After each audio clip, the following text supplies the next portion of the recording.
kleinen Flasche? Nee. Da kannst du nur runterschieben. Anders sehe ich es nicht. Okay, alles klar.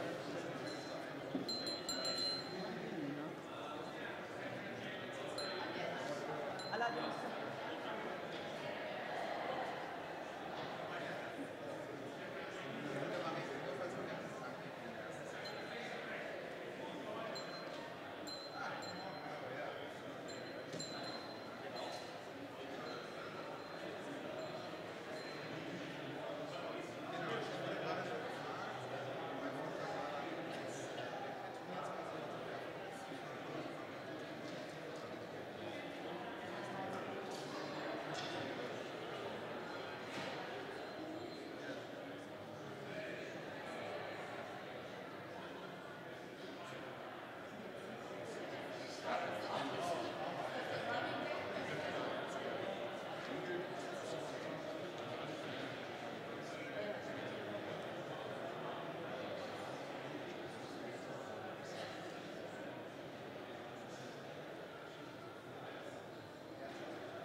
Dear Professor Trebesch, ladies and gentlemen, good morning and welcome to the Auswärtiges Amt, the German Federal Foreign Office. My name is Oliver Rentschler. I'm the Director General here in this Federal Foreign Office for Climate Diplomacy and Geoeconomics. And it is my pleasure to welcome you today on behalf of Foreign Minister Baerbock to this two-day conference. Minister Baerbock, when she heard about the idea of hosting and holding this conference here in the Foreign Office, was really delighted from day one and would have very much liked to be here in presence to open this conference. But as things are at this very moment in Brussels, the NATO foreign ministers meet for the first ever NATO-Ukraine Cooperation Council at ministerial level. So that's an obligation, obviously, for her. She had to be there. It's a venue in Brussels where hard security issues will be discussed. Obviously, this is about defense. It's about preserving peace and freedom in Europe. So that's clearly what everyone immediately understands is a security issue. And therefore, not surprisingly, it is also defense as a classical security obligation. The first pillar of the national security strategy that the German government adopted last July this year. First time ever we undertook such an exercise. It was under the lead of the foreign ministry, but adopted by the whole government. And the first pillar, as mentioned, was really security, defense, robustness in that sense. But there are two more pillars in this national security strategy: resilience and sustainability. And those relate to threats and challenges that we see to our way of life, to our well-being. And those challenges very often come from the sphere of international economic and financial relations. And therefore, also the answers obviously have to come from that sphere. And that brings us fairly quickly into the issue of geoeconomics, because in this national security strategy with those three pillars, it's made very obvious that you cannot distinguish or you cannot consider and tackle in isolation issues of foreign and security policy on the one hand and of economic and financial policy on the other. And that brings us straight into the subject of this conference, the fact that these two challenges, they are connected, they will have to be looked at in combination, and I think that is visible also in the agenda of your two-day conference. I will not delve deeper into this as a subject matter, because you will hear later this afternoon from our Secretary of State, Susanne Baumann, about the German perspective when it comes to those challenges. I will, however, just give you a very brief glimpse into the history of the venue of this conference, because this is not just any other conference venue here in the Foreign Ministry. We could say this building has seen its own share of history, both political and economic history. And as there are probably many of you here for the first time, I think it may be useful to give you that kind of background too.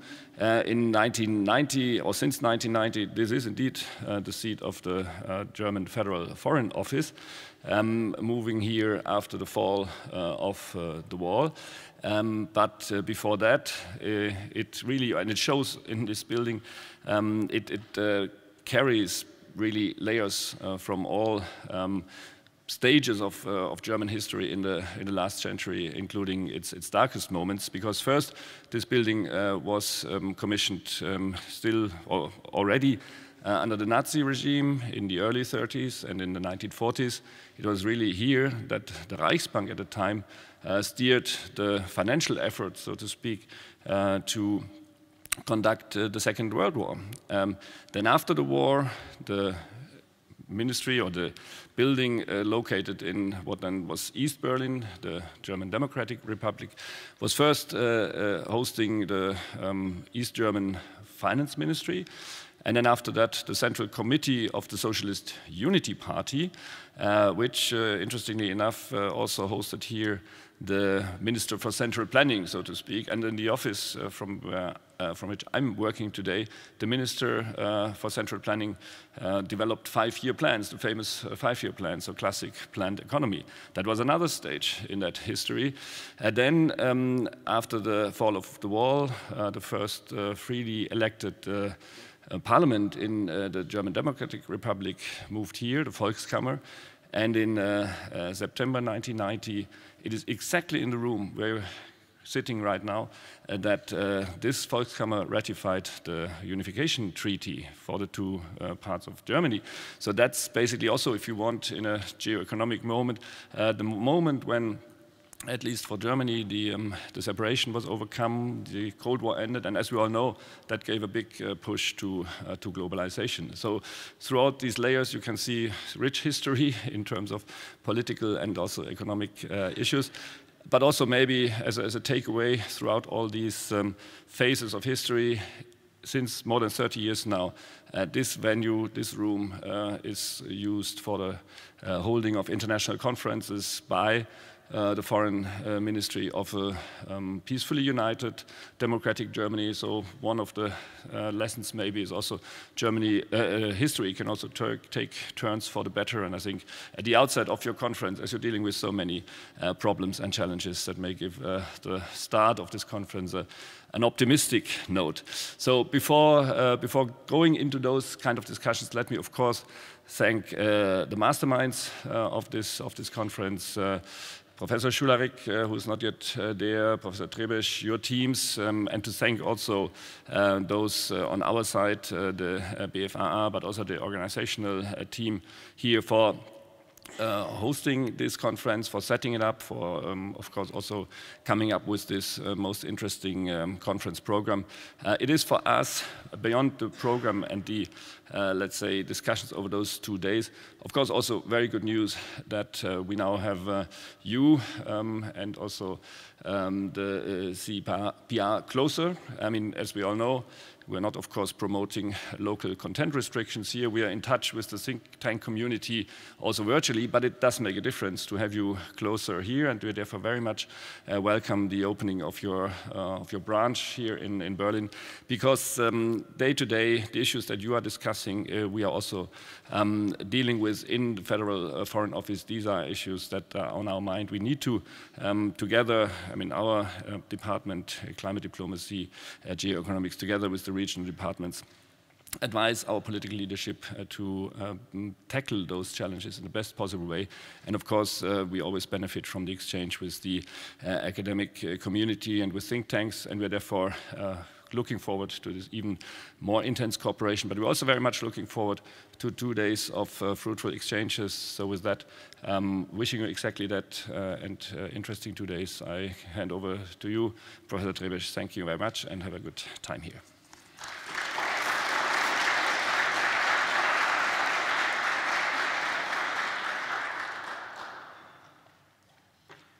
Good morning, ladies and gentlemen. Yeah, it's a great honor to welcome all of you, so many known faces. I'm so glad it's happening and starting.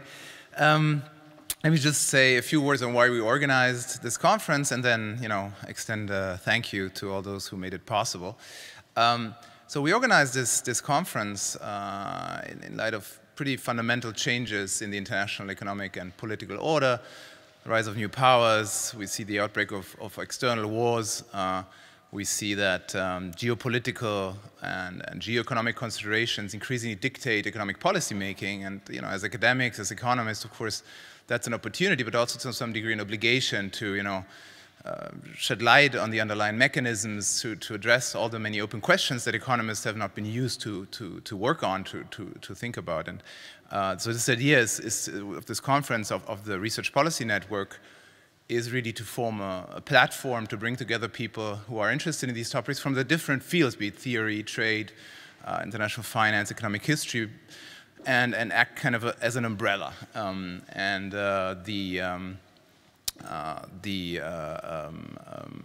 One question I've discussed with several of you, including at the breakfast this morning, is whether geoeconomics will be a serious research field that will last, right? And that's, of course, an open question. But as an organizer, one big takeaway for me is that the signals are pretty strong that it will, because the interest, also compared to last year's conference, has grown even more. Very good people are entering the field, and there is a huge demand, of course, also from the public and from policymakers that we need to deliver serious work. So my big takeaway, and that leaves me very optimistic, is that this will be something, you know, bigger, and the best sign that this is actually becoming a very serious research field is that all of you are here. It's just a fantastic lineup of speakers. Very happy to you know, have seen this grown. So the big first thank you is to all of you who have you know, taken the effort to come here. Often painful transatlantic travel. Several of you will present today after having landed just this morning, which is really painful. So thank you for taking that pain. To the presenters, to the discussants, and to the panelists. That's just great. Let me also thank you very warmly the hosts of this event, the Foreign Office, that we have the privilege to be in this historic setting, and for an excellent cooperation over the past months.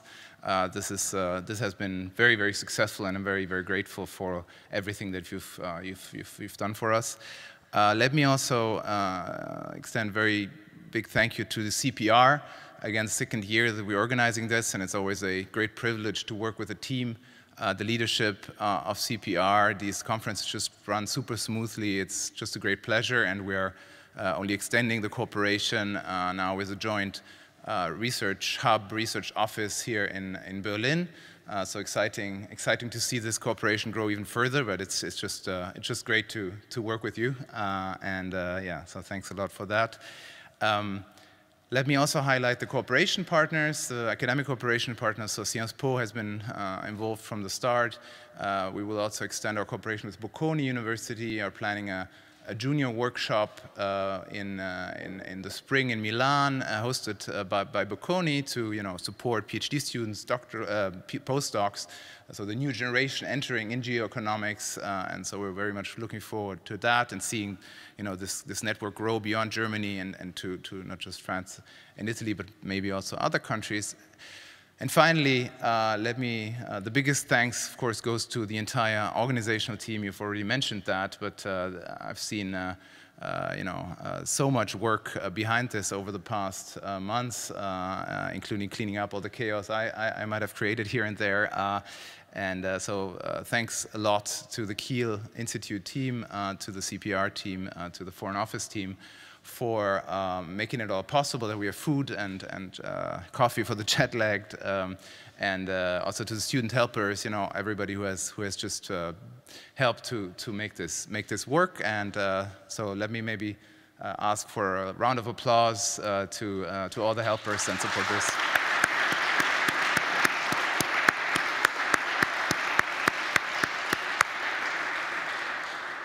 Just very short organizational comment. So we will have parallel sessions. Session A in the program is always in the big, we could separate the big room in two halves. So session A is always in this room, and session B is in the smaller room. So you can select into whichever session you're interested in. That's it. Thank you so much.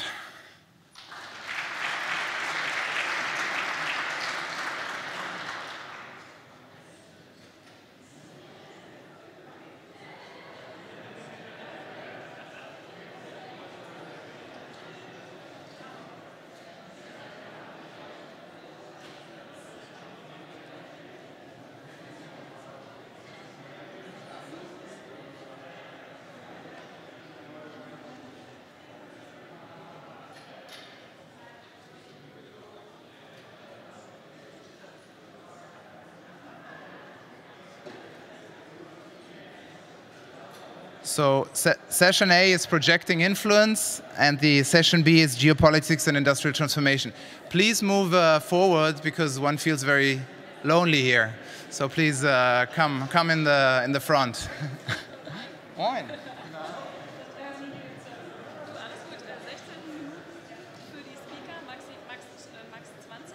Genau, 16 Minuten ist das Optimum und dann 20 aber... Okay, und dann würde ich einfach 15 sagen, weil es ist ja fürs Timekeeping ein bisschen einfacher. Wie gehen wir jetzt damit um, dass wir jetzt schon über zu... Einfach in die Coffee Break einlaufen lassen. Okay. Dann aber sage ich das jetzt nochmal an hier, ne? Ja, genau, okay. genau. Gut, machen wir genauso.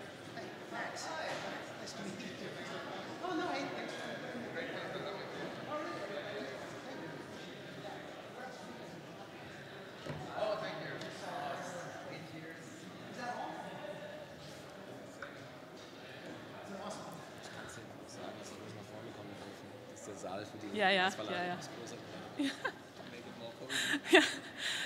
Hi everyone, good morning. My name is Katrine. I'm co-heading the Kiel Institute Initiative on Geopolitics and Economics with Christoph. And I'm doing the timekeeping in session A today. So Christoph told me to be very strict. We're already running behind the schedule. So I would ask you all to come and sit in front because, you know, it will be more familiar, more cozy. Please come to the first rows also. Don't sit too far behind. The second thing is we are first going to see a presentation by Max Miller, if I'm correct, if the program is correct. And concerning the timekeeping, Christoph told me that we have 15 minutes for the presentation, maximum 20. Okay, then we have 10 minutes for the discussant, and then the rest of the time for questions, a Q&A. Now, everything in this room is going to be streamed, and this is why, please, always, if you also ask questions, use a hand microphone. Is that correct? Yes, that's correct. Okay, great, so we start. Hi, and thanks. Hey, thanks. Can I take this out of here and like move around? I think you can. Awesome. Hey guys, how's it going? So I'm Max. This is joint work with Marco and Lakshmi, or at LBS. Paper's called Foreign Influence in U.S. Politics. Let's jump right in. All right, so how lobbying influences the allocation of government resources is, of course, a central question in political economy and political science. And because it's such a central question, it's one that it's been explored extensively, mostly from the standpoint of domestic lobbyists lobbying domestic politicians. But one particularly relevant and somewhat touchy subject in recent years is the role that foreign governments play in trying to influence Washington. And it's an issue that there's kind of like a lot of opinions on, a lot of sort of hot takes. Let's take this one from the author of the book Turkmenistan, Ken Silverstein. It's about foreign lobbying in the US. He writes, foreign lobbyists with their track record of working for Nazis, drug-running despots, and despot dictators are widely thought to be the lowest type of Beltway pond scum. But you know, what do we actually know and understand about the role of foreign lobbying in the US? A lot of what we know now is, you know, there's been some great work on foreign lobbying in the US. Hae Young, who's going to discuss the paper, has some awesome papers, but a lot of this is constrained by kind of the data that we have access to study this question, right? A lot of what we can do now is really based off of either a few years of data, some case studies, or, you know, anecdotes and hot takes like this one above. Now, we think that the reason for this is while data are sort of out there and publicly available to study this question, they're extraordinarily difficult to process. And I'll go into exactly what I mean with that in a little bit. But what we're going to do in this paper is we're going to tackle these data issues head on. And that's going to allow us to provide some novel, large sample evidence of the role of foreign influence in US politics. Now, to do this, in tackling those data issues that I mentioned, we're going to digitize over 12,000 scan filings that were made under the Foreign Agents Registration Act, or FARA for short, in the US. The data that this is going to provide us with is over 225,000 meetings with individual US congresspeople, employees of US government agencies, and state governors with foreign countries from 2000 to 2018. And then armed with these really cool new data, we're going to answer that question that I posed at the beginning. How does foreign lobbying influence the allocation of government resources? And we're going to do this with kind of showing two main results. First, we're going to find that foreign lobbying indeed seems to affect the allocation of government resources. In particular, we're going to find that countries that lobby legislators and government employees more often are going to receive greater amounts of foreign aid and financial assistance. We're also going to find that there's spillover benefits to the firms that are headquartered inside of those countries. In particular, they're going to receive greater amounts of corporate subsidies from the districts of the legislators that these countries are representing. Now, to try to understand which way the causality is running, right? Is this running from meetings to subsidies or subsidies to meetings? we're going to use unexpected legislator deaths as an exogenous shock to connections here. And we're going to find that the causality seems to run from meetings to subsidies. In particular, when the legislator dies, we're going to find that these companies receive far fewer subsidies after the fact. Then after that, we're going to try to get into the mechanism that's driving all of this. In particular, we're going to kind of set up a theoretical straw man of two channels that have been explored a lot in the literature. An information channel of lobbying, so lobbying gives better information to the politicians that are being lobbied, or a quid pro quo channel. And just to be clear, I'm not going to have direct evidence of quid pro quo relationships between US legislators in foreign countries. If I did, I wouldn't be talking to you guys. I'd be talking to the Department of Justice right now. But I'm going to provide some evidence that's kind of consistent with what, in theory, we might think of as a quid pro quo channel. In particular, I'm going to find that the subsidies that go to connected foreign firms are going to underperform a counterfactual subsidy to an unconnected foreign firm. I'm also going to find that there seems to be some evidence of legislators receiving private benefits from this relationship. In particular, they're going to receive greater amounts of gift travel. That's what they call it on at least the House Ethics website, to the countries that they're meeting with. And we're going to find that the costs they face are fairly low. Namely, there's not going to be any sort of lower re-election probabilities for these legislators, nor are they going to get lower political contributions. All right, so now that we understand where we're going, let's jump right into the talk. Now, I mentioned that we digitized a whole bunch of data in order to do this. So I'm going to take about 4 minutes or so and take you guys through exactly where we get these meeting data from, what things look like, and maybe give you guys a little idea of some of the pain we went through in gathering this. So data are going to come from the Foreign Agents Registration Act, FARA for short. It's a disclosure act. It was enacted in 1938 to fight Nazi propaganda within the US. It doesn't authorize or prohibit people from any particular activities. Basically what it does is it requires foreign countries to disclose any sort of political, or foreign entities to disclose any sort of political activity that they're taking on within the United States. I'll be a little bit more concrete on what I mean by that in a second. And what we've done is we've gone through about 12,000 scanned PDF filings from the period 2000 to 2018 to gather data on meetings with people that work for or represent the US government. This is going to give us over 180,000 date-stamped in-person meetings with individual US legislators, about 45,000 in-person meetings between employees of 19 US agencies in foreign countries, and about 1,500 in-person meetings with unique state governors in the US over that period that we're looking at. Now, who needs to kind of disclose and report under FARA? I just want to kind of go a little bit into the weeds on this for just like 1 minute, so indulge me for just a second. So who registers and discloses? Well, it's agents, so think lobbying firms or individual lobbyists, on behalf of foreign principals, so think foreign governments, foreign corporations, or foreign people, working on covered activities in the United States. So an example of an agent right here, so this is coming from the supplemental statements that we're actually going through and digitizing. It's Claire Merkel right here. She is an individual lobbyist who has to register because she is representing the Ministry of Foreign Affairs for the Republic of Bulgaria. And she's working on covered activity for them, which we're mostly focused on political activities, which would be meetings with individual legislators. But you also have to register if you're acting as public relations counsel or soliciting, dispersing, collecting anything of value within the US as well. So we're not going to be focused so much on that. We're going to be focused on one, which is these political activities. Okay, so just an example of kind of like what one of these documents look like in the meetings that are kind of covered in these political activities. These are meetings that the Central Tibetan Authority, the leader of the Central Tibetan Authority, Sikong, had with members of Congress. You can see here that we got Senator Mike Lee, Senator Orrin Hatch, Representative Chris Stewart, Leader Pelosi, and it's in a nice form, right? We have this guy's entire schedule when he was here in the US. So if all of them look like this, things might not be, so bad, right? Like this, we could probably get an OCR to collect all of this information. But a lot of them look a little bit more kind of like something like this, right? It's like messy handwriting. So these are meetings that the CBI Sugar Group, a consortium of sugar producers in Central America, had with members of the U.S. Trade Representative, the State Department, and the Embassy of Azerbaijan with U.S. Senator Brownback at that time. So, we've gone through and we've digitized both these clean and not so clean examples to put together what we think are some really cool data.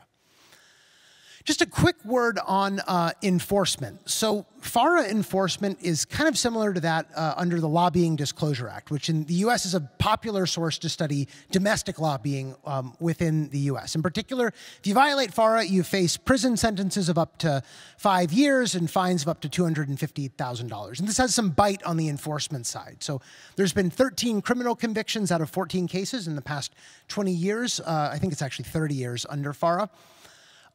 Which kind of stands in contrast to the LDA, which since its passage in, I believe, 1996, has seen 9 civil cases settled for penalties of $200,000 or less, and 1 criminal conviction. That was of Jack Abramov in 2020, a pretty publicized one in the US. Now, probably the most famous conviction under FARA, maybe one that you guys have heard of, was that of former Trump campaign manager Paul Manafort. You can see him right there, looking very, very sad to have violated FARA. He was sentenced to 5 years in prison, of which he served 2 until he was ultimately pardoned by then President Trump in 2020. So basic takeaway here is enforcement of FARA roughly as good as that of the Lobbying Disclosure Act, which is a popular source in the domestic lobbying literature.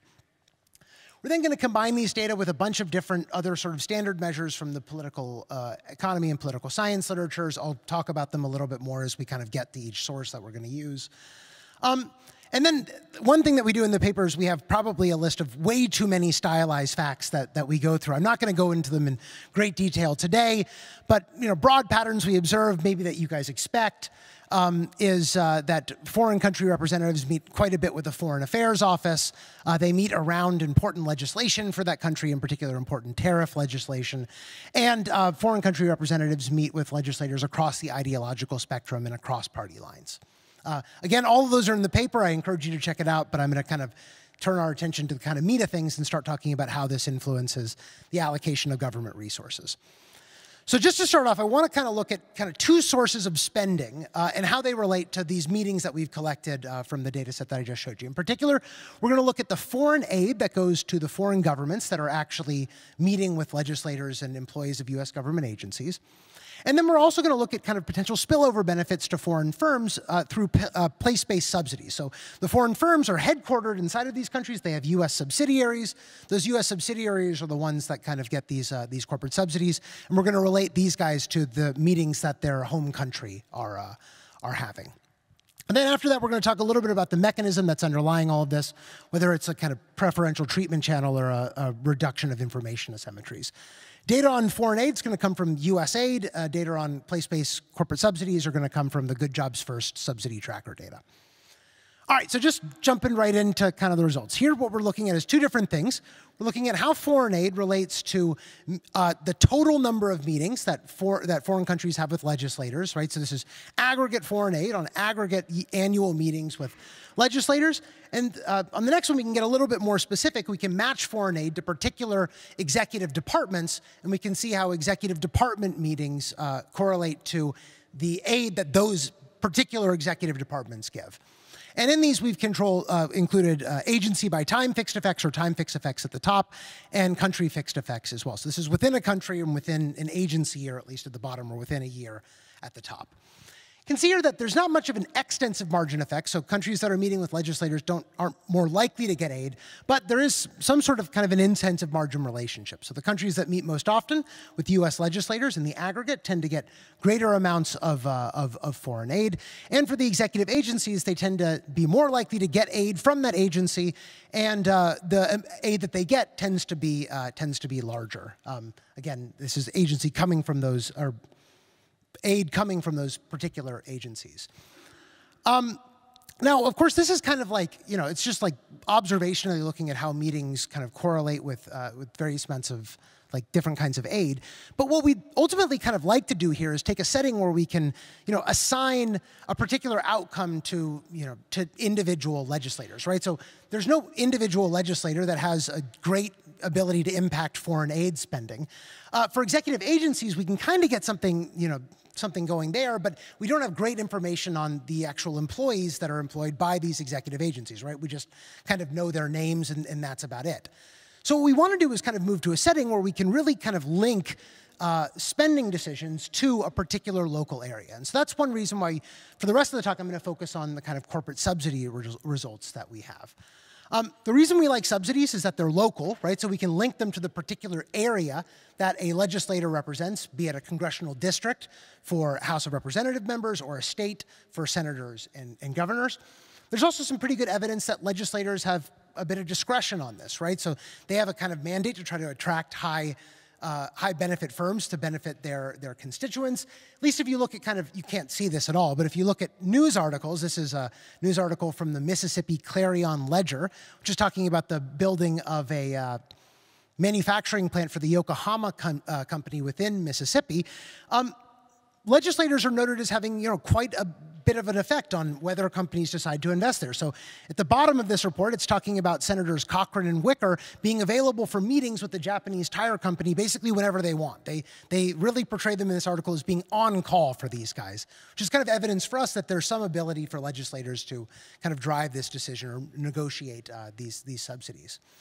Also, there's a lot of discussion about whether these subsidies actually benefit the local areas that they're going to. You can see here the tax break was huge, but the benefits to the state were tiny.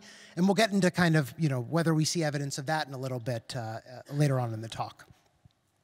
And of course, we have like a lot of power here as well. There's a ton of foreign firms that receive subsidies in the data, and so we're going to be able to kind of make statements that are fairly well powered here. All right, so again, just looking observationally at subsidy outcomes and in meetings, here we're looking at the likelihood of receiving a subsidy from either the district that a legislator represents or the state that a legislator represents, depending on if it's a House member, a senator, or a governor. And we have the likelihood of receiving a subsidy from that state or district and the amount of subsidy that is received. We can see here that the places that meet, or the countries that meet most often with senators and governors, see their companies as receiving more, or more likely to receive subsidies from that state, the more they meet with senators and governors. And the subsidies tend to be greater, with House meetings sort of being more valuable than senator meetings being more valuable than governors. And here we're including state-by-year fixed effects. So this is looking at the subsidies received like within a state year of connected versus unconnected firms, foreign firms as well. And we've got country-by-year fixed effects in here too. So we're comparing companies that are operating across the U.S., one of them in one state, one of them versus another. So we can get kind of far with fixed effects here, but we can't get around issues of like what's kind of driving what, right? So it's not clear whether these meetings are actually driving subsidies in any sort of way, or whether these subsidies are already kind of determined, and meetings are just a way of kind of like working these things out. So there's an issue of like reverse causality here. So ultimately, what we want to do is we want to get an exogenous shock to connections, which is going to give us some variation on that end, and then see how subsidies respond to see if it's meetings that are driving subsidies. So to get at that, we're going to use legislator deaths as an exogenous shock to connections. We've got a decent amount of power in our sample. We've got 33 deaths that we can rely on. And the control group here is going to be firms that got subsidies in the same local area, but whose country representatives never met with the deceased legislator. And this is just going to be like a standard diff and diff. Here's what we find. So here I'm just showing you an event study plot, in a 5-year window, kind of around these legislator deaths. You can see prior to the death, there's just not a whole lot going on.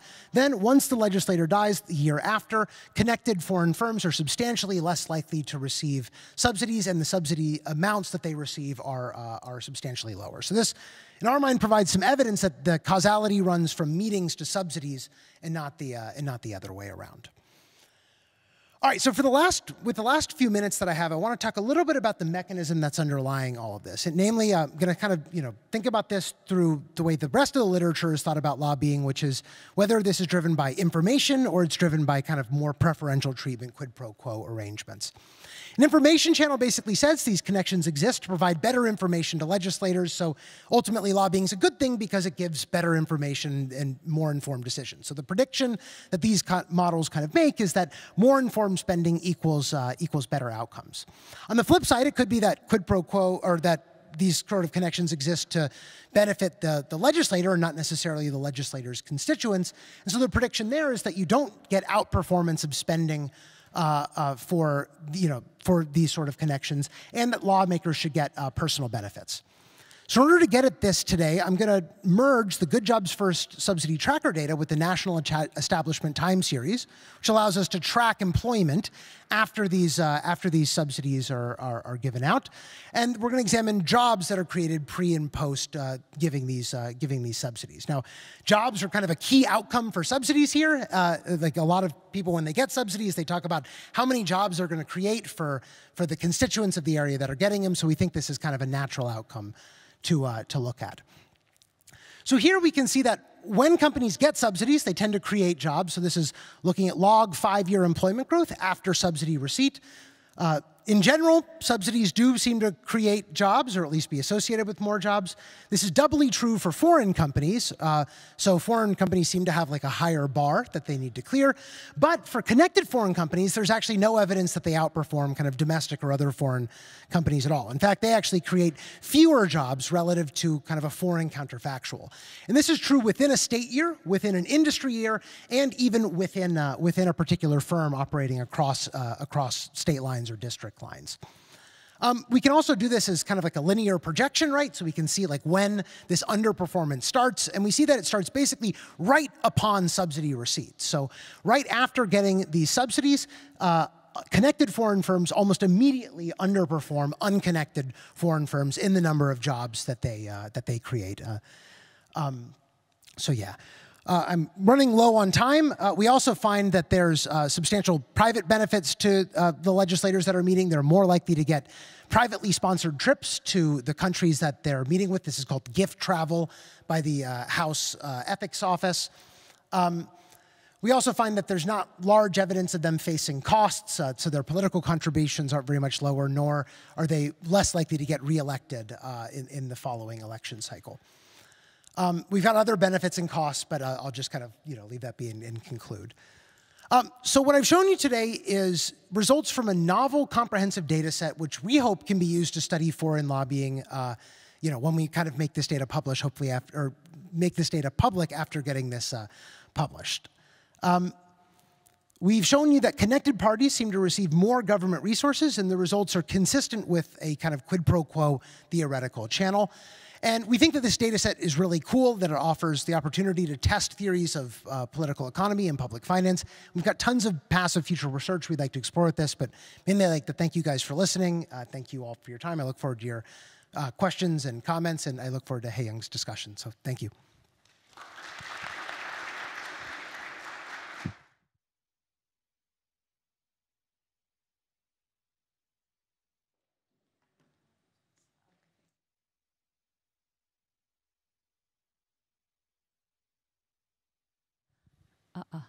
Can you hear me? Okay. Can I have my slide? Okay, great.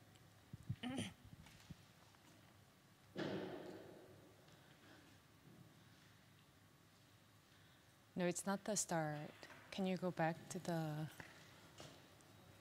first page? Okay, great. Thanks for having me, Chris. Thank you for your invitation, and I'm very excited to present, discuss this paper. Do I have a clicker here? Okay. This clicker. Is this? Okay, great. So Max did a great job in terms of why studying this question is really important. There's a really long history of the foreign power trying to influence U.S. policies and public opinion. And the foreign entity is actually one of the most active interest groups in the US. But there's very little information about the scope, magnitude, and influence of foreign lobbying in the current literature. And in this paper, they provide a very comprehensive description of lobbying context. So I will tell you why this is really, really important contribution. And they also try to provide effective foreign policy, foreign lobbying on the policy outcomes. So let me give you the background why their work, tried to extract this contact information really critical. So on the left, you see the lobbying report submitted by NVIDIA, the company which I should have bought a stock years ago. But here you can see that NVIDIA submitted a lobbying report under Lobbying Disclosure Act. So if you are the domestic interest, you submit your lobbying report under LDA. And Section 17 shows that which agencies they contacted. So here you see US Senate, US House Representative in the Commerce Department. So we know the agencies that this NVIDIA lobbyist contacted, but you don't see names of politicians. But if you study lobbying, the identity of the contacted policymakers are really critical, because we want to know whether they contacted their friends, swing voters, and foes, etc. Right?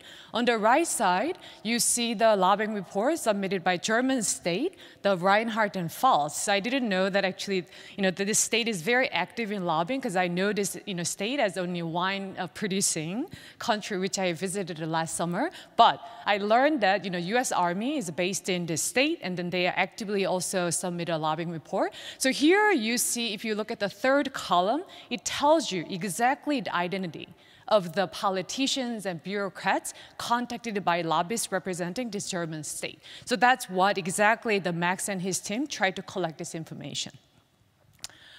Okay, so here the first part of the paper is about descriptive statistics, who meets whom. So they have this massive data set of 230,000 contact information. The main finding here is that committee membership and the chair of the committee matter, right? But even without foreign lobbying data, there is a very well-established finding that committee membership really matters. If you are lobbyists working for an insurance company, you target committee members who have oversight or policy-making jurisdiction over insurance. But also, they show that, yes, they target, effective legislators who have ability to, advance the bills within the congressional procedures. But who is effective members? Usually, we know that committee chairs are really effective. So these are the information that we already knew before, looking this, lobbying contact. But what could it be really, novel using this contact data? So one thing that we don't really know is the intensity of lobbying and the sequence of lobbying. So in the domestic lobbying data, you could tell, based on the campaign contribution, other data, identity of people, for example, committee chair or not, but we don't know how often these members are targeted. But I think Max, in the foreign lobbying data, they could actually show us intensity, but I don't think the current analysis really capture and exploit this advantage. So here, there's a figure 8A, and it shows that, the percentage of meetings with the members of the given committees, but their analysis is based on all the realized contact. So I don't think that this is actually right comparison. So what you should do is that, for example, they show that, for example, 30% of all the realized contact with the members in Foreign Affairs Committee. But what you have to do is that look at the committee composition across different committees, and then, for example, Foreign Affairs Committee only account for 8% of the committee membership. But if you look at the lobbying data, it's over 30%. So in that way, we have a good baseline in terms of intensity, and also you can look at the sequences of the meetings. So that's where I think you can really utilize your data. Okay, and quantifying foreign influence is the second part of their paper. And here, independent variable is a number of meetings.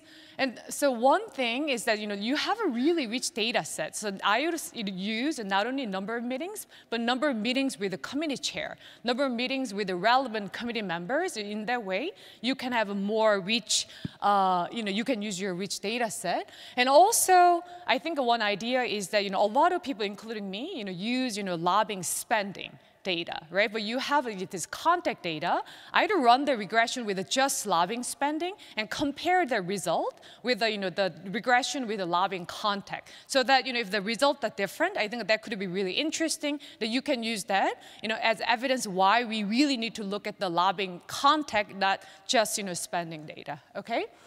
And so they looking at two policy outcomes. One is a foreign aid, and I'll skip this part, but the second outcome is more interesting, state government subsidies to foreign firms. And so one thing I'm puzzled is that their study periods from 2000 and 2018, as they say in their paper, most of the foreign lobbying clients during this time period were foreign government, not foreign firms. And then the big assumption here is that foreign government lobbying is actually a good proxy for their advocacy for their domestic firms. So I know that I'm from Korea, and then Korean government, of course, they are trying to lobby on behalf of Samsung or LG. But I don't think that would be the case for every country. So you have to really think about this business-government relations in foreign countries. And so this is particularly problematic if you look at this graph. So I'm working on the book on foreign lobbying. I should have finished 5 years ago, but still working on it. Hopefully I can finish before 2030. And here you can see the lobbying by foreign government versus the foreign businesses. I collected historical data from 1946. So here you don't see that, but from 1978 and 2020. And then for each foreign client, I divided it into foreign government versus the businesses. What you see here is that there's a dramatic drop by the lobbying by foreign businesses around mid-1990s. What happened? Lobbying Disclosure Act passed Congress in 1995. And after that, if you're the foreign businesses, you can actually submit your report under LDA, not FARA. But FARA require more disclosure. So most of the foreign companies moved to register under LDA, not FARA. So Max's data cover from 2000 and 2018. So that's exactly when most of the clients are foreign governments, not the businesses. So why is this could it be potentially problematic? Because these recipient foreign firms that that receive a subsidy from the U.S. states, those are actually firms that actively lobby by themselves under LDA. So look at the list of firms that receive a subsidy: Samsung, Toyota, Abengoa, Deutsche Bank, and the BNP Paribas. These are the companies they spend a lot of money by themselves under LDA. So you should really control for their own lobbying spending. So the second point is that you use the death of U.S. legislator elected in the state as a shock. So in the paper, I didn't see how many cases you had, but you said 33. So I thought politicians don't die that often in office, but 33, that's I think a reasonable number. But here another issue is that the connection between foreign clients and legislators, that's not inherent. That's made it through the lobbyists. So my question is, if someone dies from, so I want to get a subsidy from Mississippi, but a politician from Mississippi died, you can quickly actually hire lobbyists who have a connection to other Mississippi politicians. So why don't they do that? And also, from your descriptive part, the meetings with the governor seem to be very effective, right? But in the entire, out of 200,000 meetings data, there's only a couple of 1,500 contact with the state governor. So this is really puzzling. If the foreign lobbying is trying to really get the subsidy from the state, and also, these foreign firms create fewer jobs after 5 years. I don't think that this is sufficient evidence for quid pro quo. For example, these connected foreign firms tend to be larger, more innovative, and for them, it takes more time to set up the factory. For example, Samsung tried to set up, the semiconductor company in Texas. The groundwork takes, a long time. So, that's why, right after they getting subsidy, you don't see a lot of jobs created. But in the long term, that could be different. Another, I think this is my biggest point. The big assumption in your paper is that foreign influence is something we should concern. Thanks Trump, and also another assumption is that foreign influence is about they try to extract the resources from the U.S. government, but is that really true? So if you think about types of corporations that receive a subsidy, these are the most innovative, and then the innovative multinational companies, right? So when we think about counterfactual, this subsidy is going to less innovative domestic firms versus going to more innovative foreign firms. Which one is socially optimal? I don't know. And also, I studied lobbying, and I think most lobbying is about informational.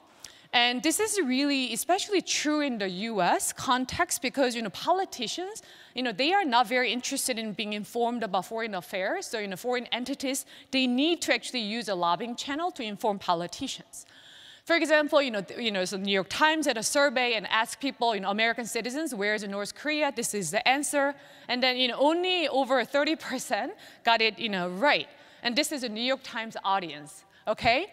And if you look at foreign lobbying, so this is another graph from my book, and here you see that basically any given time, 2/3 of the international community, the countries, they lobby. So it's not lobbying by a very particular set of countries, okay? And if you look at the top 10 countries in terms of lobbying, this is a list, okay? So Japan, UK, Canada, these are the allies of the America, US, and often if you think citizens know that, oh, my politician, he has he gave access to lobbyists representing Japan, do you think that there will be any electoral costs? I don't think so. So that's why, this cost-benefit part of the analysis, you have to really think about whether this is something citizens are really concerned. Of course, in the newspapers, you see that, yes, there's a lot of news articles about the, the scandals, but that's a really tiny fraction of, lobbying, foreign lobbying. So most of the foreign lobbying is done by US allies, and then it's illegal. It's about, providing information. So given that, so here you show that, meetings, associated with the privately sponsored trip to foreign countries, is this really benefit to politicians? Based on my interviews and interviews with the foreign diplomats, they really want US politicians visiting their country. So it's not clear whether this is a benefit to politicians versus a foreign country. And also you show that meetings increase voter registration among ethnic voters. I know how hard to show this result because working with the voting data is extremely difficult, but I'm not sure whether ethnic voters actually know about these meetings. And finally, you show that meetings have no effect in terms of donations and re-elections, but as you acknowledge in the paper, meetings, equilibrium result. And I have one paper with my co-authors show that connected lobbyists with the politician, they play a gatekeeping role when it comes to matching clients with the politicians. So you have to really think about the nature of foreign lobbying, whether this is something we have to think in terms of very negative light, or there are different types of lobbying, and some of the lobbying could be welcomed by citizens. So that's why we don't see any effect on elections. So that's all I have, and thank you so much.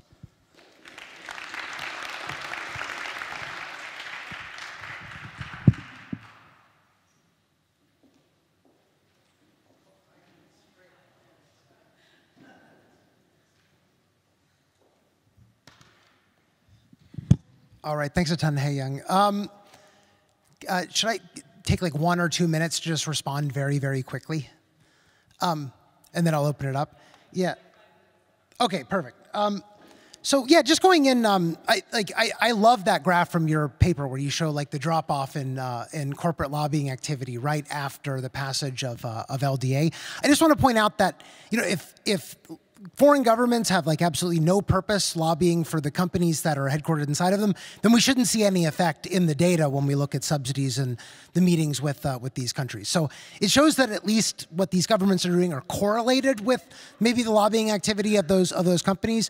Now, to understand what the government-specific and company-specific part of this is, we need to control for that, and that's something that we can work to do. I also I agree with you kind of on this TRIPS point as well. One thing that we're working on doing right now is going through the Senate Office of Public Record and House Ethics Committee's reports to understand like how often they're staying in 5-star hotels, how often they're staying first class, and how often they get privately sponsored trips to like really desirable locations like St. Lucia, the Caribbeans, and things like that as well, which I think might be a little bit more powerful evidence that these guys are getting maybe trips to desirable places. Other than that, I'll just open it up to any questions that people might have.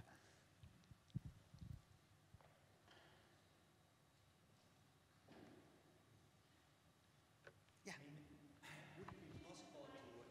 Wait a second. So I'm a complete outsider to this lobbying literature, but I find it's very interesting and fascinating. But I wonder, scaling this up, would it be possible to also look into influence on foreign policy decisions, where stakes are presumably higher? So one thing we do in the paper is look at how meeting occur around tariff bills. So we look at whether these guys are meeting at the same time that legislation that benefits these countries kind of are being deliberated on within the Congress. And we find that that seems to be the case. We're trying to work to get a little bit more in the nitty-gritty on like whether the influence actually affects those outcomes. Right now, we just kind of showed that they're correlated, but that's a direction that we very much want to go in. Thank you. To follow up on the point on less employment creation by firms that give subsidies, actually, I think it works against you, right? Because it's to the credit of the politicians, because politicians typically want to show employment. But if employment is not what's driven by the subsidies, then perhaps they are actually getting those productive or innovative firms to come to their states. No, you're right. I meant to kind of respond to this a little bit better. So I think this is where the industry by year fixed effects are really helping us quite a bit. So we're not like comparing productive biotech firms to say like tire manufacturers. We're comparing biotech firms to biotech firms here. And if it's like the really innovative guys are coming in and creating all of this investment, jobs need to follow it at some point. Right? So if we're comparing foreign biotech firm to foreign biotech firm, then I don't think that there's any reason we should expect the connected guys to underperform the connected guys. Yet that's what we see in the data. I completely agree with you if we're looking kind of in the cross section more broadly. But the fact that we're kind of able to get down and really match these guys, I think, fairly well with the NETS data gives some powerful evidence that this isn't creating greater amounts of jobs. Though it would be better if we could have data on investment to actually kind of see what's going on. We're working on this, but it's a lot harder to get firm-level investment data. We are going to try something with CompuStat, but that's kind of the best that we're able to do.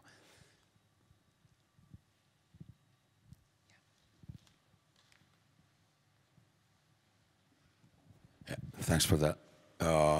So I have like one comment on, I was looking at all the regressions and I was struggling because the number of observations kept changing. So you were telling us something about the regression, like left-hand side, 70,000 observations, the right-hand side, 6,000. So I really don't know how much you can tell, how much you can cross those results.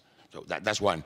And then on this thing on employment, and me, like Gernot, I know very little about this topic, but I live in Pamplona. This is a city in the north of Spain. We have a very big Volkswagen factory, and the regional government, every now and then, is providing additional subsidies, but not to increase the amount of employment. It's just to have Volkswagen not leaving. More what? Sorry. So that the company stays. Is to avoid unemployment, not to create employment. It's just to keep the company there. So I don't know how much you are capturing that potential channel, right? So it's like a company that has been there for very long and is going to be moving to Latvia or to Lithuania if you don't sustain their costs somehow. And this is happening regularly. Oh, yeah. So I don't know if you have... Oh, no, that's an interesting way to think about it. We've only kind of done level of subsidies, but it might be interesting to kind of look at changes in subsidies to try to understand whether these companies leave after the subsidies go away. We're not kind of looking at that right now. The reason the number of observations fluctuates is that we're looking at foreign aid on one side, which is at like the country level, whereas when we look at subsidies, we're looking at the company level. Of course, we have a ton of companies that are in the data set. Yeah, and so that's what we're doing.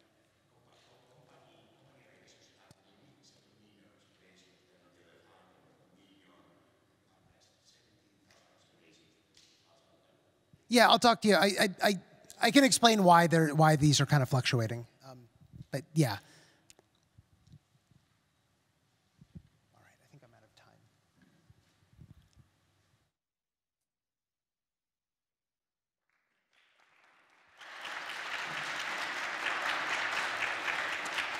Great, thank you. Next presentation is by David Young, and it's exporting the surveillance state via trade and AI.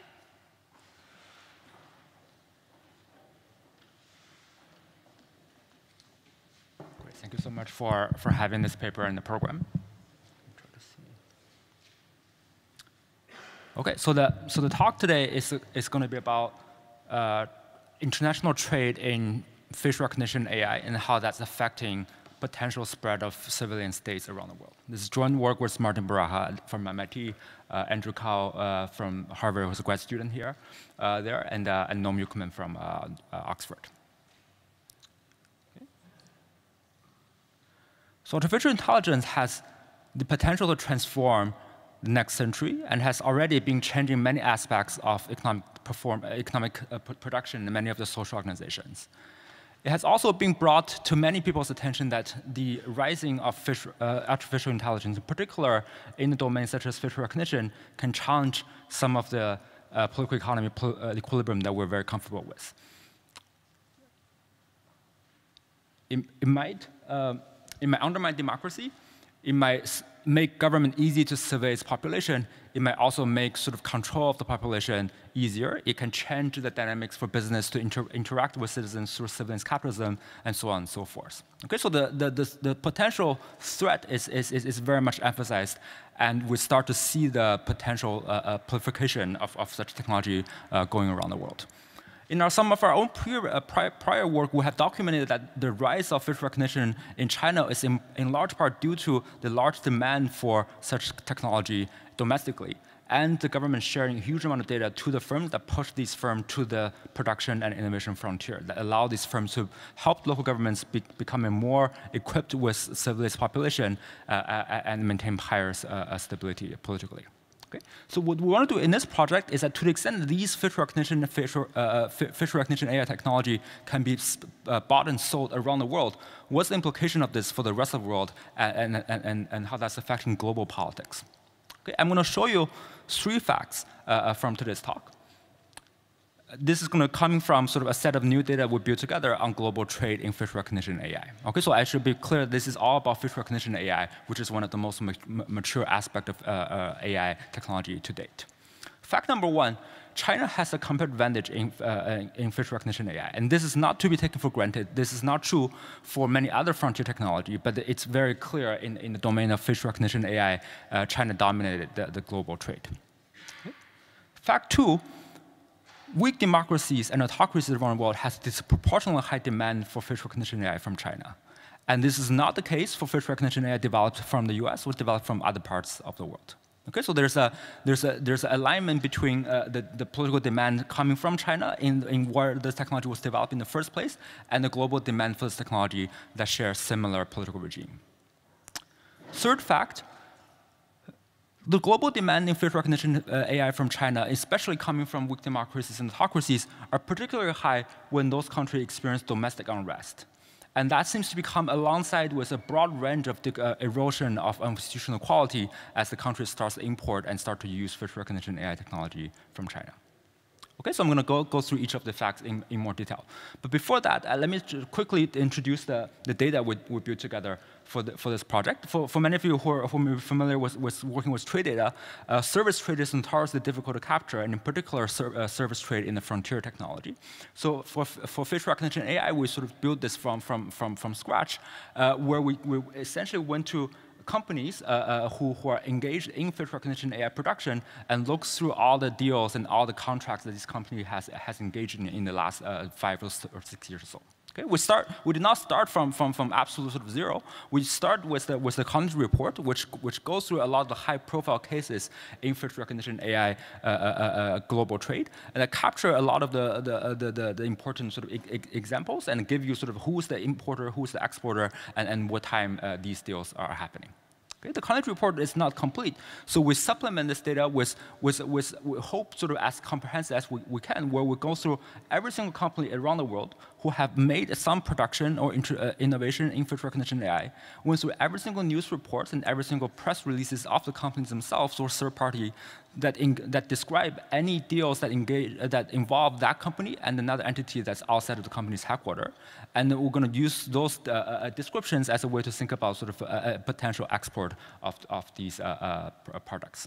Okay. So this is going to include sort of deals coming from various sort of domains. For example, Huawei export or set up a smart city system for the oil sort of city, Yabu. That'll be Yanbu that will be included in the data set. The Microsoft setting up sort of the facial recognition AI system for Kuwait, that's also going to be in the data set. So it's going to be not going to be a data set that's going to concentrate per se just on China. And overall, we had about 1,600 deals up until 2019, where the sort of the data collection for this particular paper sort of ended, but we're very much are extending this as we speak. Okay, so this is what we're going to starting with. Now, throughout the talk, I'm going to compare facial recognition AI trade with trade in other frontier technology. So that we're going to use the OECD definition for the 16 frontier technologies, such as neurotech, genetech, or the nuclear engineering technology, and so on, as to compare to what extent facial recognition AI in our trade looks different.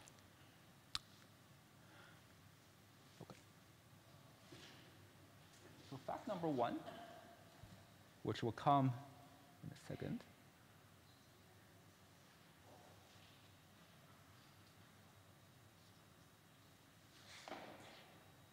There's a figure in the. Okay, well, so now you have to believe my. There are two maps in the figure on to the left. Which is meant to plot to you the global trade of facial recognition AI coming out of China and coming out of the US. So let me describe the figure. So China is the largest exporter of facial recognition AI in absolute count. There's about sort of 300 deals coming out of China over this time period. US is the second largest exporter, about 200 deals. Okay?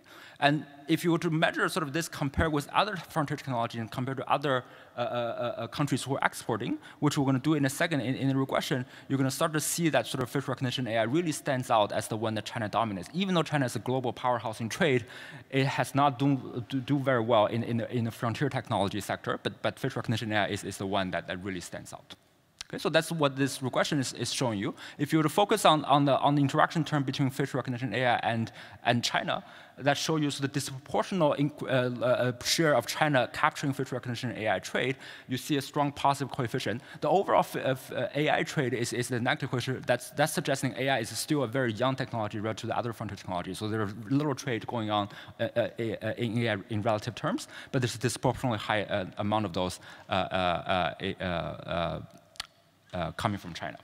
We can do this sort of China's trade comparative advantage in each of the frontier technology for each of the sectors that OECD designated as frontier technology, and that's showing you on the red panel here.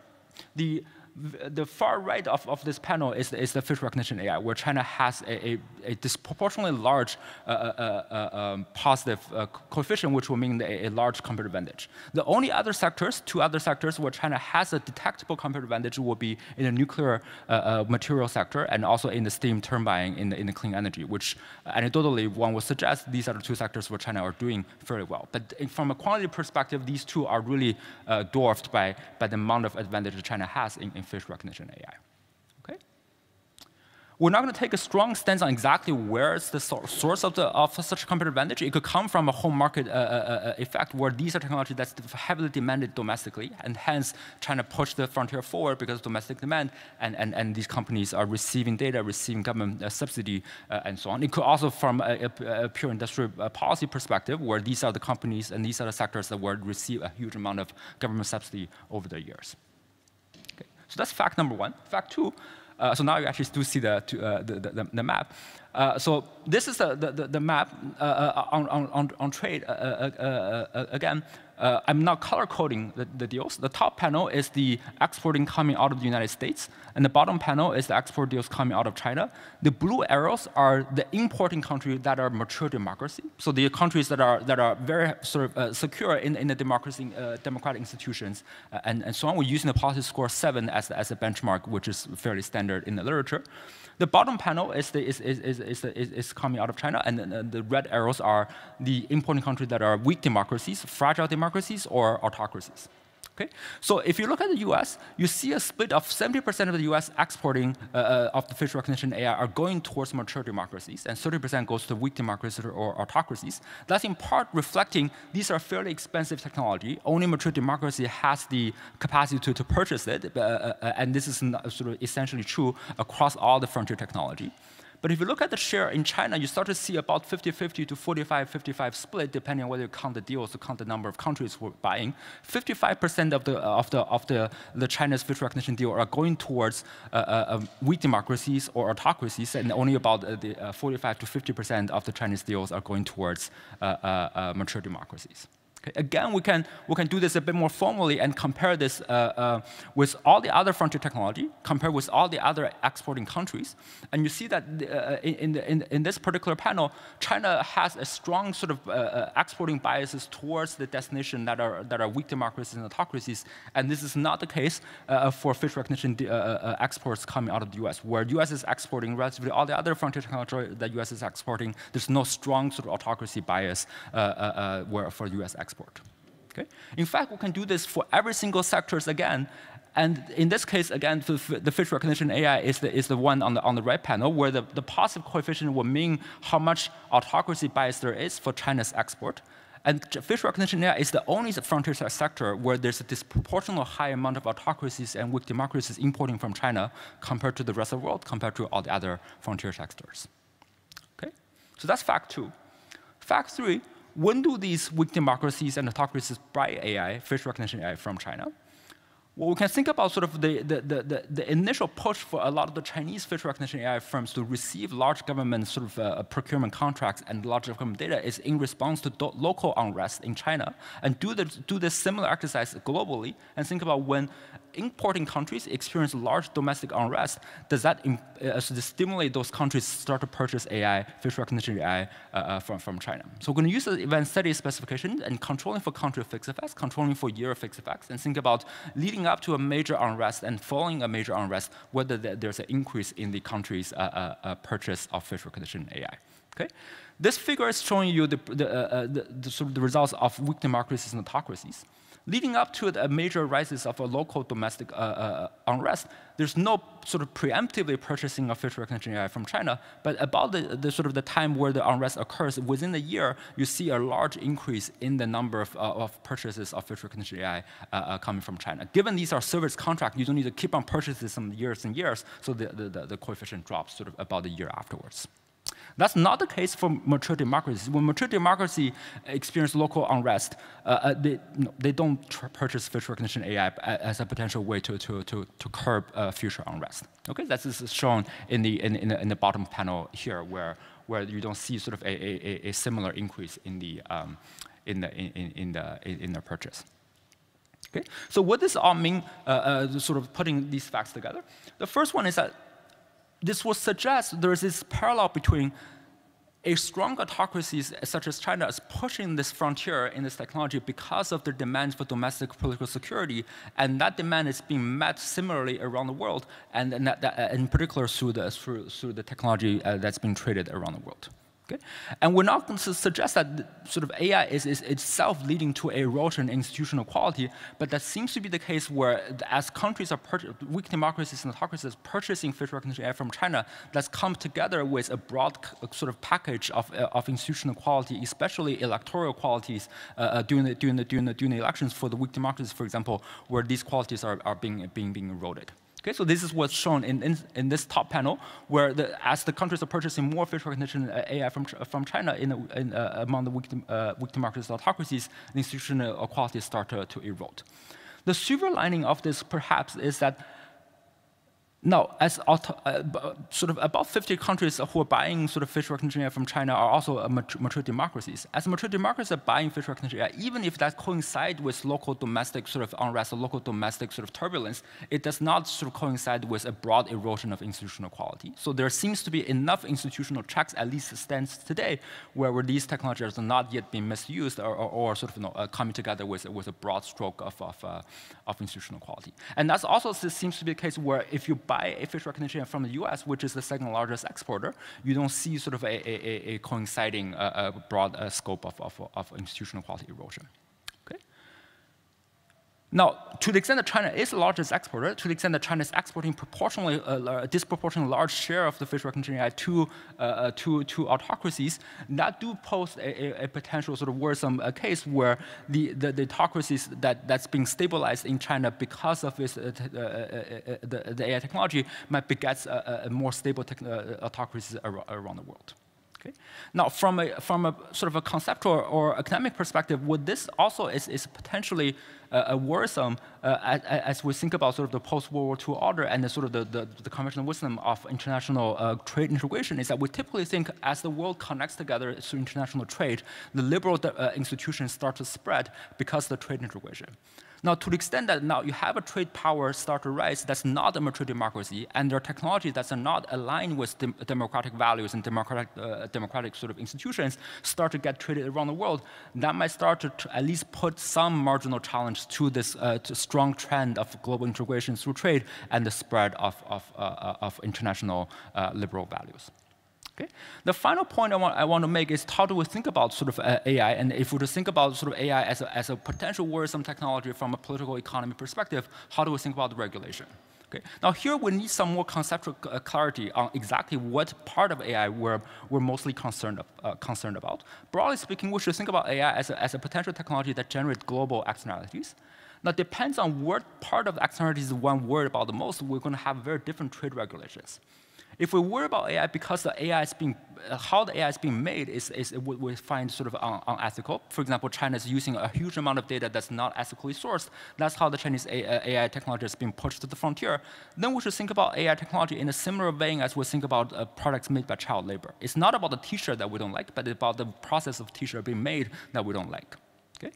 But if it's not about the process of AI innovation that we dislike, but it's about the implication, the application of AI that we don't like, then we should think about AI as a product that generates sort of similar in a product that generates pollution, where it's not about the process of production per se that we dislike, but because the output that has externalities that the producers are not internalizing.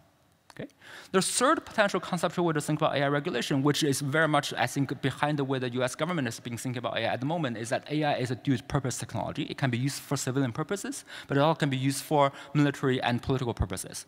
Now, this one we will need to put a very strong sort of cautious note on, because to the extent that AI has sort of this large economy of scope across sort of algorithms in different purposes, the line between what is dual purpose, what is civilian, what is military uses is going to be very thin, especially as we move forward, and that may be sort of a potentially overly strong sort of regulation or restriction on AI if we're going to use this purely from a dual-purpose lens. Okay, I'm going to end here. Thank you so much. I'm looking forward to the discussion and the questions. Thanks.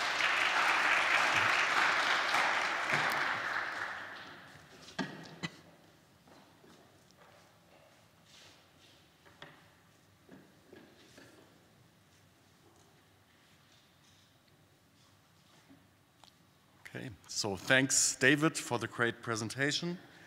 So I brought a couple of comments.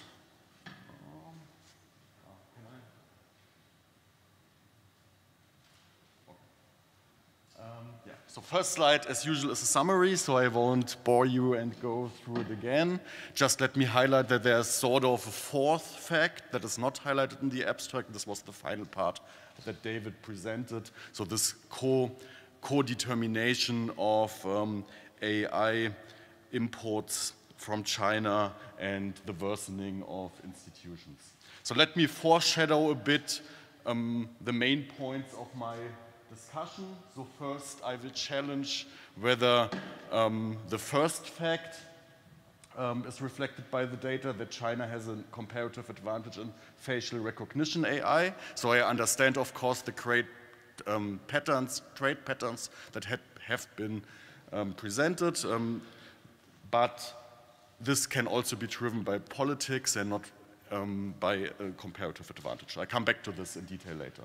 So then on the second and third, I wonder whether we can really be sure about the described mechanism that this is demand by the Chinese government that triggers what we observe.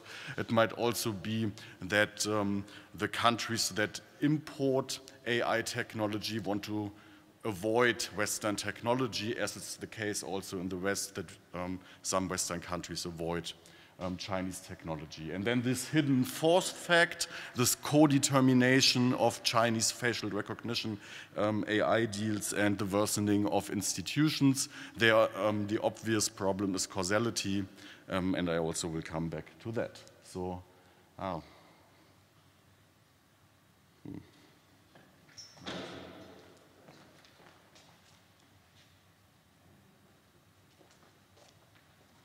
Okay, so let me summarize the strength.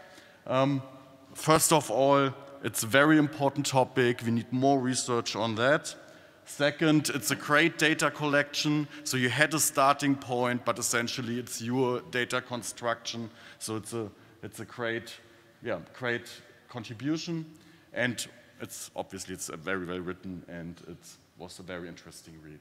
So weaknesses are, and I think these weaknesses could be highlighted more in the text. So this is only the extensive margin. So we know that there was a trade deal, but there's no information first on the size of the trade deals. So these deals are treated as similar size, but they are not. They might be bigger, they might be smaller, and thus more or less impactful.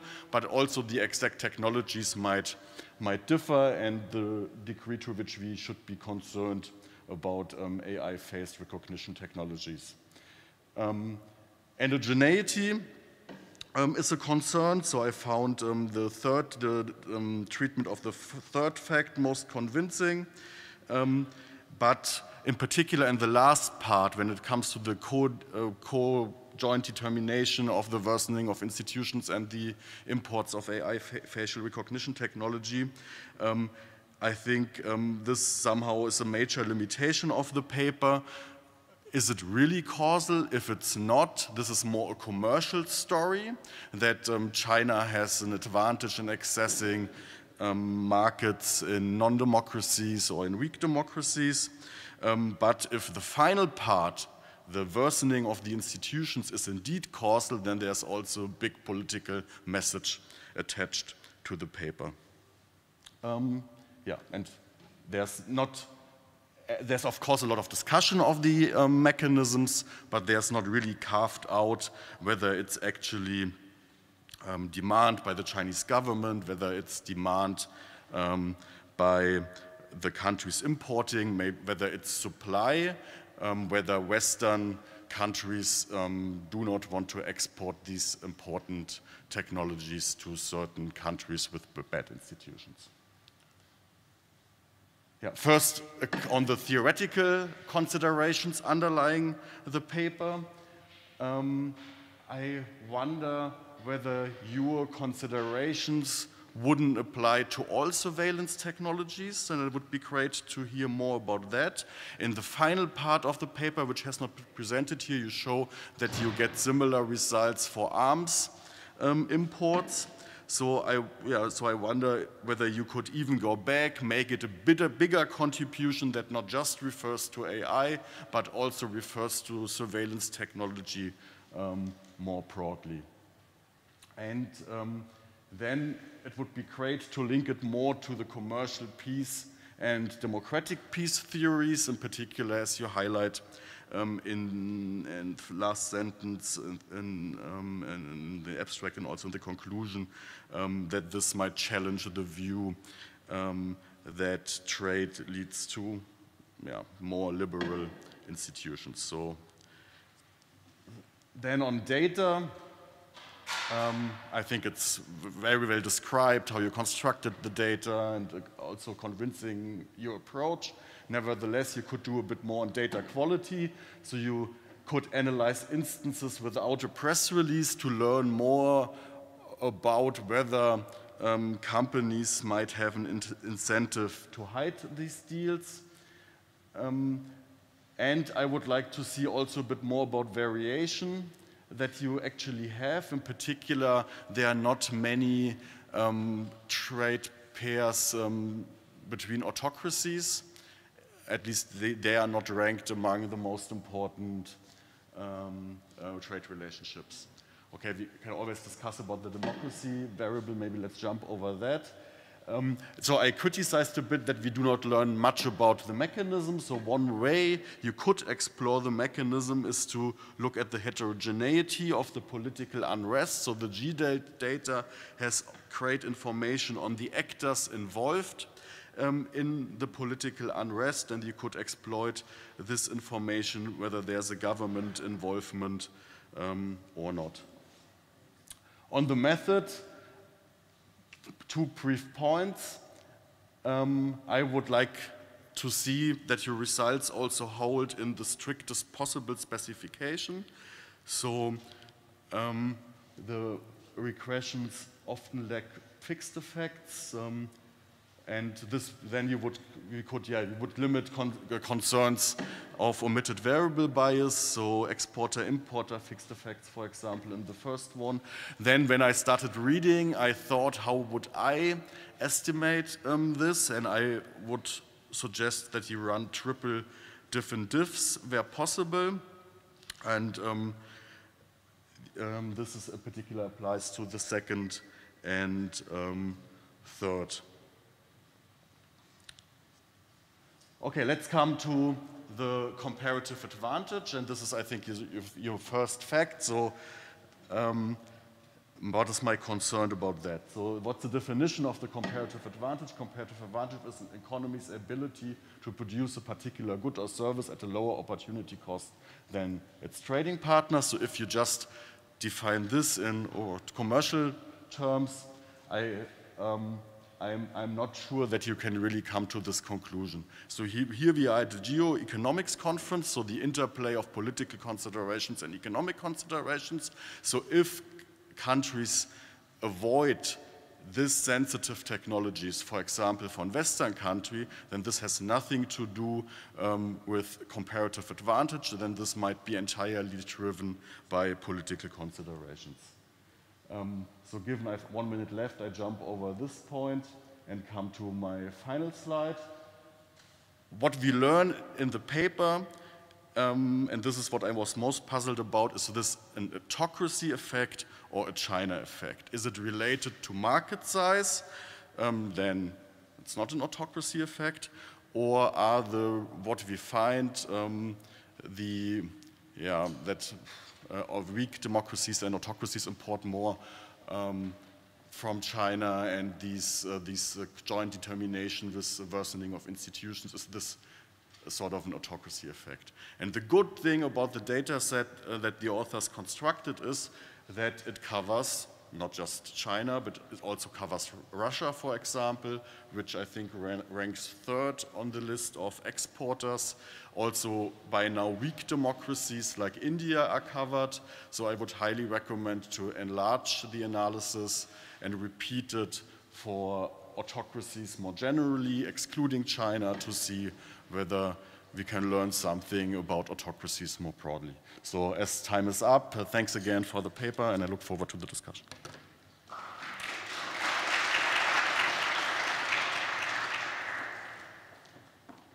Great, thank you, Andrea. Should I take a minute to quickly respond? Okay. Your points are all well taken. I think a few things to just note to clarify.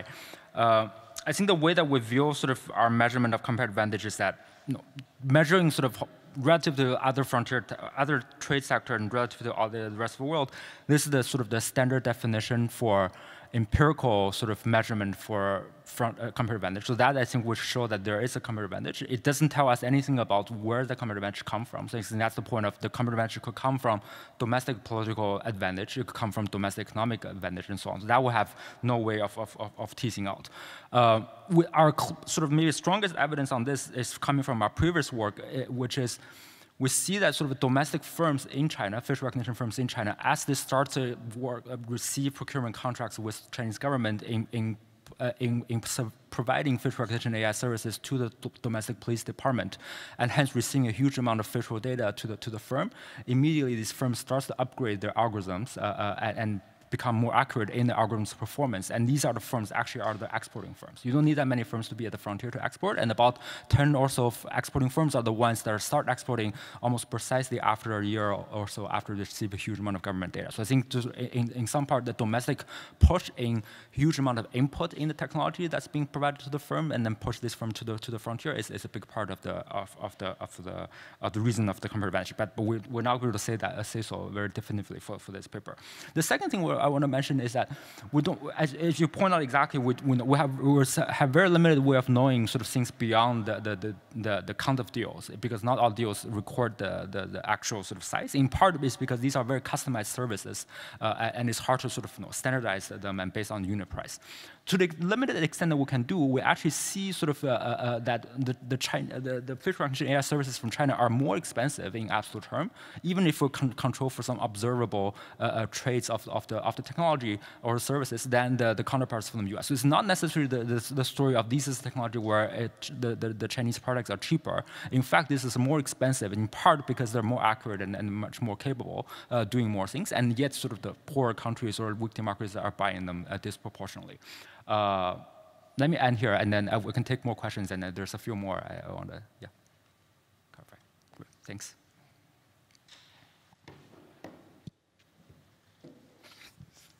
Hi. Yeah, thanks. Great paper, great work, and great agenda. I'm curious, so you showed the various other sectors where, whether there's an autocracy bias in certain goods. I wonder whether you also looked at weapon trade. And I wonder more generally whether, this is very speculative, but if you think about the future AI weapons that might come, so is there, any data on that? Is there any signs that we might see a similar story evolving? Because these are now domestic. Right. That's not nice, but if it turns international, let's see. Great, that's a good question. That actually relates to Andreas' points in the end. The frontier tech, that's the OECD definition, they don't have sort of the surveillance technology or anything that looks like a weapon in there. Maybe nuclear gets similar to that, but so far these are sort of more civilian uses. One thing we could do is that do the AI trade patterns from China, sort of not necessarily from China, but just global AI trade pattern looks similar to the global aid pattern, for example, infrastructure investment pattern or global arms deal pattern.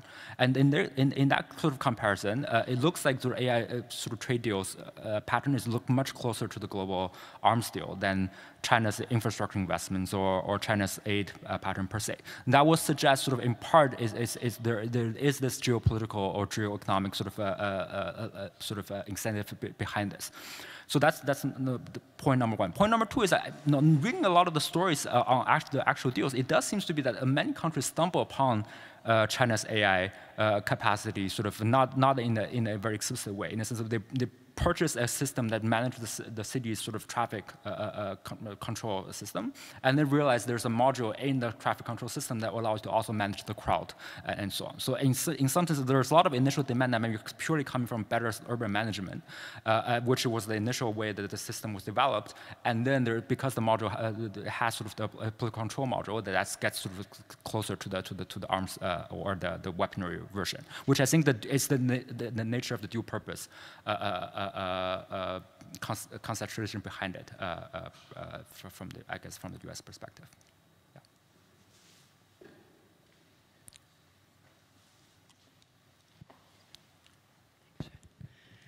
So thank you. I would like to emphasize a point that Andreas already made, and it's your choice of democracy, autocracy, data. So if you choose polity, polity does not include a lot of measures that we now think of as important for democracies, such as freedom of the press, protection of minorities, protection of individual rights, etc.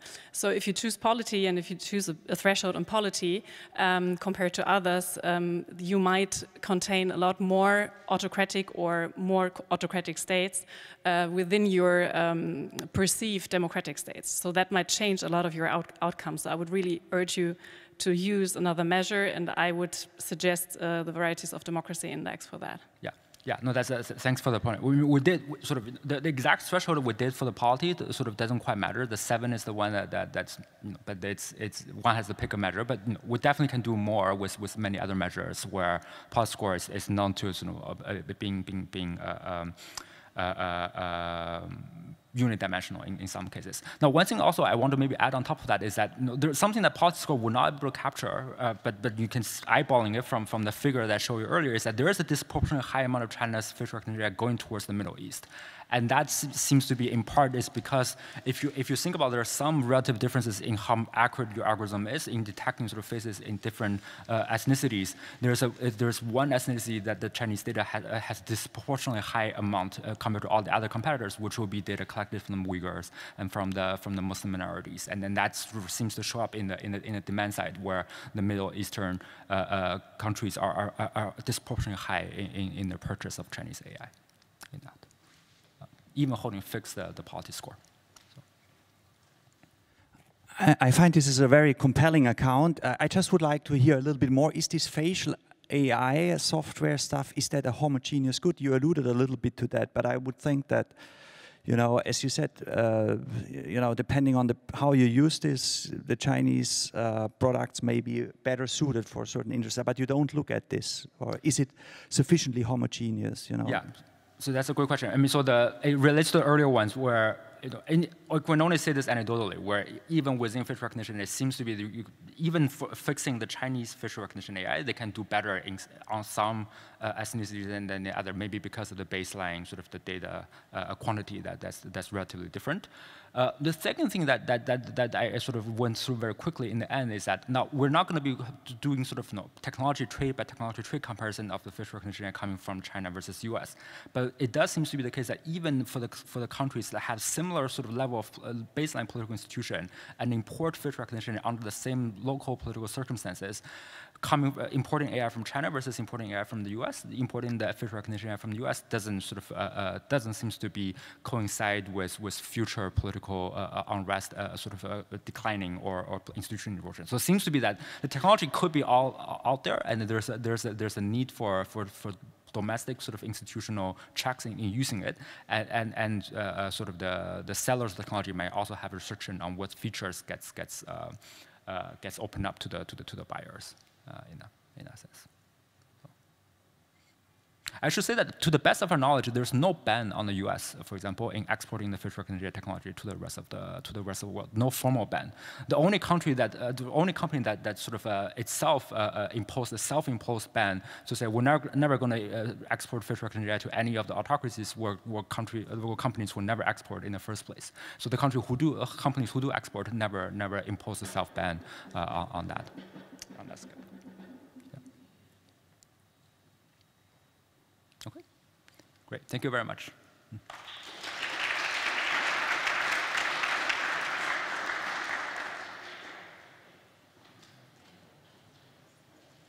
Yeah, please go and have a coffee, because that's what we're supposed to do now. We're already running 10 minutes late, so run.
Okay, so to start punctually in this session, I will just start talking now until everybody's seated. So we are now heading for the topic of supply chains. And our first presentation is by Vladimir Smirnyagin, I hope I pronounced that correctly, from Yale University, and it's macroeconomic and asset pricing effects of supply chain disasters. Please come to the front, everybody. Don't sit in the back.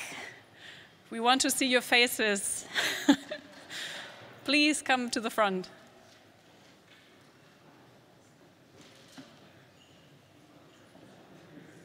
I should say that Nitya is on the taxi at the moment, so she'll arrive a little late, but she'll be in time for her presentation. But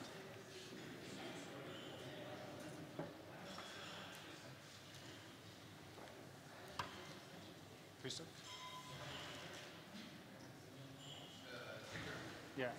This one?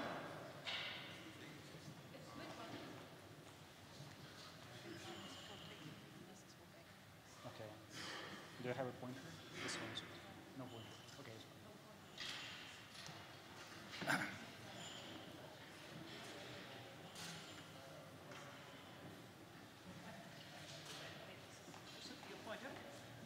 This one? Yeah, this one.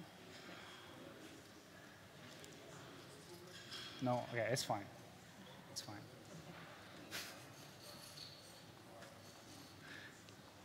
All right. Good morning, everyone.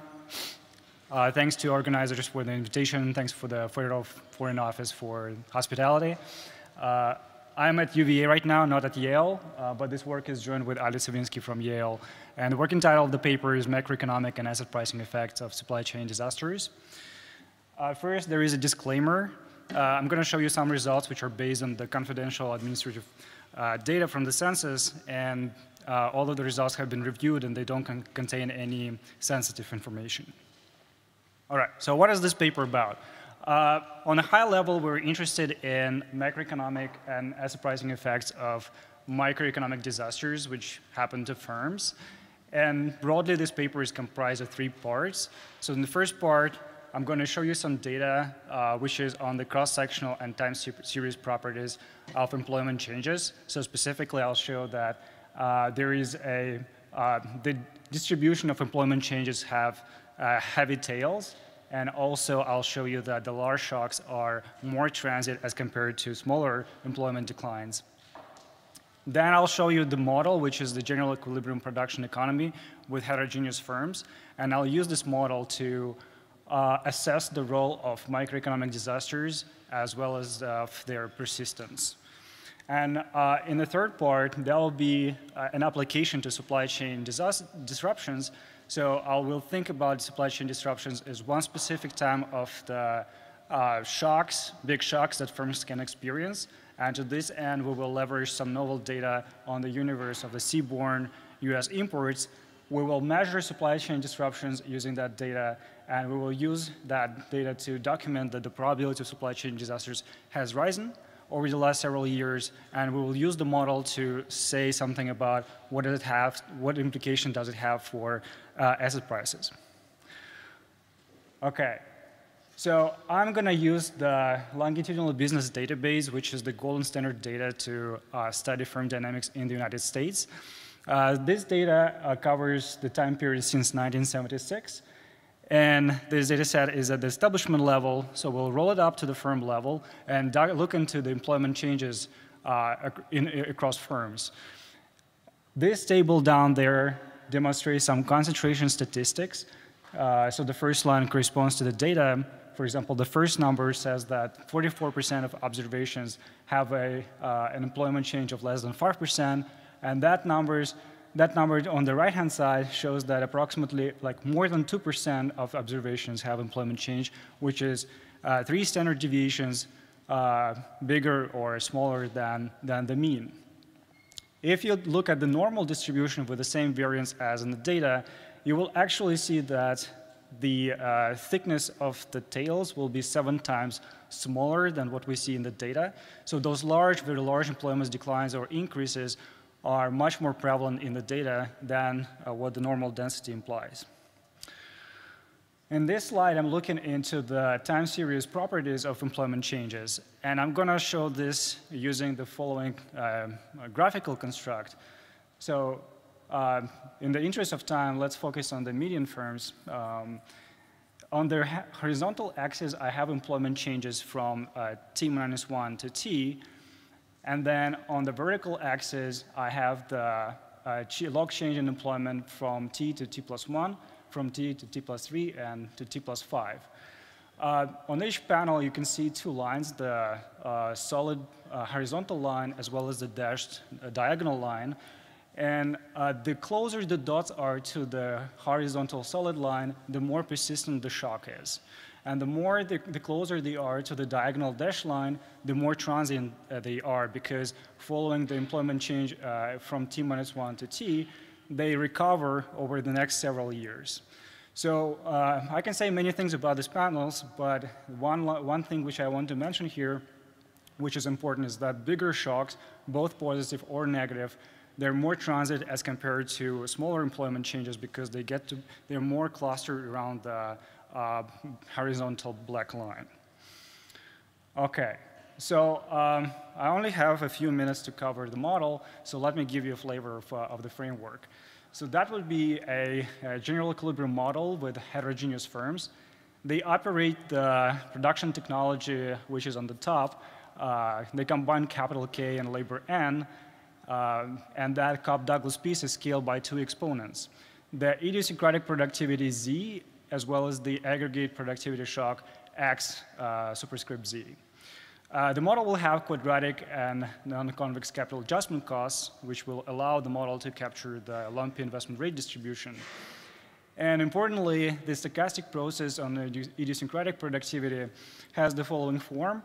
So there is a persistent parameter rho Z, and the second component is the jump component. Okay, so without the second component, that would be just a standard AR1 process on idiosyncratic productivity. But we here, on top of that, assume that with some small probability lambda, the firm can experience a very large productivity decline. And that size of the jump, chi, which is the second line, on average is rho 0.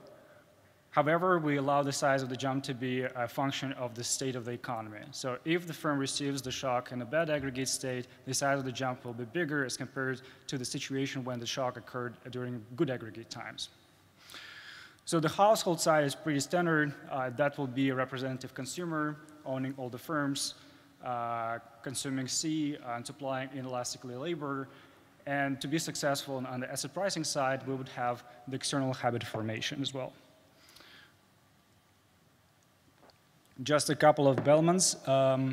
So the firm's profits, pi, with the capital K productivity Z and aggregate stake bold S, this is just the static choice of labor to maximize the revenue less the wage bill.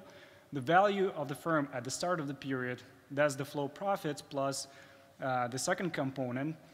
Essentially, firms operate subject to the operating cost shock, eta. So eta is denominated in the units of labor. If the shock, operating cost shock, is relatively small, the firm will choose to pay the shock, to pay this cost and adjust the capital in unconstrained way and attain the value of V superscript adjust. If the operating cost shock is very large, then the firm will choose not to adjust the capital and attain the value of no adjust. So the value of adjustment is pretty straightforward. So the firm chooses capital for the next period, K prime. So it has to pay the investment I, has to pay the adjustment cost AC, and the last term, this is the discounted flow of future profits. The firm operates subject to the standard law of motion for capital, and the value of non-adjusting is just the same as the value of adjustment, where the investment rate is restricted to be smaller than certain parameter B. Okay, so the model is successful on business cycle statistics side, which is the lower part of the panel. The model captures the volatility of output, the cyclicality, and the volatility of consumption and investment. On top of that, the model captures the key aggregate asset pricing statistics, such as the high and volatile equity premium, as well as the smooth and small risk-free rate. While the high and volatile equity premium is typical in the external habit formation models, the smooth risk-free rate is generated by the two countervailing forces. So the external habit formation models have the low intertemporal elasticity of substitution, so that pushes the investment rate up during the downturns. But in downturns, the volatility of consumption increases, and that actually incentivizes people to buy the bonds, which has a lower downward pressure on the risk-free rate. And as a result, the risk-free rate is smoothed out. And as you can see in the table, it aligns well with the data. So this figure simply illustrates the countercyclical behavior of consumption. So in bad times, which is the red dots, the dependence of consumption over the respect to aggregate stock price is very steep. So the same movements in the stock price are associated with much bigger fluctuations in consumption. And in the better times, the blue dots, the volatility of consumption is much smaller. We also look into the cross-section asset returns, and there is a well-known phenomenon, the value premium. Basically, cheaper stocks, they command a higher expected returns as compared to expensive stocks. So we sort as you can see in the data, like the first column in the data, the low book-to-market portfolio commands a higher returns as compared to higher book-to-market portfolio. The model captures that, and in the paper we explain why this happens. Essentially, cheaper stocks are unproductive firms, and they have lower investment, and in response to business cycle fluctuations, they don't have additional margins of adjustment to smooth out the dividend stream, and that's why they have a high expected returns as compared to more productive growth stocks. Okay, so I don't really have a lot of time to speak about the persistence effects of bigger and smaller shocks. Let me jump into the supply chain disruptions application. So that would be the part where we use the real-time data on the universe of shipment which clears customs in US ports. Okay, and the data spans the time period from 2007 to basically nowadays. We observe the identities of importers and exporters, and that's approximately 180 million observations, which span approximately half a million of unique firms in the United States. All right, so we observe many things in the data, importantly the volume and the weight of each shipment. We see the type of the goods in each shipment, and we see when they cleared customs. So the way we measure the disruptions is basically by looking at trade pairs, and we would call a trade pair being established if it has been trading actively for several quarters. Then I would say that this trade pair is disrupted if there is no activity in a given quarter, and we require the trade pair to be active again in the future. If you plot the ratio of disrupted trade pairs for the full sample, you would see that it has some spikes. For example, there's a spike during the financial crisis. Then there is a spike around 2011, which is the natural disasters in Japan and Indonesia, I believe. And then there is a spike in 2020, which is the result of lockdown and COVID. So similar results are there if you restrict the sample to CompuStat. So it turns out that the probability of very large disruptions increased by more than the average size of supply chain disruption, which is captured on this graph. Then we merge our data with CompuStat and study the relationship between the sales growth and the supply chain disruption. What we find is that essentially there is an economically pronounced effect of those disruptions on the sales growth. 10 percentage point increase in the share of disrupted import is associated with a 3 percentage point decline in the sales growth. And in the last 4 columns of the table, we look into the persistence of the effect of the disruption on the sales growth, and we find that on average, they last for about 3 quarters. Okay, so we're also looking into the following thing. Which fraction of firms which perform poorly also experience a supply chain disruption? So we classify observations into sales growth quintiles, and we run the following regression, and we find that approximately 9% of firms which are in the bottom quintile of the sales growth distribution experience a supply chain disruption. And then the fraction of firms which experience a supply chain disaster in a higher sales growth quintiles monotonically declines.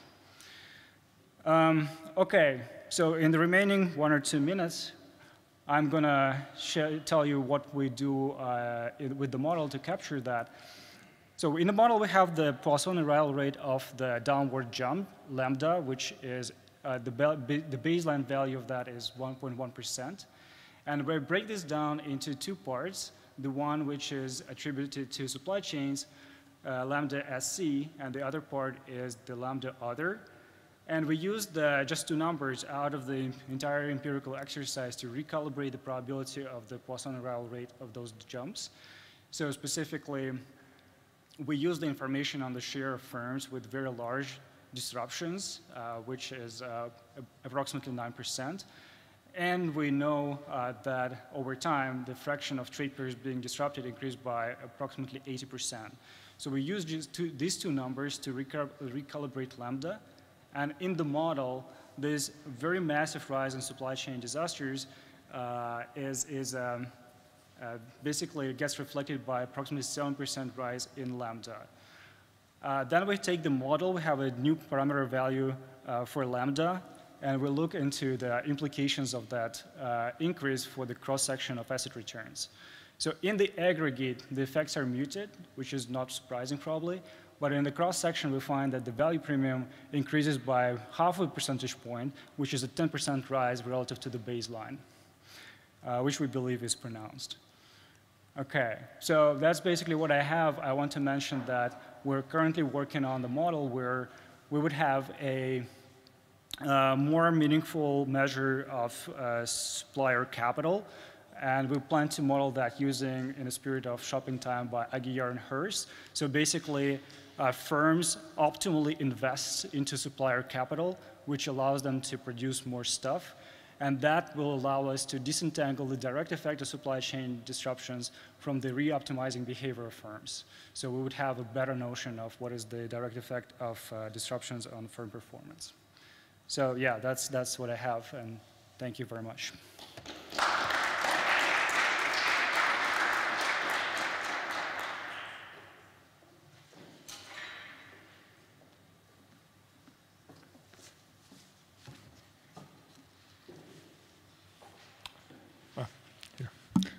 Thank you for inviting me to this very interesting conference and also to discuss this paper. So let me first provide a really brief summary of it, and then I'm going to focus on key aspects of the paper. It's a very long paper. In my perspective, actually, there are more papers than just one. And I would suggest to split the paper possibly in 2 papers. But it's a paper that, broadly speaking, tries to combine a micro perspective using very disaggregated data and then derive macroeconomic implication and asset price implication in particular. And they have a very rich data set, administrative firm level data, and also shipment data that are very interesting as themselves too, and on which they build and construct a measure of supply chain disruptions. There is a rich model, super interesting on asset pricing with a heterogeneous firm, and then there is this application that Vladimir discussed at the end. So I'm going to provide a little bit of a background and then focus on the supply chain measure and then the link between the model and the application. So why are all be interested in this supply chain business? And this is something that pre-pandemic was taken as granted.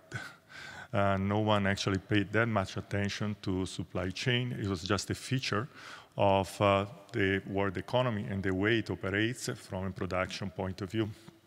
But the pandemic actually exposed vulnerability of this structure, of this production network. And looking forward, it's not difficult to think that there might be other shocks that might be relevant in terms of focusing on supply chain and how those supply chain might affect firms, as in this paper, or more generally countries as well. So the question is, how do we measure this supply chain disruption? And this paper actually contributes to this question as well. In my previous appointment at the New York Fed, we did construct an index of supply chain disruption that we used from a macro perspective point of view, because we tried to relate that index to inflation developments in the US and also globally. It's a global supply chain index, the one that we constructed, because it builds upon several indicators that belongs to few selected economies that are integrated among themselves. Now, we also constructed another index, which is not publicly available, which is the net version of the index, in which we just combine pressure coming from demand and supply. So the original one is just a supply one. But what is interesting here, I want to show you the index, and the red line is the net index, and the blue one is the supply one. So the difference between the two approximately, not precisely, measure the size of the global demand pressure on supply chain in the way we measure them. And what is interesting there is that you see this index goes up, and the peak, this is measured in standard deviation, the peak is at the end of 2021. And the two lines goes up together. What does that mean? It means that actually the supply component was the one that was driving what was happening. It was not much demand pressure, at least globally, but it was more supply disruptions that was responsible for what was happening in terms of disruptions. So that's just to give you an overview what we did there. Now, this paper constructs another indicator that I find very interesting. And this indicator actually builds upon more disaggregated data, because our indicator actually builds upon transportation cost and also indexes coming from the PMI among different countries. So this one is actually, I think it has a lot of potential, this indicator. And I think I want to praise the authors for building it up, because it opens also a set of other questions that, in my opinion, are very interesting. And one of the things that they can do, they can exploit this indicator, because builds upon basically unique data set at a firm level, looking at trade data, detailed trade data, individual trade data, is that actually they can expand it to construct indexes at a sectorial level. And this is particularly relevant in terms of what I'm going to say when we talk about the link between the model and what they're doing. One of the limitations of this indicator, or the data, from my understanding, is that the way they construct the indicator is basically built on US data. And there is availability for other key selected countries, but not for that many, or the other that you might want to use. So there is a little bit of a limitation. But I have to say also, there are a lot of data, digital data, that are coming out that will be very useful in terms of integrating all this. And this is something on which I would be very interested as well. Now, on this indicator, one of the questions is what defines a disaster there, and they have their own definition, but of course, there might be arbitrariness in that. And the other thing is, what is the right benchmark we need to think of in terms of what is relevant there. And this is their indicator. Now, you can see it's a similar shape of the one that I showed you before, the one we construct from, which is mainly aggregate and global in nature. This one is building from very disaggregated data and focusing on the US. There are some similarities, but for example, when you go towards the end, there is an uptick which instead we don't have. Maybe there is something specific in the US happening, but I think it would be interesting to dig a little bit more in all this. Now, let me focus a little bit on the application and the link with supply chain. Now, the model is very beautiful, and rich itself, it's an asset price model with heterogeneous firms, so it's not an easy model.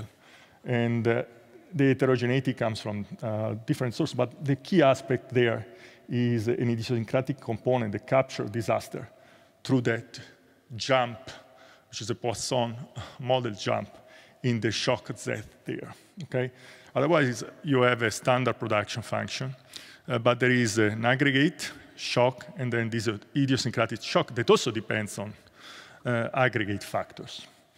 Now, to me, this is the big issue on which I think they would need to work more if they want to integrate their micro analysis with this model.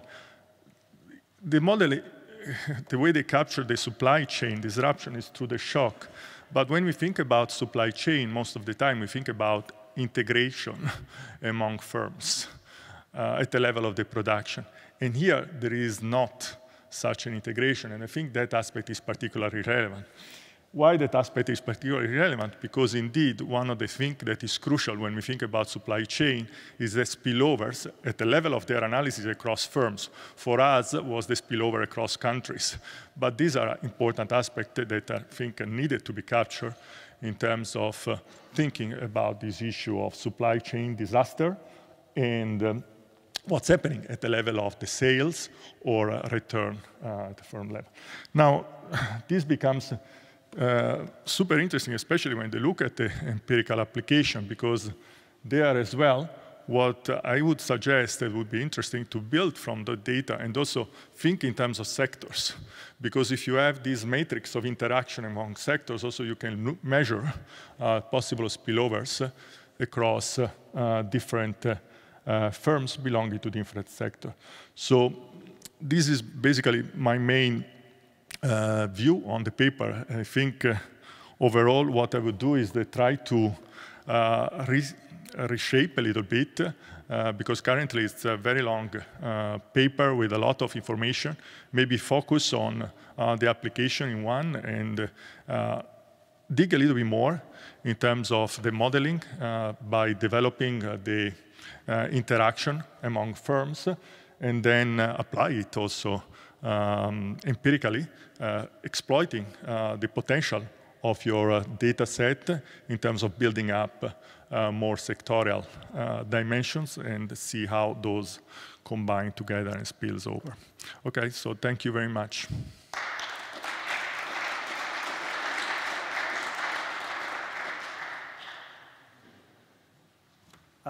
Thanks a lot, Gianluca. That's great comments. Your GSCPI index was like definitely a motivation for us, and I totally agree about incorporating a more like building a model with a more meaningful component of supply chains, and this is something I mentioned towards the end. So we're extending the framework to have like a supplier capital which firms can optimally invest to. Yeah, so that's work in progress for sure.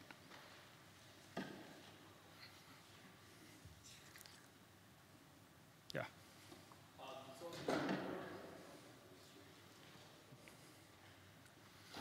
I just came from session B where we didn't have this.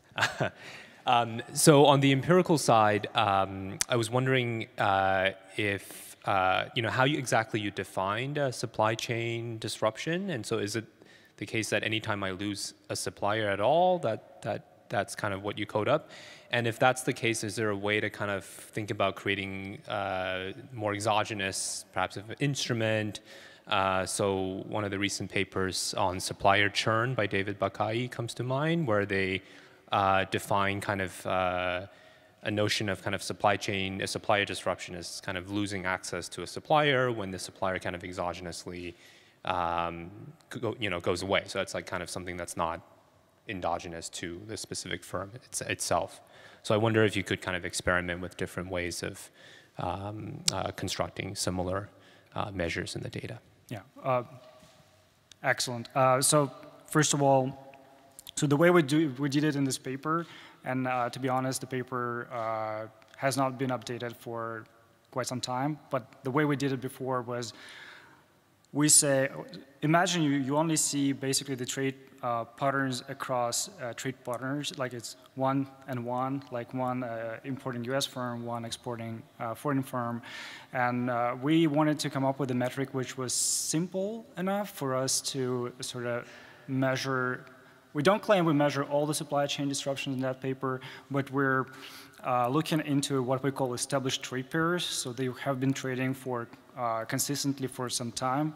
Then we don't see any activity between them in a given quarter, and then we require them to be active again in the future. And the reason why we require them to be active in the future is because we don't really want to capture situations when they optimally stop trading with each other. So that, in our view, allowed us to measure supply chain disruptions sort of comprehensively for all US firms, but I totally agree that doing something like exogenous variation, like in Buckeye and co-authors style, would be probably more precise. Like if there is, if the supplier goes off the market, clearly that's a disruption. But I'm not sure how many of them we can capture using our data, but that's definitely worth thinking about. Yeah, I agree with that. Yeah. I have just a curiosity somehow related to what you said.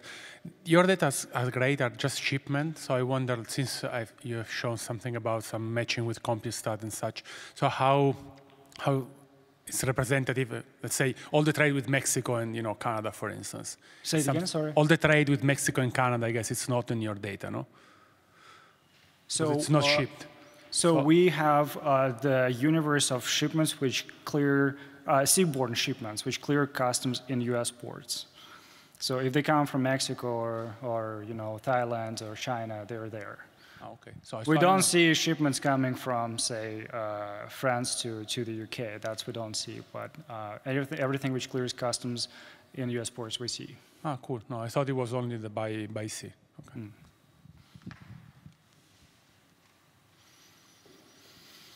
So it seems one important margin which is missing in the model and maybe also in the data is inventories. No, I would imagine these firms, they have some inventories and that allows them to smooth out at least some of these disruptions. So do you have data on that? Do you have any idea how important that margin is? Yeah, that's a very fair point. So we can only see inventories for probably listed firms. So we could merge that. We already merged that shipment data with Compustat, so probably we can get some measure of inventories for them. So that's one. Second, you're right. The firms can optimally respond to like turbulent times by accumulating more inventories, and that's the margin which is definitely missing here. So when it comes to measuring disruptions in that paper, so we said that, okay, the firm has, so first of all, we measure disruptions at a quarterly frequency. So we believe that if you go to more frequent time periods, like monthly, then the issue for inventories will be much more pronounced because you might not trade because you have enough stuff. But if it's like you don't trade for like a quarter, that's probably less of a concern. Yeah, so long story short, we're definitely like thinking about how inventories play, which role they play in this, in the effect of the disruptions on macro and asset pricing. But yeah.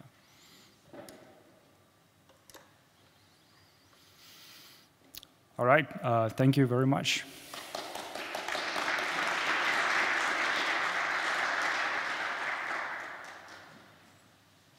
So I cannot believe it. We're ahead of time. So now we welcome. Is she there? Nitya? Oh, yeah, you're there. Nitya Pandalai-Nair from University of Texas at Austin, Weathering the Storm, Supply Chains, and Climate Risk. Hi. Thank you very much for having me. Okay, great. I'm going to start. I'm not quite as tall. So thank you very much for having me and for putting this paper on the program. And I also want to especially thank the organizers for putting up with my very inconvenient flight plans. So this is joint work with Juanma Castro-Vincenzi, Gaurav Khanna, and Nicolas Morales. And since Nicolas is at the Fed, there's a standard disclaimer at the bottom. This is the only paper on the program that does not have a discussant. This is also my fault because we haven't been prompt enough with our drafting. And so I assume I can just present for 30 minutes. Is that reasonable? Or 40, or 45? OK, fine. I mean, that's 45 would have been great. OK, so, but please interrupt me if you have questions as well. So as a little bit of motivation, the rise of complex supply chains has been a key feature of the recent episode of globalization. And we know that there have been enormous efficiency gains from production being specialized across countries. And we also know, and there's abundant empirical and theoretical work showing that these supply chains can propagate shocks across borders. In particular, there's been a lot of attention recently paid to this type of shock propagation, as we all experienced disruptions due to supply chains during the COVID lockdowns, due to the port bottlenecks, or, for instance, due to floods. All of these create supply shortages and inflationary pressures, and so this is a very salient topic. So what we're going to do in this has been extensively studied, and what we're going to do in this paper is think about whether firm supply chains can adapt to shocks, whether they're taking into account that these types of shocks might occur, and how they might actually adapt their structure in order to address the possible risk of shocks. In particular, we're going to focus on climate risk, which I think is a very salient geopolitical concern going forward. And what we're going to think about here is going to be whether firms are anticipating climate risk and adapting their supply chains in order to take into account the possibility of climate-related shocks in their supply of intermediates. You might think that if the firms have, in contrast to unexpected shocks like COVID, if firms have already anticipated climate shocks, then they might actually, in the data, we might see that there's more intensive margin adjustment and less extensive margin adjustment, for instance, upon the incidence of a climate shock. We might also find that larger firms are better able to adapt their supply chains in response to these types of shocks. So what we're going to do more specifically in this paper is use a new data set, which is the universe of firm-to-firm transactions for a large Indian state. And we're going to use these data, and we're going to use these data in an event study where we're going to consider flooding events in India. And we're going to look at how firm supply chains responded to these flood shocks in India. We're going to then use the evidence that we have on the empirical side to inform a model. This model is going to be a model of firm optimal sourcing under climate risk. You could think about it more broadly as a model of firm optimal sourcing under risk, but it turns out that the risk that the model implies is going to be related to climate risk. We're going to quantify perform some quantification exercise with the model. What I'm going to show you today is going to be two things. First, I'm going to show you some comparative statics with an arbitrary calibration to help you understand the mechanisms in the model. And then I'm going to show you our first calibration, which is where we calibrate the model to observed regions in India. And we invert the model to back out the implied risk that firms assign to sourcing from different regions. With this model, we're then going to perform a number of counterfactuals. We're going to look at cases where risk is homogeneous across space, where there's regional autarky, or there's free trade between regions.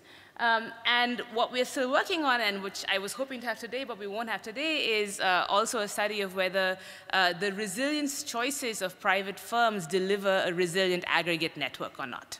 And so, in other words, do the private firms deliver the same network that the social planner would choose? Okay, and that we're not going to have today. As a preview of results, the event study, so I keep looking away because I need to look at the slides to be able to talk about them, but I'm sorry about that. As a preview of results, on the event study, we are going to find that the responses to climate shocks indeed suggest that firms are anticipating climate risk and have adapted their supply chains to the probability of climate risk. We're going to find that there's a short and sharp decline in the purchases of intermediate inputs from affected regions. we're going to find that the input decline is short, sharp, and then recovers. And interestingly, the firms don't change their suppliers. So they go back to the same suppliers after the shock. Okay, so this suggests that indeed the firms have anticipated such climate risk. This is very much in contrast to what we found, for instance, using the same data and clearly unanticipated shocks like COVID, where we found that there was a reorganization of the supply chain. So we're going to take this evidence and use it to inform our model. Our model is going to be a spatial general equilibrium model of a firm input sourcing under climate risk. And what the model is going to feature in particular is that there's going to be diversification through supply chains. So firms are going to trade off their input costs against the risk of sourcing from particular locations. Okay, so in particular, what the model can deliver is that regions that are less productive but less risky can have welfare gains. Okay, so they're going to see higher real wages. The model is also going to imply something very interesting for trade versus autarky. In particular, we're going to find that real wages are going to actually be lower across all regions under costly trade. Okay, but at the same time, the volatility of real wages is also going to be lower. Okay, so and this insight is going to come from the fact that what trade is allowing here is diversification. Okay, and so that's going to imply that firms are able to mitigate their risk and reduce volatility, but at the same time, they do this by potentially purchasing inputs from less productive suppliers. Okay, so from higher cost suppliers. On the quantification, so this is the theoretical and analytical result. We're going to validate it in the quantification section. And on the quantification, what we're going to do is invert the model to back out what the firms believe is the risk across all of the regions in the model. And we're going to find that once we back out these probabilities and we correlate them with climate observables, they're actually strongly positively correlated with climate observables. Okay, so for instance, the correlations with rainfall across regions are about 0.5. So it does suggest that the probabilities of risk the firms are thinking about when they make their sourcing decisions are related to climate risk. We're also going to find quantitatively that wages, on average, are going to be 9% smaller, and the volatility of real wages is going to be 90% lower in the baseline model where firms are diversifying their risk compared to autarky, okay, regional autarky. On the other hand, we're going to find that wages are, on average, 11% smaller, and the variance is 25% larger relative to allowing free trade across regions. Okay, so free trade actually would allow for the diversification benefits, so lower volatility, but at the same time not have also deliver higher real wages. Okay, so that's going to be the other insight. Let me skip the literature in the interest of time and talk to you a little bit about the data. So the data we're going to have is a new data set. It's the universe of firm-to-firm transactions for a very large Indian state. For confidentiality reasons, I can't name the state, but to compare it to other sources of firm-to-firm data, it's about 3 times the size of Belgium, 7 times the size of Costa Rica, and twice the size of Chile. Okay? That does not uniquely identify the state. I've already checked this. So what we're going to have in the data are unique origin and destination establishment identifiers, and every shipment between all pairs of establishments. Okay? We're also going to have every shipment where at least one node of the establishment is in the state. So what we're going to be missing is going to be shipments between establishments that are outside of the state, and shipments between establishments, for instance, in Belgium and the rest of the world. Okay? So that is a feature of all firm-to-firm network data. There's going to be some boundary on it, and that's the same that we have here. In contrast to most VAT data, we're going to have transaction values, 8-digit product codes, and quantities, so we can construct very rich price information as well. And we're going to have daily data for 2018 to 2020. We've just received 2020 data, an update of 2022, but it's not today's talk. So the climate data we're going to use are going to be floods. So this is a map of monsoonal rain floods during the period of our sample across India. So it's showing you the spatial coverage of each flood. Okay? And we're not going to use all the floods. We're going to use floods that are not in our home state, which I'm not going to identify, and also that have enough of an impact in terms of the number of people displaced and dead as a result of the flood. And what we're going to, our event study is going to be a stacked event study. So the specification is going to be pretty straightforward. So we're going to construct a supplier exposure measure for firm J in event tau, and this is simply going to be the weighted sum of whether or not the firm J's suppliers have been exposed to the flood. Okay, and the weights are going to be the pre-period input purchases from the suppliers. This is a very standard exposure measure. And then we're going to run this regression, which is, again, a very standard event study, where we regress some outcome on the supply exposure measure in periods before and after the event. And then we have firm fixed effects, industry region time fixed effects, and then log purchases in the pre-period to control for, and demand controls. Okay, so it's a very standard event study. Let me just show you the results.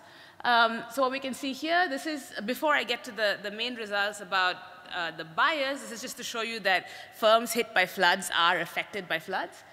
You can see that the sales of these firms declines relative to unaffected similar firms in the same industry and same region and so, I mean, and not region, but in the same industry in the same period, and then recovers after about 3 months, okay? And so if I look at what happens to the buyers, you see on the buyer side, the blue line is the purchases of intermediate inputs. They also decline very sharply and then recover very quickly. Okay, if you look at what happens to sales, sales do decline significantly, but the decline is much smaller than the decline in intermediate inputs. Okay, and they recover about the same time as the decline in intermediate inputs. And then do the firms reshape? So this is going to be key for whether we think about firms anticipating the risk or not. Do the firms restructure their supply chains when their suppliers are exposed to these shocks? In our data, it turns out that we don't see much restructuring. So if we look at purchases from suppliers, whether these are suppliers that you already had in the past or new suppliers, we see that purchases from continuing suppliers decline in line with the flood, and then they recover. Okay, they go back up. So you basically, the firms go back to their original suppliers. Okay, so this suggests that firms have set up their supply chain taking into account the risk of these types of flood events across space. To us, this is actually very plausible, because if you think that you know, India is a country that monsoons happen every year, right? So floods are going to happen somewhere or the other every year, and so if you're a firm setting up a supply chain in India, you likely have taken into account the probability that there is going to be a flood in some of these areas, because you know this is happening every year with some likelihood. Okay, so how are we going to think about this in the theory? We're going to have a model of sourcing under uncertainty. So the environment is going to be an economy with I regions. Each region is going to be endowed with Li workers. The model is very simple at this point. It's very stylized, but we actually get quite a lot from it, so we're happy with that. We will extend it in the future. 2 types of goods. There's going to be final goods in each region that are not traded, and tradable intermediates. Okay, so intermediates are traded across regions. Final goods producers are going to be monopolistically competitive. Intermediate good producers are going to be competitive. And we're going to have iceberg trade costs of shipping intermediates across regions. All firms within a region are going to be homogeneous. Okay, so we're simplifying in that dimension. So on the demand side, demand is standard. We don't have CRRA. What we're going to have is just consumers are going to have consumer CES aggregate of their final goods that are produced in that region with the elasticity sigma, and you get the standard CES demand function. The production of final goods is going to be Cobb-Douglas. Okay, all firms are identical. They have productivity phi. And they use a labor input Li, and they use a bundle of they use intermediates X. Okay, the X here is going to be an aggregate of intermediates. We're just going to assume it's the sum of all intermediates that the firm receives from all regions J. Okay, so intermediates across regions are perfect substitutes. Again, this is a simplification, but actually it delivers very nice results. And so we're going with this for now. We're going to consider other options in the future. So labor is a variable input, and intermediates in a particular period are quasi-fixed. What do I mean by that? The sum of intermediates, the intermediates that you can use in production are going to be what are available to you after you have placed your orders in the pre-period and after the realization of the shocks, if any shocks realize. Okay? So the intermediates Xij have to be less than or equal to this Chi J. Chi J is a regional shock, which is, say, a flood or other climate shock. multiplied by the orders of firm I from region J, Mij. Okay, so Mi in particular is an input order that is fixed at the time of production. How does the production of intermediates work? Competitive suppliers in each region use only labor and have a constant marginal cost to produce intermediates. Okay, and there's going to be, again, as I already mentioned, the iceberg trade cost. So this is the timeline. So in stage 1, so really we just have one period, but the period is divided into stages. In stage 1, the orders of intermediates are chosen to maximize expected profits before the realization of the shocks. In stage 2, the vector of shocks realize and production takes place, and then all markets clear. So goods markets clear, labor markets clear. Okay, and regional wages and the regional price index, the price indices are determined. And of course, stage 2 and stage 3 occur at the same instant. Okay, so ex post, the firm's problem is very simple. Firms are just going to choose labor to maximize profits given the orders of intermediates and given the shock realizations. Okay, since profits are monotone in intermediate inputs, we're going to have that, the firms are going to use all available intermediate inputs. Okay, so that's all there is here. The ex-ante problem is more interesting. So ex-ante, firms are going to place orders to maximize their expected profits less the order costs. Okay, and so this is what that profit function looks like. Their expected profits less their order costs. The only deterministic variable here is the firm's productivity, phi, okay, which again is homogeneous within the region. All equilibrium objects, wages, prices, output, and so on, are potentially stochastic, okay, because these shocks are aggregate shocks across regions. Okay, so they're all inside the expectation. What is also interesting here is that, I don't know if I have a slide on this. No, I didn't have a slide on that. Can I go back? There we go, okay. So this profit function is convex in the orders of intermediates. Okay, so despite not having any CRRA preferences or anything that actually imposes risk aversion, it's almost like the firms behave like they're risk averse here. Okay. Okay, so some useful properties. This is just how we solve the model. We can show that expenditure on orders in each location is equal to a constant share of output. We can solve for aggregate profits. We can solve for labor demand and aggregate income. And wages are going to adjust that labor demand from intermediate goods producers is a constant fraction of total labor supplied. So that's the setting, and let me move on to the comparative statics. So what we're going to do initially to understand how this model works is look at a very stylized setting. We're going to have 9 regions on a grid. I'll show you the grid in a second. We're going to assume that all regions are homogeneous in the underlying fundamentals. So they have the same productivity, the same labor endowment, and the same intermediate goods producers productivity, ZI. So the only differences across regions are going to come from the probabilities of these shocks, okay, across regions. And we're going to assume the regions, as I said, are on a grid. It's a 3x3 grid. Trade is costly, and moving from one square to the other on the grid has a trade cost which increases in distance with elasticity 0.1. Okay, so trade is costly. If a shock occurs, 90% of your shipment is destroyed. Okay, so chi is 0.1.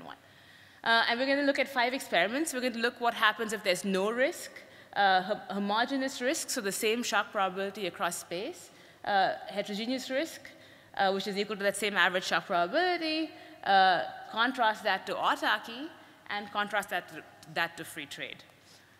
So this is what happens when there's no risk. Okay, so here I have bilateral sourcing patterns. So this is 9 by 9 because potentially each region, each of the 9 regions sources from all the 9 regions. And you can see that given that there are trade costs, if there is no risk across space, nobody buys inputs from anyone except their own region. Okay, because every other region's input is more costly. Okay, so there's no risk, there's no diversification motive. You just source 100% of your inputs from your own region. So that's the block diagonal. You can also see that given with this assumption of the same fundamentals, real wages are equalized across space. Okay, so that's that very uninteresting heat map on the right. Okay, so this is what happens now if we have homogeneous risk across space. So here you can see that you're still sourcing the most from your own region. The diagonal is still the darkest. This is actually what we also see in any IO table.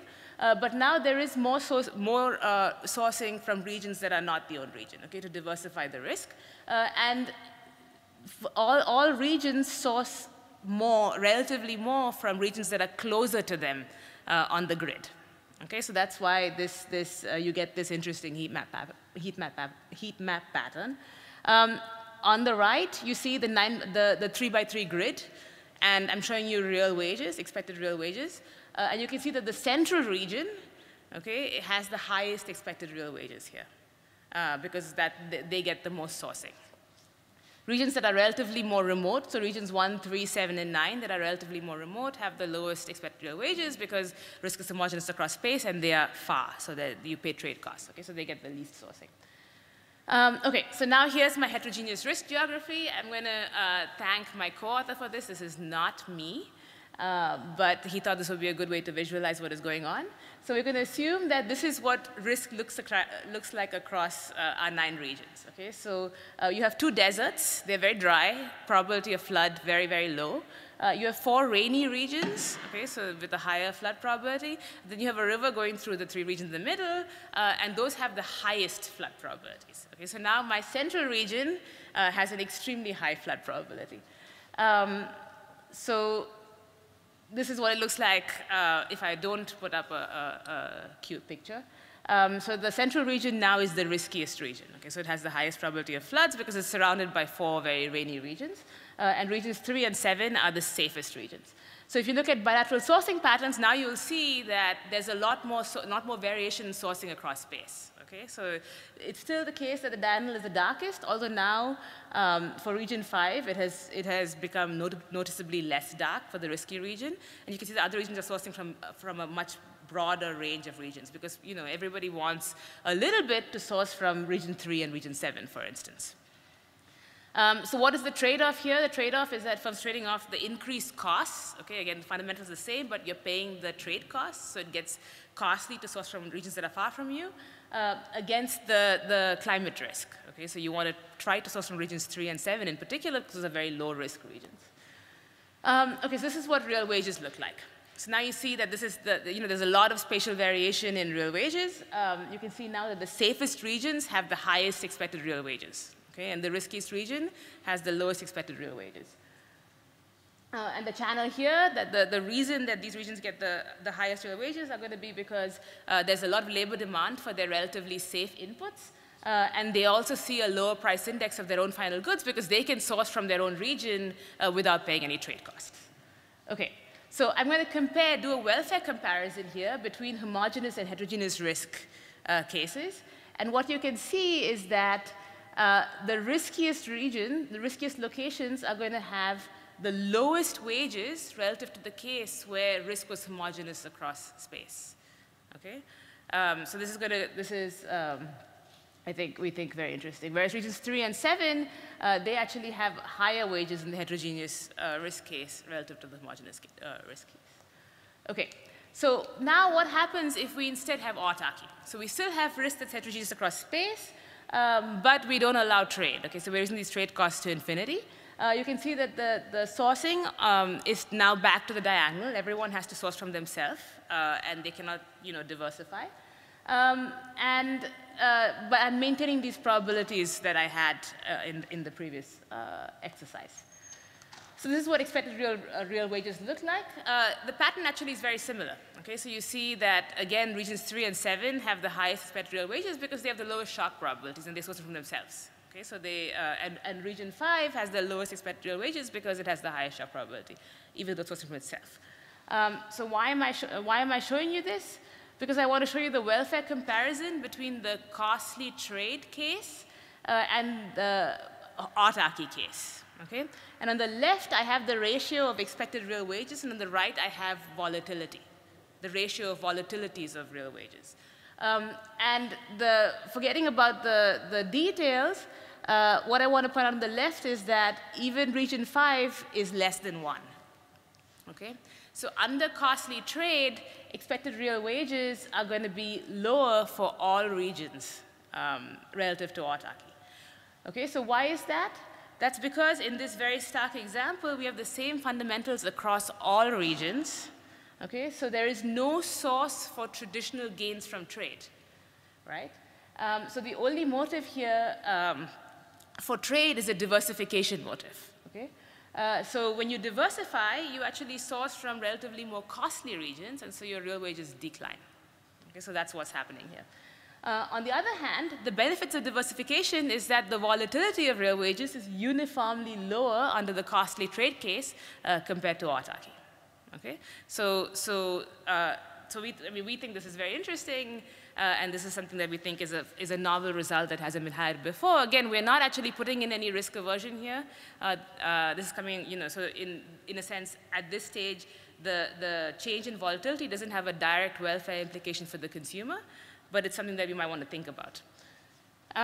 Okay, so I'm not showing you the free trade case, but in the free trade case, you'll get that the volatility under costly trade is actually higher. Okay, so you get the diversification benefits, and you get the higher real wages. Okay, so let me talk about the calibration. I don't know when I go until, sorry. Okay, good, because my watch says 5 a.m., so okay, so that should be good, I think. So this is going to be the calibration. This is a map of one of the maps of India. There are many maps of India. This is one of them. I'm taking no political stance here on what the right map is. And we're going to aggregate the country into 20 regions.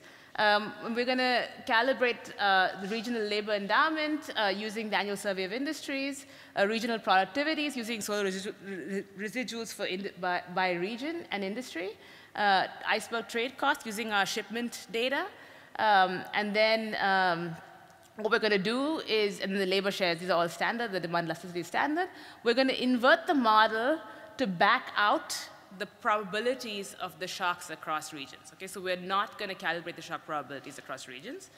So our model does relatively well at this point. So we're going to, what I'm showing you on the left is the sourcing shares in the model against the data. We have a pretty good fit. And I'm showing you on the right that the relative wages do decline pretty dramatically in the probabilities of shocks across regions. If I look at non-targeted moments, the model also fits non-targeted moments pretty well. So these are sales shares which we don't target, and the model does a pretty good job. Again, this is, this is not an easy model to solve. So 20 regions is the limit of what we can solve exactly. But we can linearize. We have done some simulations, and we found that linearizing is not too much of an issue, or we can solve with, we can just simulate the model under different shock profiles without linearizing. And we're working on that, and hopefully we'll eventually get to much more disaggregate regions, but at this stage it's still doing pretty well. Okay, so the quantitative results. So this is what the model implies for risk, and I'm plotting it against the monthly rainfall and the daily rainfall. And what you can see here, again, is that positive correlation that I mentioned. So again, we inverted the model. We didn't calibrate the risk in the model. But the model implied risk does seem very strongly positively correlated with climate observables. Okay, so it suggests that, at least in the lens of our model, the relevant risk for the firms is at least somewhat related to climate risk. And so now I'm going to show you what the quantitative results look like. So these are the implied probabilities of shocks across India. And I'm showing you the sourcing patterns for 2 states. Okay, I've picked them. One is a large southern state, one is a large northern state. And you can, just to show you that there's a lot of variation, that the southern state sources a lot more from close states in the south. That's the middle plot. And the northern state sources a lot more from states that are central and northern. Okay, but then again, there's a lot of variation across the country. Here are the implications for expected real wages under trade and under autarky. And what we find quantitatively is that expected real wages are 9% lower than in autarky, and the variance is 90% lower. Okay, so there's a huge diversification benefit, and not that much of a decline in expected real wages from being able to source inputs across space.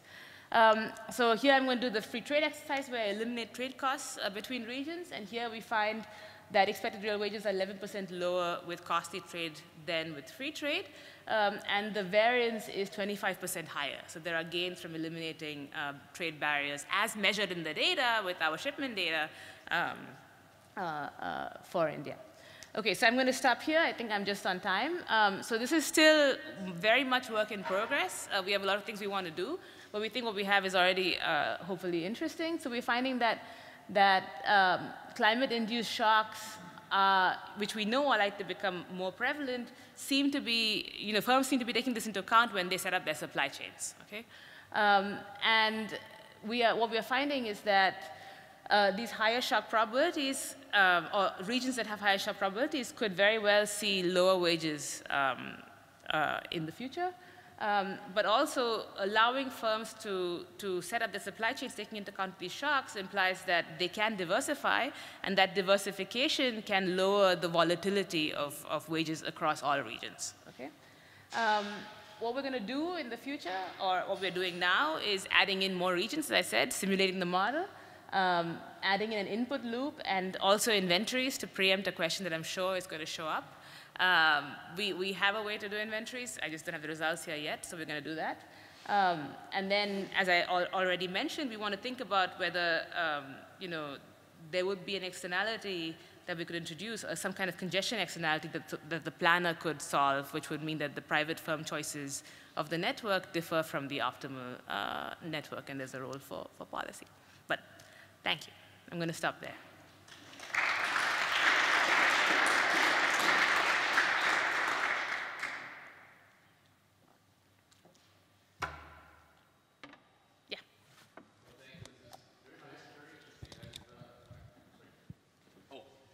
Thank you. So I said it was nice and interesting, a great paper. I was wondering whether you're modeling climate risk or rather weather risk. What I mean? No, so I think that's a great question. I think that our model actually is just about risk. It could be any risk, so it's just there's a risk of disruptions to your intermediate inputs that you're getting from different regions. We conceived it to think about climate risk, and we are in the quantitative implementation is in India, where the salient risk is really the rainfall and potentially heat. Those are the two types of climate risks that are potentially salient, and so we are finding this positive correlation with those types of risk. But I don't think, that's just because it is India, right? So if you take the same model and apply it to a different location, that might be a different, it might not necessarily be climate risk that firms are taking into account when they set up the supply chain. So if the parameters of the distribution are shifting because of climate change, and we don't know how they shift, is this something that you can picture?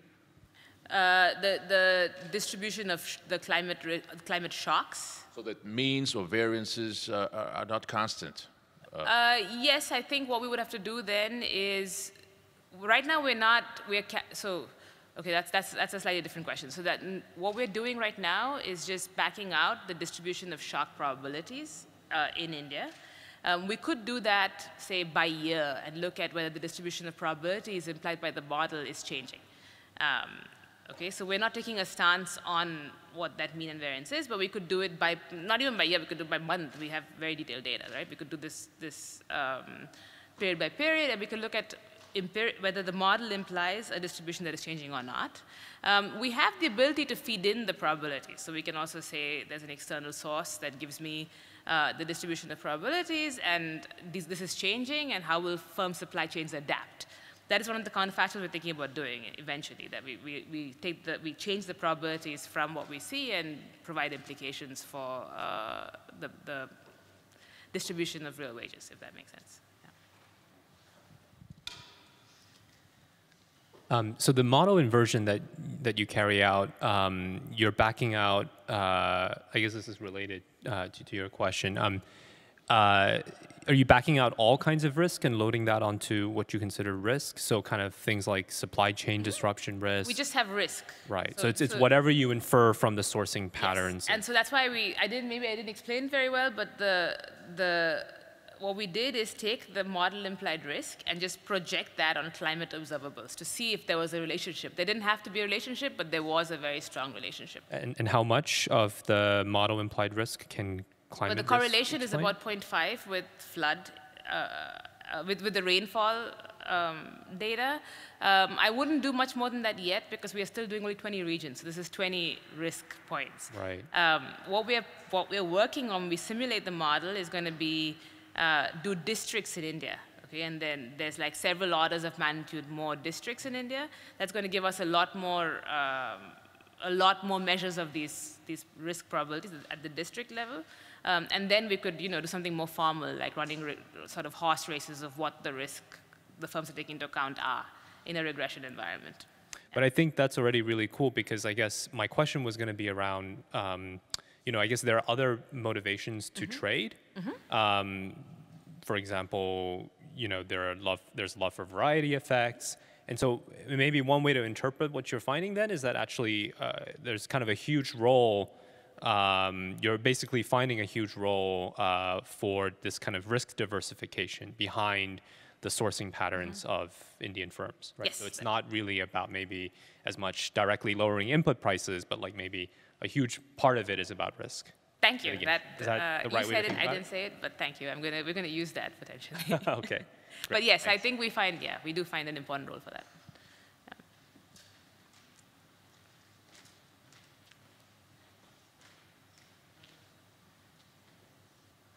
Yeah, good morning. Thank you very much for your great talk. I had a question about inventories, so I will slightly rephrase it. Do you have data on the time of duration of the floods? Because I wonder if, a flood that is taking place in a short period of time will have different effects than a flood that is unexpectedly long, because then the stocks in warehouses might be depleted, and your results might be more transferable to a decoupling from China case where you cannot re-enter trade maybe 2-3 months after a flood. Thank you very much. That's a great question. Thank you. So we have, I think it's a really good question. The floods in India during our event, we do have data on their duration. The events that we have that coincide with our data sample are unfortunately all fairly short duration. So we don't have floods. I think the longest is like 2 months. So what we have not had is sort of a Pakistan type situation where there was a flood that lasted for months and months and months. So we cannot, there's another paper that is looking at exactly that case, but we don't have the ability to consider that because of the floods that actually occurred. I grew up in India and I'm fairly connected to what is happening there. I don't think there's ever been floods that are that widespread or that long-lasting, at least during my lifetime. So I don't know that firms necessarily plan for that. I would expect that you would see some adaptation after that because it would be so unexpected it doesn't happen typically. On the other hand, we did look at each of these events separately to see whether there was any event that gave us different responses than the average. And we do find that floods that are more widespread, so that affect a large number of districts, have slightly stronger responses. Yeah. But the duration is very similar. Thank you, Nitya. So my question is about whether there's an element of, say, path dependence that you could incorporate in this model. So for instance, with firms exiting flood-prone zones and strategically locating in, say, zones 3 and 7 in your graphs, and whether that kind of lock-in of heterogeneous, like sort of spatial sourcing patterns also has implications for like regional inequality, and if that's something you're looking at. That's also a very good question. We are not doing that precisely because our empirical evidence finds firms going back to the exact same suppliers. Okay, so we have strong evidence that the firms they're not discontinuing, they're not restructuring their supply chains. We found very different responses when we looked at the COVID shock where they did restructure their supply chains. Here we find that they actually go back to the same suppliers. Okay, and the way we interpret this in our model is that in India, the monsoons happen every year. There's a probability of floods every year. You've already taken that into account when you plan your supply chain. And potentially that probability of floods across space is not shifting very much in the 2-year period that we are looking at, or the 3-year period of our data. Okay? This would maybe be different if there was, a massive Pakistan-style flood that covered half the country, which is completely unanticipated, and then you want to, the firms update their probabilities of the risk across space, and then they want to move to a different region. But we don't find that. It's not there in our data, so we're not taking that into account. So they've already located, as far as we can tell, the places that they want to be, given the productivities and the flood risks.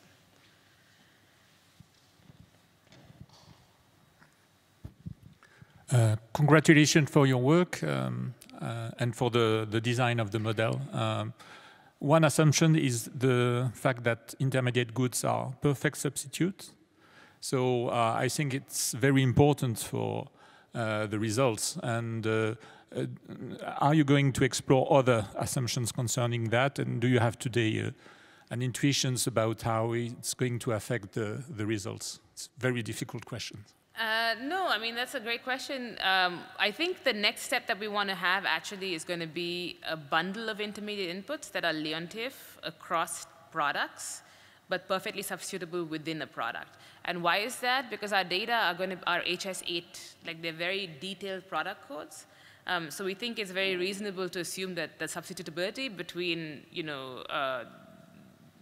the shoes that you buy from District A in Tamil Nadu versus shoes that you buy from District B in Tamil Nadu is fairly high, but then between shoes and belts is very low.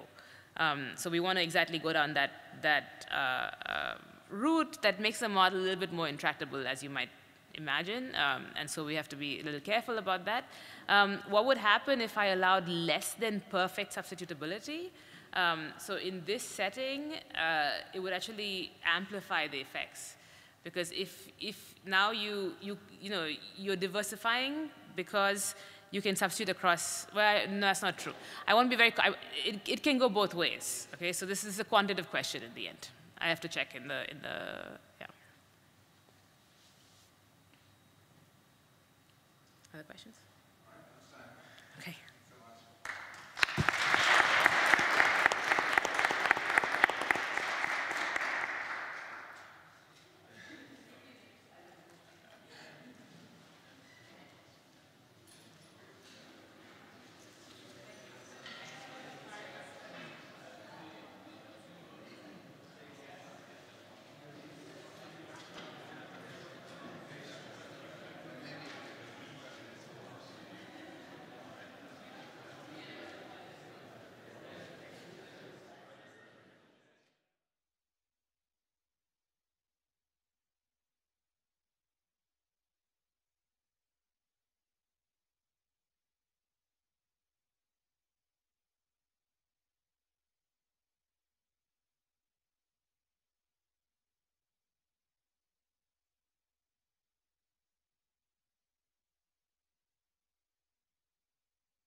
Or I can walk like You can also take this one, and then you're like more mobile. But it's important that you speak into the microphone. Yeah, got it. Thank you so much. Thank you.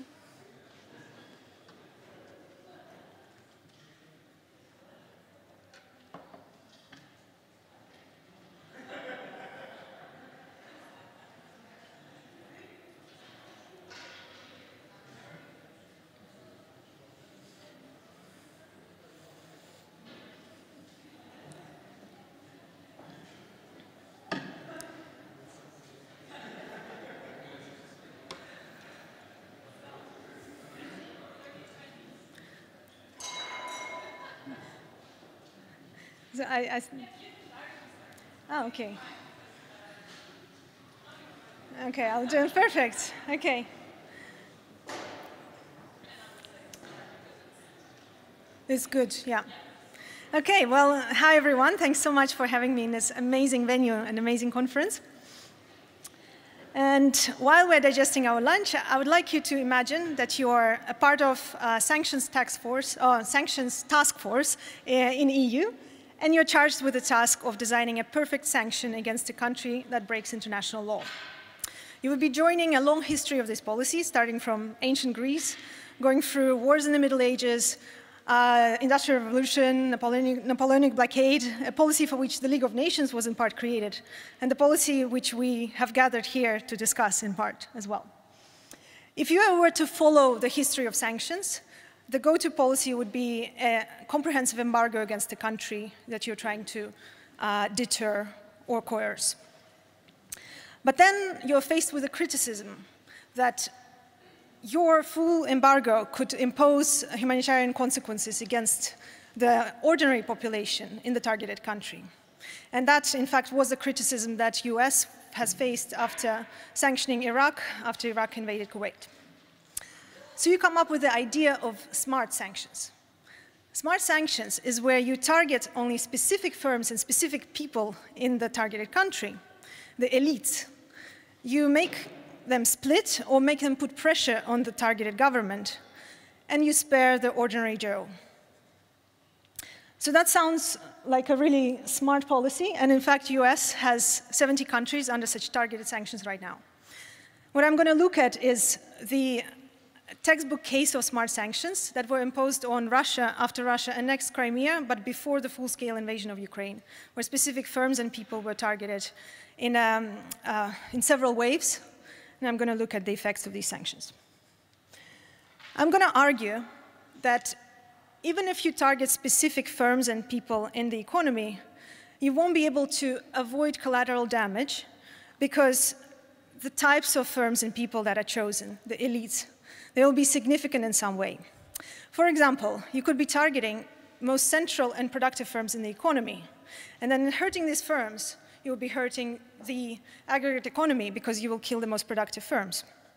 On the other hand, you could be choosing firms that are politically connected and over-resourced, and in fact, you could cleanse the economy of unproductive firms by hurting those politically connected, over-resourced firms.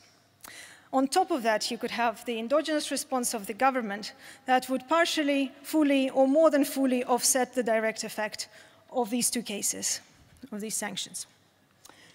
So let's see exactly what happened in Russia between 2014 and 2020. How the sanctions affected the economy, was there collateral damage, and how did the government react?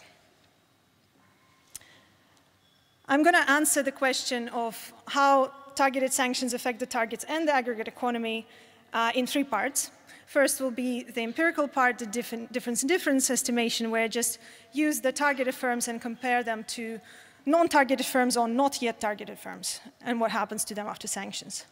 Then I use a mass allocation framework that fits this setting very well, because this framework allows me to calculate the aggregate effects of a policy that has important reallocation effects in the economy.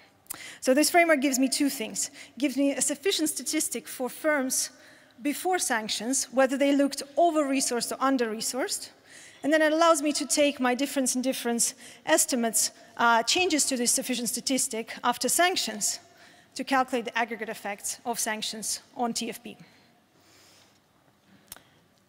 What do I find?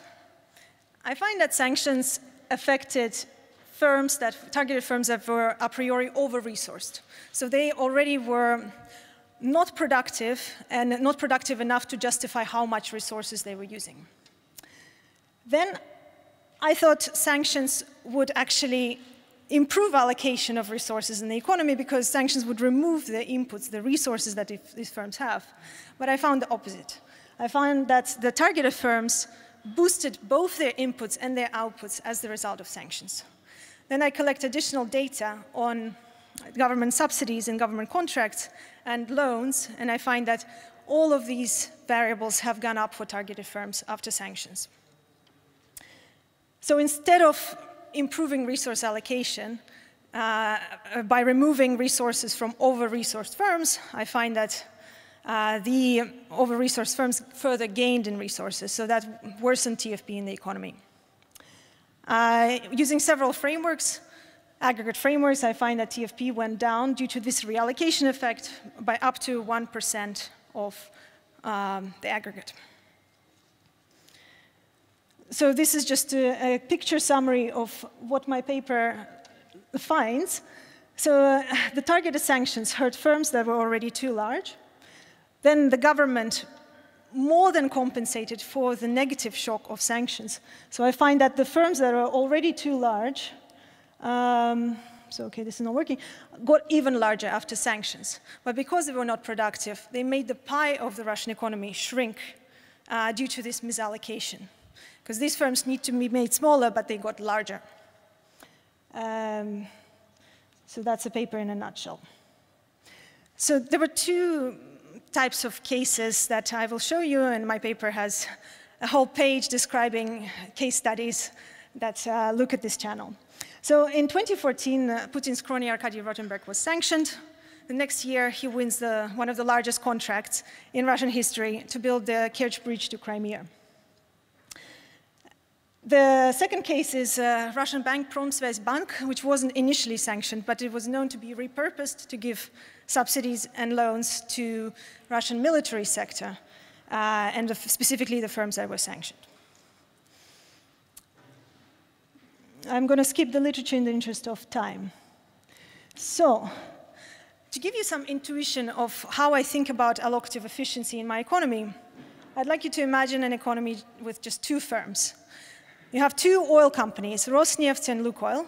Rosneft is state-owned and is not as productive. So for a marginal unit of capital, it produces $5. Lukoil is a private firm and it's more productive, and for one marginal unit of capital, it produces $10. If you take 1 unit of capital from Rosneft and give it to Lukoil, your economy will gain $5. And so you will reallocate capital across the two firms up to marginal products of capital equalization, and that's how you reach the highest output per capita in the aggregate, per capital in the aggregate.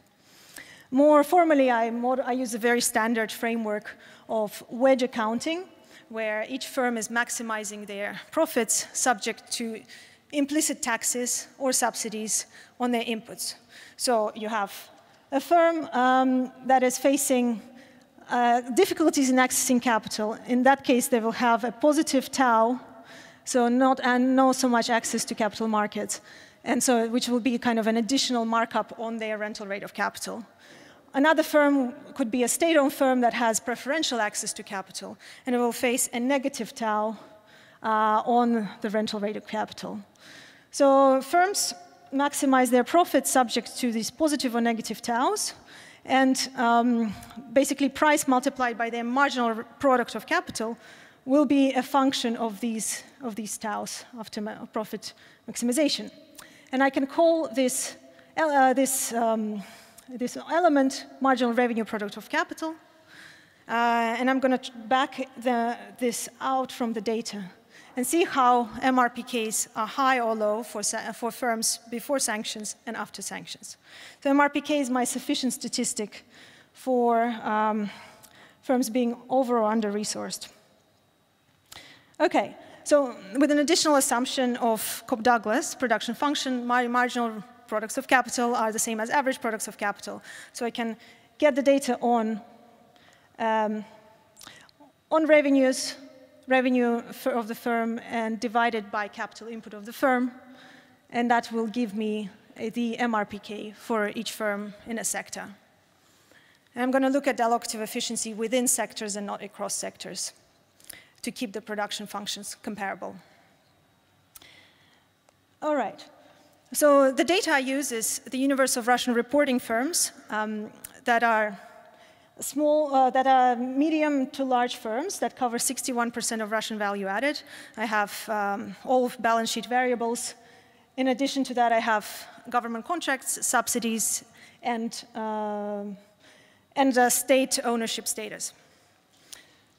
So years I have from 2012 to 2020, which covers the full period of staggered sanctions. This data on sanctions I collected myself, but now this type of data is available everywhere. The sanctions were of two types: the targeted sanctions, specific firms, right? So SSI sanction, which was a sanction just against the inputs of the firms.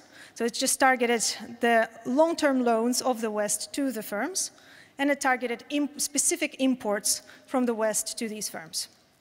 Then there was an SDN sanction, which was also called blocking sanction, that stopped all transactions with the targeted firm. So say there was a firm that's targeted with SDN, it cannot do any business in the West or in European countries anymore after being sanctioned. So think about it as input sanctions and input and output sanctions. How were the targets chosen?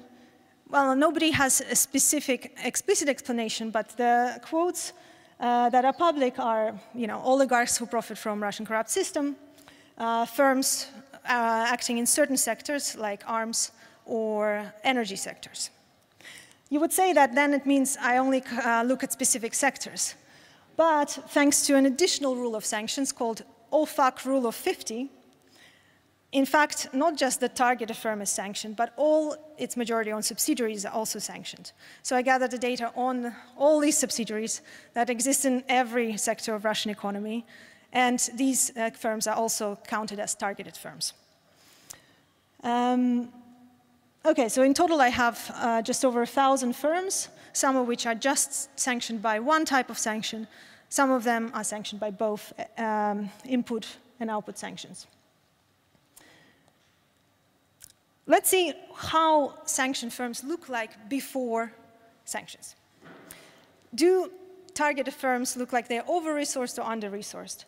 So I'd like you to see the first graph that shows the distribution of marginal revenue products of capital for the sanctioned firms in the blue dashed line and the non-sanctioned firms with the black line.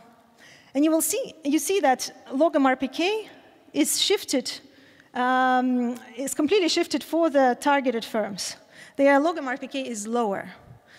In my framework, it means they're facing an implicit subsidy to their capital input relative to the non-sanctioned group.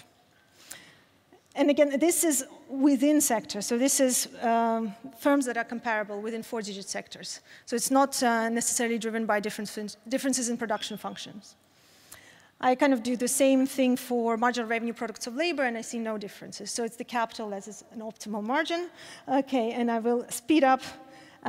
Just remember this graph. When I first started writing this paper, I thought I will find negative effects of sanctions on inputs, and I thought that the two bell curves would come closer together. But I actually find that they go further apart as a result of sanctions. So it means MRPK that was already too low for sanctioned firms gets even lower. I do a standard diff and diff to get my results, and let's look at the results straight away. So the firms are sanctioned and targeted. What happens to their inputs? You can see that all the inputs go up significantly. And I'd like to show the effect on capital. And you would say, okay, this could be pre-trends. But just looking at years before 2014, the first year of sanctions, and looking at how targeted firms compare to the control group, you kind of see that the effect is starting to happen from 2014. Can we go back? And can we look at just one more, where I look at sanctioned firms and not yet sanctioned firms and compare the effect on capital for these firms using one of the new estimators, and I find the same effect. So capital starts growing after you are sanctioned compared to not yet sanctioned firms. Go back. Very good. So just remember that inputs go up after your sanctions. What happens to output? You can see positive effects across all variables at proxy output. And you can believe me, in the interest of time, that I have a similar graph on revenue effects on sanctions, that revenue starts going up after you're sanctioned. MRPK goes down after you're sanctioned for the sanctioned firms who already had too low MRPK, and it goes further down, further away from efficient. What would explain this effect? So additional data on subsidies and a slightly better data on procurement contracts demonstrate that these variables start going up after you're sanctioned. So I interpret this as a government responding to protect targeted firms, which overcompensates the negative effect of sanctions. I see the same effects for different loans. And basically, everything is pointing to the same direction. Sanctioned firms win after being sanctioned.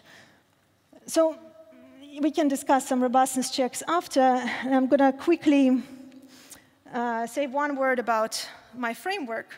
So my framework tells me a TFP in your economy or your sector depends on the variance of marginal revenue products of capital. If the variance goes up, TFP goes down. I had a certain variance, as you saw, into two bell curves that were with a distance apart. And I find that the distance between these two bell curves goes further apart. So the variance of marginal revenue products of capital in each sector increases, which decreases my TFP in each sector due to this endogenous response. And looking at several frameworks, several aggregation frameworks, in particular one that looks at the importance of each sector in the production network of the economy, I find negative effects across the board, which go up to negative 1% of TFP.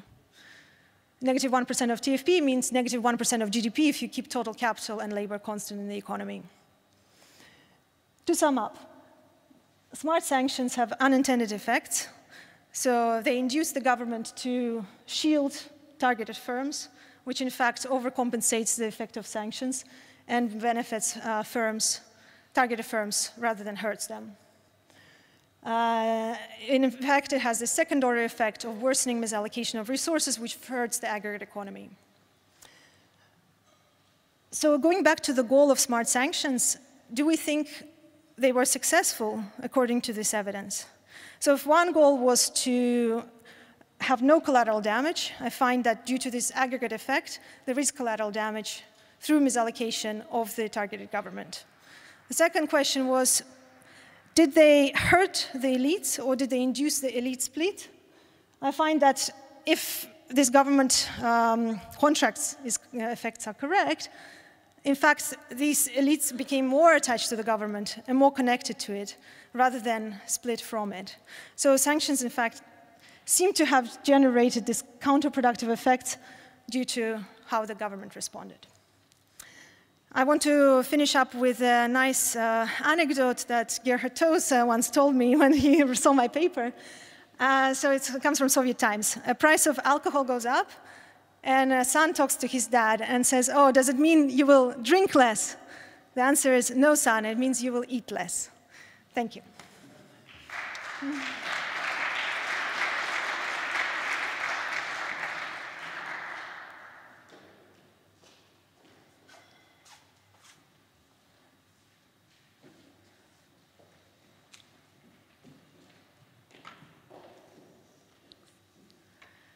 So good afternoon, everyone. I'm very excited to be here, and a big thank you to the organizers. It's been a pleasure to read the paper of Jamila, and I learned a lot. This is a paper about sanctions, but the background really is an allocative efficient story, right? So allocative efficiency is an important driver for growth. And in fact, it potentially explains a large portion of the TFP differences across countries, right? So we have a number of, like, a key measure is a standard OLE and PAYX measure, and you can think of it as an average of firm-level productivities plus a covariance of firm size and TFP. And you want these covariance to be basically high, because then that means that resources are flowing to more productive firms. So Jamila actually combines this nice framework with a natural experiment. And the natural experiment is that following the Crimea annexation, the US started sanctioning certain firms in Russia. In particular, the firms that had closer political ties to the government. So this is a paper about economic sanctions, which is a very important and a widely used measure to promote peacekeeping. But in particular, it talks about smart sanctions, right? So starting 2000, the US started imposing targeted sanctions in an endeavor to harm the elites and at the same time to prevent essentially very bad outcomes for the general population. So the question of the paper is whether smart sanctions actually work. And Jamila is going to look at this question by looking at the effects on the treated firms, so like at the micro level. So she's going to look at how the inputs and revenues, as well as the marginal revenue products of capitals of these firms are going to work by using a wedge accounting framework. But she's also going to look into general equilibrium effects, right? So on the aggregate, there could be effects of misallocation on the aggregate economy if the sanctions imply that resources are going to move across firms. So Jamila finds that actually the sanctioned firms that are close to the elite, they gain instead of losing, they gain in terms of inputs and revenues. However, their marginal revenue product of capital declines. Now, what is the mechanism? The mechanism is that the government, the Russian government, steps in and subsidizes those firms. So effectively, they extend contracts and subsidies to those firms, and they help them out in that event. But at the aggregate level, we tend to see negative effects for the economy. Now, how does this work? Those firms that got sanctioned were already large and capital rich, so they were not the most efficient firms. So the government steps in. They give them more money, so resources move to more productive firms to the less productive firms, and that exacerbates the misallocation problem. So that basically leads to a decline in the TFP and a decline in the GDP. So that's the story. Now, if we think about the effectiveness of sanctions, smart sanctions fail in that the elites do not suffer and the general population burns effectively those effects of the TFP decline. So I'm going to focus on what I think is the main contribution of the paper, because that's a mature work, and my comments are going to go a bit around the positioning of the paper of Jamila. So I think that this paper makes two big contributions. One is in the literature of sanctions. I think that it's a big paper in this literature because it really advances the way we think about those issues, right? It does it in multiple ways. So we have this nice interaction between the sanctions, the firms, and the state that gets in the way. And we have the effects in the micro level, right, on the firms, but also we have the aggregate effects. And effectively, we tend to think about different channels that could be at play. So we learn a lot of things. I think even conceptually, I think there is a big merit to this idea. And there's a second contribution that tends to be more methodological. So first of all, Jamila does a very good job in compiling data sets together. So besides the Spark data set, she also compiles data about government subsidies. Then we have the use of causal estimates that guide the misallocation accounting framework. So this has only done by Bon and Maitreyi a little bit earlier, but she has an edge over their methodology, and I'm going to say a little more about that in a second. So we have a channel, which is the government stepping in. So we have an explanation of what happens in the microdata. And the whole calibration of the general equilibrium model allows to extract normative implications, right? So it can guide policy decisions, and that's useful. Now, I'm going to start the issues that I would like to consider more deeply, and I'm going to start with the paper positioning. So Jamila does a lot of things in this paper. I think it's her job market, so it's a very, very rich paper. So I think it's easy to get stretched in different directions. So the way she likes to position the paper is she takes these micro and macro effects of sanctions to think if we could evaluate their effectiveness as a peacemaking mechanism, and I don't think we have enough to talk about that, right? It's impossible to it's a big mental jump to think about those effects that we understand well, to whether the full-scale Russian invasion would have happened earlier or later, absence of sanctions. So personally, I would just, for that paper, I would keep that one out. And there's a second stated contribution. So it's very natural to think about this framework as like a sister framework to the booming literature that looks at trade disruptions because of trade wars, supply chain disruptions, and even deglobalization more generally.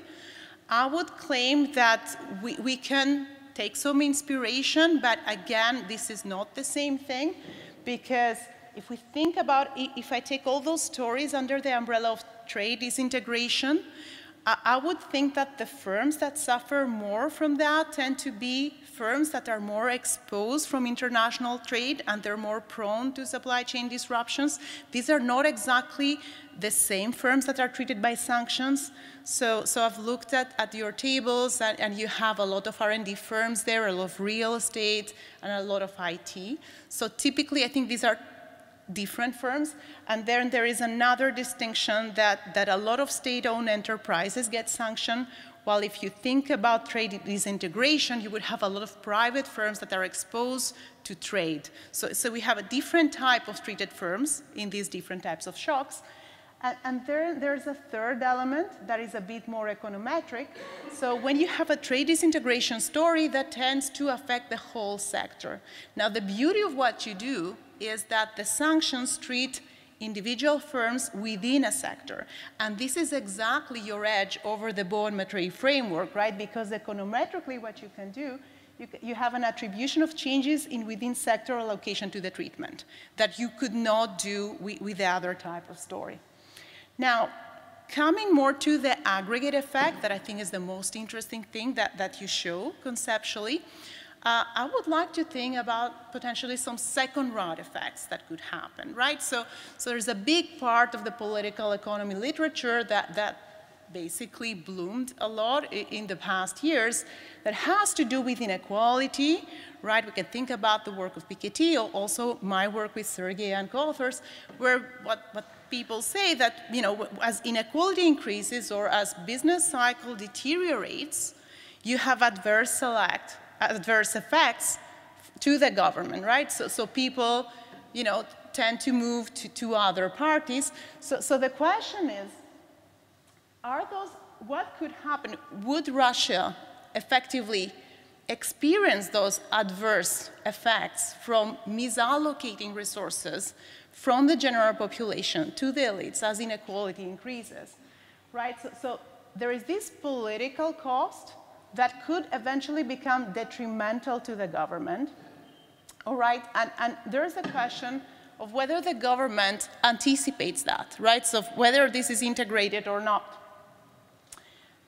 And if they integrate this, and Russia is very unique into basically still supporting their elites, then you have an external validity consideration, right? Because you want to make a point for other 70 nations under smart sanctions.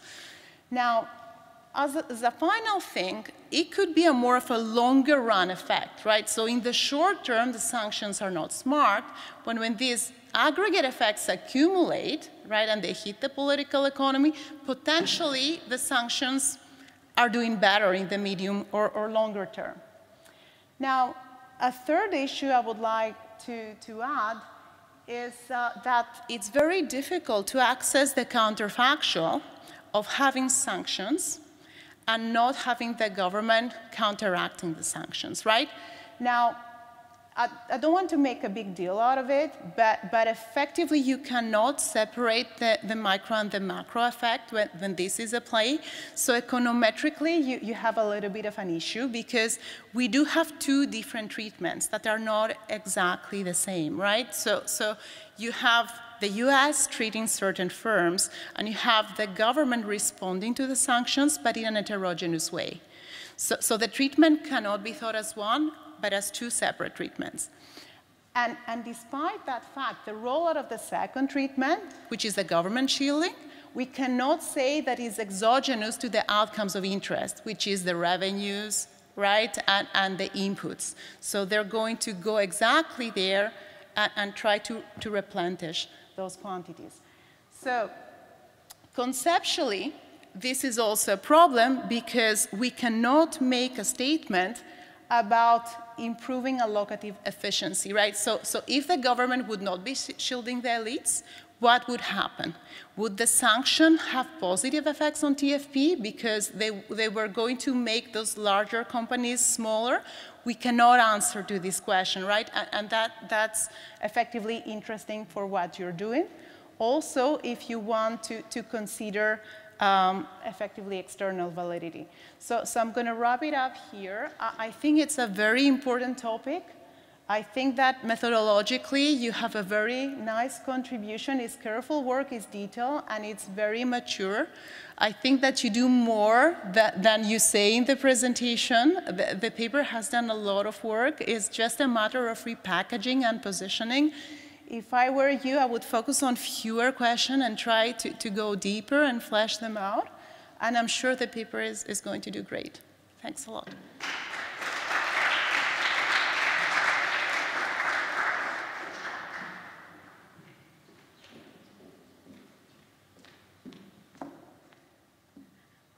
I'll just say a couple of words. Thanks so much, Eugenia. I'm completely with you on all your comments. And I agree, so on the comment where, what if sanctions were stronger, even targeted sanctions, at some point government runs out of resources, even if it takes it from pensioners and people at the lower income groups, at some point these people might react somehow. And we don't know at what point the system will crack. The statement here I'm making is the mild sanctions, relatively mild sanctions for relatively few firms that took place after Crimea annexation. So it's an empirical question, you know, if you intensify the sanctions, does the effect that I find change? And do we have kind of different deterrence effects than what would I find? And on the second point, where I can't distinguish the treatment of sanctions and treatment of the government, I agree. In fact, like, I found these effects that happened together. If ideally I had first negative effects of sanction and then the government helping out a couple of years later, that would have been nice, much cleaner. But the data is what it is, the results are what they are, and so this is what I find. So, thanks a lot. Thank you. So, questions, perhaps?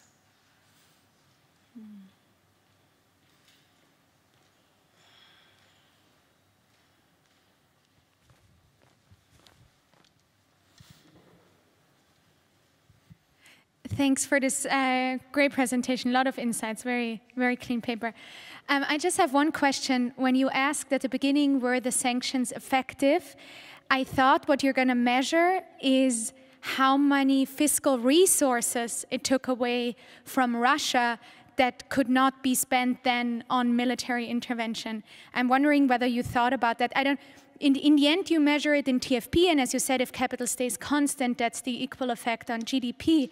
But if you thought about what an effect that had on a fiscal balance, which kind of, maybe since Russia does not have an unlimited supply of their sovereign borrowing, had an effect on war financing.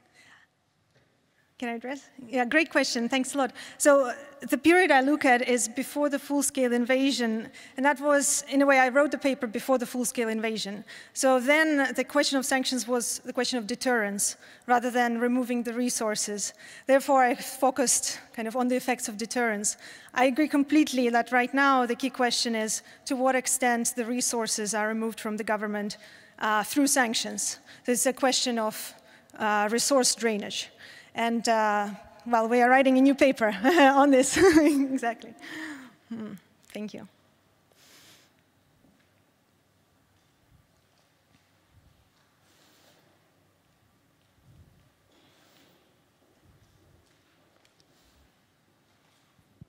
Many thanks for this interesting paper. In your analysis, you said that you had taken care of sector-specific aspects. But even so, is there a way in which one could perhaps argue that sanction firms were special, even within a given sector, maybe oil or whatever? Have you checked for any specific general characteristics that sanction firms have? Are they particularly, whatever, engaged in services or other non-tradables? That would be important also to validate your results. Right, thank you. So the question is about differences, a priori differences between targeted and non-targeted firms. Yeah, so of course the targeted firms are more likely to be state-owned, they're more likely to be larger, and as I showed, they have lower MRPK on average. And so these kind of problems are taken care of by two things, the firm fixed effect in the diff and diff and the 4-digit industry by year fixed effect, which show that some small sectors may be trending in different ways, and these small sectors have a lot of sanctioned firms. And it could be because of sectoral shocks that sanctioned firms are gaining resources. But so everything is net of the 4-digit by year fixed effect. And I compare targeted firms versus non-targeted within these very narrow sectors. So that takes care of the trends to some extent. Yeah. Great paper. I liked it a lot. I just had just one general question about the quality of the data and whether you could opine on them. I'm not saying, sometimes, when it comes to China, for instance, every data that comes out of China, there is this kind of perception, for instance, that they may have an incentive to report data differently from what the Western world believes. Now, go to Russia, these are kind of opaque firms, and you have a paper talking about how the government is helping them. You will think that probably they also have a lot of incentives to misreport their data that you use in your analysis. I don't know in which ways they will go. And so are there ways to cross-check the data? Say, if you add up investment by these firms, does it look like the national accounts data, assuming that? Yeah, no, that's a very important question. And, well, I've looked into this to some extent. So I've cross-checked my firm-level outcomes from two sources, the Statistics Bureau and the tax authority. And so they look comparable. So it's basically the tax, it's kind of the same as the tax data that firms submit into tax authorities. So it's official, it's not just reporting for advertising. And I found that in Russia, the misreporting maybe happens on the aggregate, but less so in the microdata, because microdata is harder to fudge, even for state-owned enterprises that are public firms and need to report accurately. I would say, yeah, these two things. Yeah, I wanted to add also, Russia is surprisingly, so it's a middle-income country, but it's surprisingly well represented by data. So we're working on several projects using government contracts. So every government contract is recorded with, quantities, some prices, who's buying, who's selling. Less so after the full-scale invasion started, but for the last 10 years, it's better than many European countries. So, then going back to one of the two examples you showed, so a firm gets sanctioned, and the government can easily give a contract to this firm without taking into account the firm's productivity, which is probably lower than that of other firms that were not sanctioned. Why would they do so if somehow the incentives were not distorted? Or So that's the... Well, so the question is, why did the government shield the firms, right? And there could be at least two explanations. One is the government was purchasing loyalty. So, sanctions were targeting firms to split the elites. The government wants to prevent that, and so they subsidize these firms. Second explanation, a complementary explanation, could be that these firms were lobbying, so they used sanctions as a reason to lobby for more resources. And I think there were reports of that happening as well. So it could be the two things at the same time, but there's no data to find that out at this point.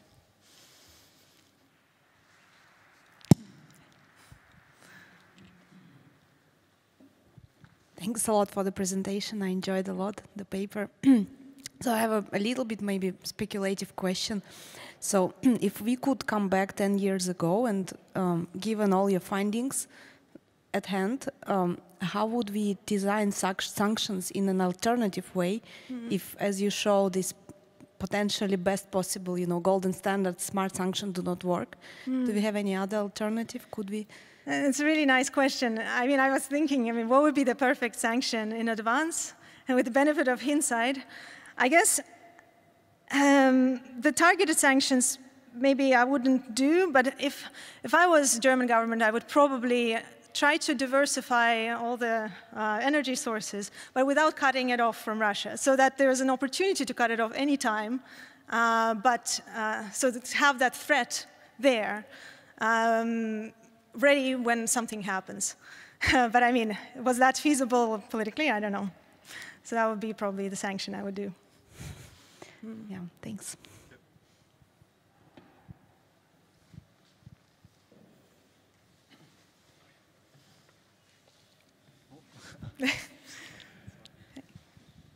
Yeah, great paper.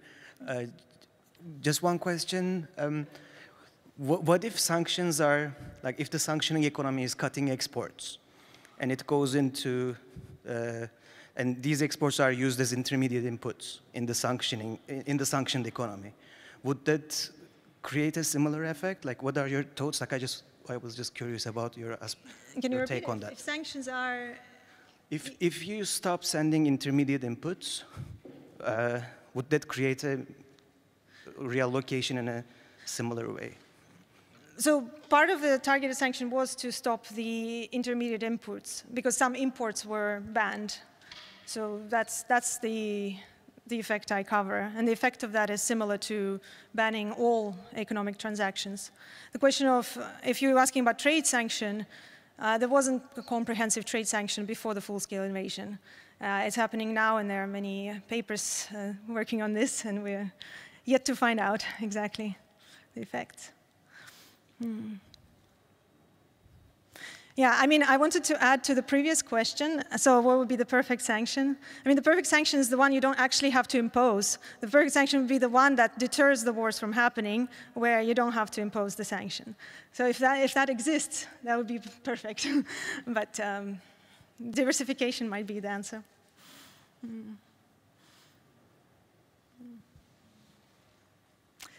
Okay, thank you.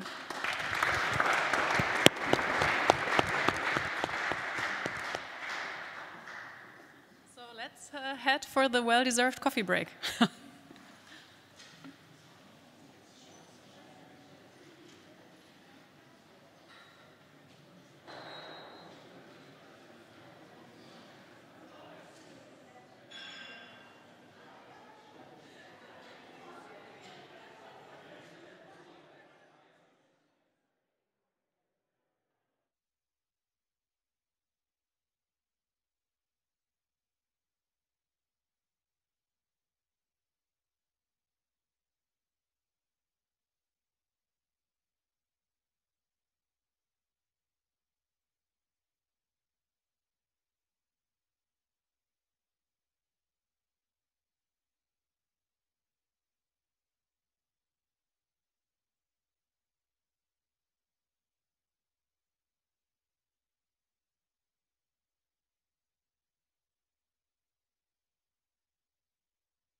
I'd like you there because I'll call you in order. So okay.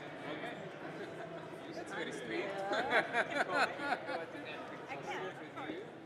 And some, So Linda, you're showing this slides. way I'll sort of do the intros in the order you said.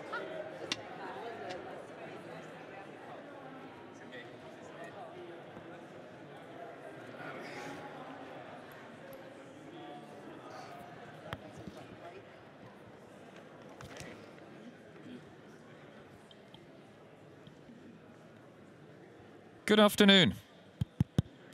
Good afternoon. Can you hear me in the back? Good. Yeah, this seems to be working then. Welcome back. Thanks for being so prompt in coming back from the coffee break. I'm Martin Sandbu. I'm the European economics commentator at the Financial Times. First, thanks for having me here. Great conference so far. Congratulations to the organizers. And thanks to both the panelists and everyone for being here. the title of this panel, the plenary panel, is Do Sanctions Work? It's a great question that we'll have no chance whatsoever to get to the bottom of in an hour, but we'll get somewhere. And it's really a question or a topic where the whole issue of geoeconomics takes maybe its most concrete and specific manifestation, and certainly perhaps the most policy relevant topic. There have already been some excellent papers on sanctions and their effects today, which I'm sure you've seen. I think as somebody who had a short aborted academic career and then moved into journalism, I think my task here today is to tempt you or draw you from your academic knowledge into what it all means, especially perhaps for the policy people in the room, given that we are at a ministry. Geoeconomics is an amazing intellectual and academic field, but it's also one of extremely high and important practical policymaking relevance. So, you know, we shape the future of the world here. No pressure at all on my excellent panelists, who I'll just very briefly introduce. From the furthest from me, Nicole Deitelhoff is the director of the Peace Research Institute of Frankfurt. Gabriel Felbermayr, is the director of the Austrian Institute of Economic Research and was previously at the Kiel Institute, one of our co-hosts today, and is a co-founder of the Global Sanctions Database. Sergei Guriev, professor and provost, now I hear, of Sciences Po in Paris and a CEPR fellow. And Linda Goldberg, right to the next of me, Senior Vice President of the Federal Reserve Bank of New York, and also a CEPR fellow, distinguished fellow, I think. I won't do any more introductions. I won't say anything more myself. I've asked the panelists to spend no more than 5 minutes on some just introductory thoughts, their take on our question. Then we'll try to, I'll sort of rudely tell you that your time is up, and we'll fight a little bit and you'll finish. Then we'll have a conversation, and I really want to leave quite a lot of time for questions and comments from the audience, because I'm sure you will all have them. So without further ado, let's just get started. We'll do you in the order I introduced you, so we sort of go from that end to this end. Nicole, please go ahead. Thank you very much. So I'm trying to tell you a little bit about what we know about sanctions effectiveness from a political science perspective, more basically an international relations perspective. Now, sanctions are a tool to deal with massive violations of international norms or attacks on the order as such below the level of the use of force. And this is why sanctions are such an attractive tool to states, because they can signal commitment to the order and to the ensuing norms, but avoid the incalculable risk of military confrontation. Sanctions can have different aims. They can aim to coerce a target, to change its policies. They can aim to constrain a target, to hamper it in its ability to follow up on its policies. And although often overlooked, and I will talk about that a little bit, sanctions can also signal commitment to norms and the order to third parties, making clear that a sanctioning entity is not willing to allow for a continuous breach of promises made before. Now, the effectiveness of sanctions, from what we know in political science, is overall rather limited, in particular with regard to the first aim, that is coercion. However, this is also due to the fact that quite often the credible threat of sanctions is already doing the job. That is, when sanctions are imposed, this means that the target has already shown the ability to resist, decreasing the potential of effectiveness already. And then other aims, like constraining, come to the fore. Now, from all possible sanctions regimes that we can think of, the most effective ones are multilateral in nature. That is, there's a broad coalition of states fostering a sanctions regime. They have a strong legitimacy on their back, meaning usually a resolution by the United Nations Security Council, and they have a clear mission and implementation plan. Sanctions with moderate goals are more successful than more ambitious ones because they're easier to fulfill, that's clear, and they are more effective the more cost they can inhibit on the target and the more the target is economically dependent on the sanctioning entity.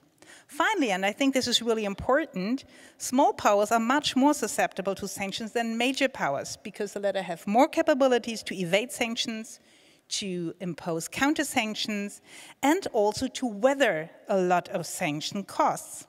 And this is important to know because we usually focus on sanctions against major powers, and probably we will talk in our conversation about Russia, but major power sanctioning composes only a fraction of the existing sanctioning regimes in place. Now, another issue to dive into when we're talking about sanctions effectiveness is the process of sanctions lifting. Sanctions are easier implemented than they are lifted. Indeed, many sanctions regimes simply live on forever regardless of their obvious failure. Particularly when we're talking about violent conflict and the role of sanctions therein, to use them as a bargaining tool and to keep their credibility high, it is imperative to design sanctions in a way that lifting is part of the design from the beginning. So to define steps that must be undertaken to be able to lift partly part of the sanctions. If you look at this in total, given this record, one could possibly ask why the US and the EU continue with sanctions against Russia. After nearly 2 years, it is clear to see that coercion failed, and even constraining has proven very difficult. Sanctions evasion is mushrooming, as was to be expected after such a long time of a sanction regimes in place, and Russia has adapted to sanctions implication. However, there is no political will concernable at this stage to increase, that is to sharpen the sanctions or to increase enforcement. And this is not due to public support for sanctions, which is comparatively high in the US, but also in Europe, but it's due to political will among states. Nothing of this affects the long-term effects of the sanctions on the Russian economy, which is still very negative, but it affects its short-term ability to wage war. As I said, what is often overlooked is that the sanctions regime, nevertheless, even despite its failure, is absolutely necessary to keep on because it upholds the expectation that the norms in breach by Russia still hold, are still valid. That is, there is an effectiveness of these sanctions, and it can be measured by the fact that others do not follow Russia's example. Thank you. Thank you so much, and thanks for staying within the 5 minutes. I want to ask just a quick follow-up, just on this point about lifting sanctions. Do we know, can we say anything about whether there's a differential effectiveness or effect of imposing versus lifting? I mean, do you get more out of lifting than of imposing sanctions? Do we know? Actually, at least in political science, we do not know enough about this, and we are in the process of doing research exactly on that, on sanctions lifting. Thanks very much. Gabriel, over to you. Your introductory thoughts. I think you will say also a little bit about the Global Sanctions Database for those few of us in the room who don't know it inside out, which I'm sure a lot of people do. Yeah, thank you, Martin. Thanks for the organizers for having me. Yes, I will say something about the GSDP, but first I'd like to reiterate something that you said, Nicole. We shouldn't expect sanctions to work, actually. Game theory tells us that the whole action is in the threat period. And if the threat doesn't work, then we might observe a sanction. And so the Global Sanctions Database actually collects cases of failure, if you wish. Now the question is, where does the failure come from? There are two sources, probably. And if you take the plain vanilla game theory of sanctions, you'd say, well, we need to have information, complete information, in order to calibrate our sanction threat correctly. Maybe we don't calibrate it correctly. Maybe we would have in the case of Russia, we would have had to put stronger threats on the table. And we need commitment, credibility. And that too is an important issue. But if I'm asked, and you are asked probably, do sanctions work? Well, we must say, what do you mean? The sanctions that are being imposed should not work, because if a rational government does its cost-benefit analysis and asks itself, do I invade a country, do I violate an international rule or not, it will factor in the sanctions. And if, knowing that it will be sanctioned, it still invades a country, then there's no reason to withdraw or to change the course of policy once the sanction regime is there. So then you can ask, why do we observe sanctions at all, if that's the case? And well, that's obvious, because the sanction that we impose, say in the case of Russia, we don't impose it because of Russia, we impose it maybe because of China. No? Because the threat didn't work, because it wasn't credible enough, maybe. And so the sanctions that we see being imposed are means to build credibility. Now, the fact that we shouldn't, the fact that everything works through threats, and in an ideal world where credibility is given and information is complete, then in such an ideal world, we shouldn't see sanctions being imposed. They should be off equilibrium, but of course they affect what we see. And then the question is, how the hell do we go about measuring the success of sanctions, no? Knowing that? That's, I think, intellectually interesting per se. It's important for policymakers. And it's also extremely relevant for our empirical research, because if I run gravity equations, which I do with my co-authors, and try to understand how do sanctions affect international trade flows, I don't usually observe the threats. No? And much of the action should go through the threats, and the sanctions or the episodes that I observe are cases where the threats obviously failed.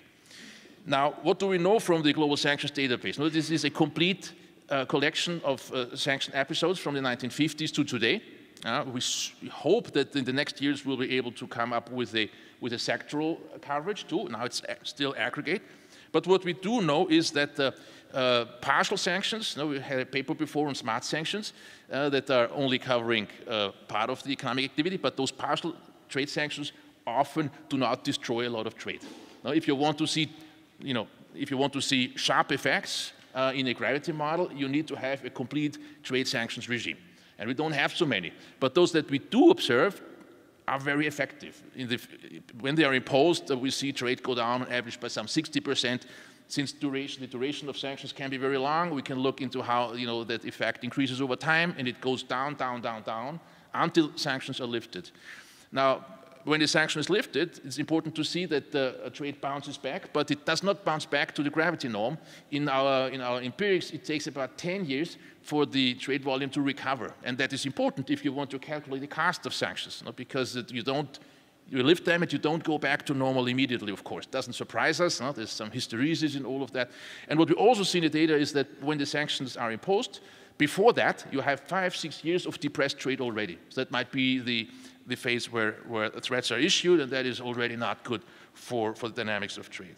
And then a final remark, in the Global Sanctions Database, we code why sanctions are lifted. And governments come up with explanations. When they introduce sanctions, they state objectives, and when they lift them, they explain why they do so. And we have things like failure, when they say, well, it doesn't work, it doesn't make sense, we discontinue. It might be success, we've achieved what we wanted. There might be settlement, and there might be some, we don't know why, because they don't necessarily always explain. And if you take success as a measure, what we see is that about half of all sanction episodes do actually deliver success in that sense. But it's never immediate, it always takes time. And obviously it's also clear if you look at what governments say, they don't necessarily tell the truth. No, they say it's been successful, and at the end, it was not. So when we are asked, do sanctions work? Actually, it depends very much on the question, what exactly do we mean by sanctions work? Politically, not much. They destroy trade if they're well calibrated, and they achieve the objectives, according to politicians, in about 50% of cases. This point about them being priced in is really quite interesting, because yes, it does make it a little bit hard to wrap our heads around what it would mean. How do we actually measure it? Just one clarification. Does this mean that is it an implication of what you're saying that if a sanction comes as a surprise, then it's ill-designed? And what I have in mind here is the blocking of the Russian central bank's euro assets. So nobody seemed to have seen that coming. So we have not seen it coming. Well, we have not seen it coming, and maybe Sergei knows better. But I'm not so sure. No, I mean that there's the world that we observe, and there's the world of secret services that is maybe better informed than we are. It is clear that there was already a sanction regime against Russia, so that there will be sanctions is clear. There was also the question, how do we go beyond what we already saw after the annexation of Crimea? And some, taking of assets is usually part of the sanction regime. Now that it was that big scale, the central bank, that's new. But I wouldn't say it was completely out of the blue. It did surprise me, but it certainly was in the set of possibilities. Sergei, why don't you address that in addition to the other things you were planning to say? Yes, thank you very much, Martin. I remember Financial Times actually has written about this, about how difficult it was to impose sanctions on the third day of the war against Russian central bank. It was unexpected to G7 finance ministers themselves. They managed to convince each other, but it was not obvious at all. And also, Financial Times has written about how Russian central bank was not informed about the war. It's themselves. And so in that sense, I think it was quite unexpected. And I fully agree with this logic of deterrence that should work against a rational government. But some non-democratic leaders make mistakes, not because they're crazy, but because they're not well informed.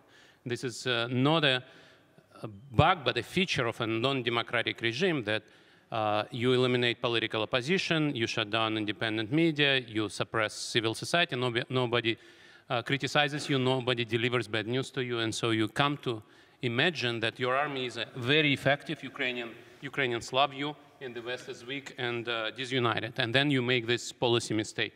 And in that sense, this is very hard to understand how well or badly non-democratic leaders are informed, and this is, I fully agree, if Putin knew what he knows now, probably he would have a different calculus. Since we are talking about policy, I would like to say that what Nicole was saying is very important, because sometimes in the media you see that, well, sanctions don't work because, look, Iranian regime is still there. Sanctions don't work because, look, Putin is still going on with his war against Ukraine. But indeed, the goal of the sanctions is not to change the regime.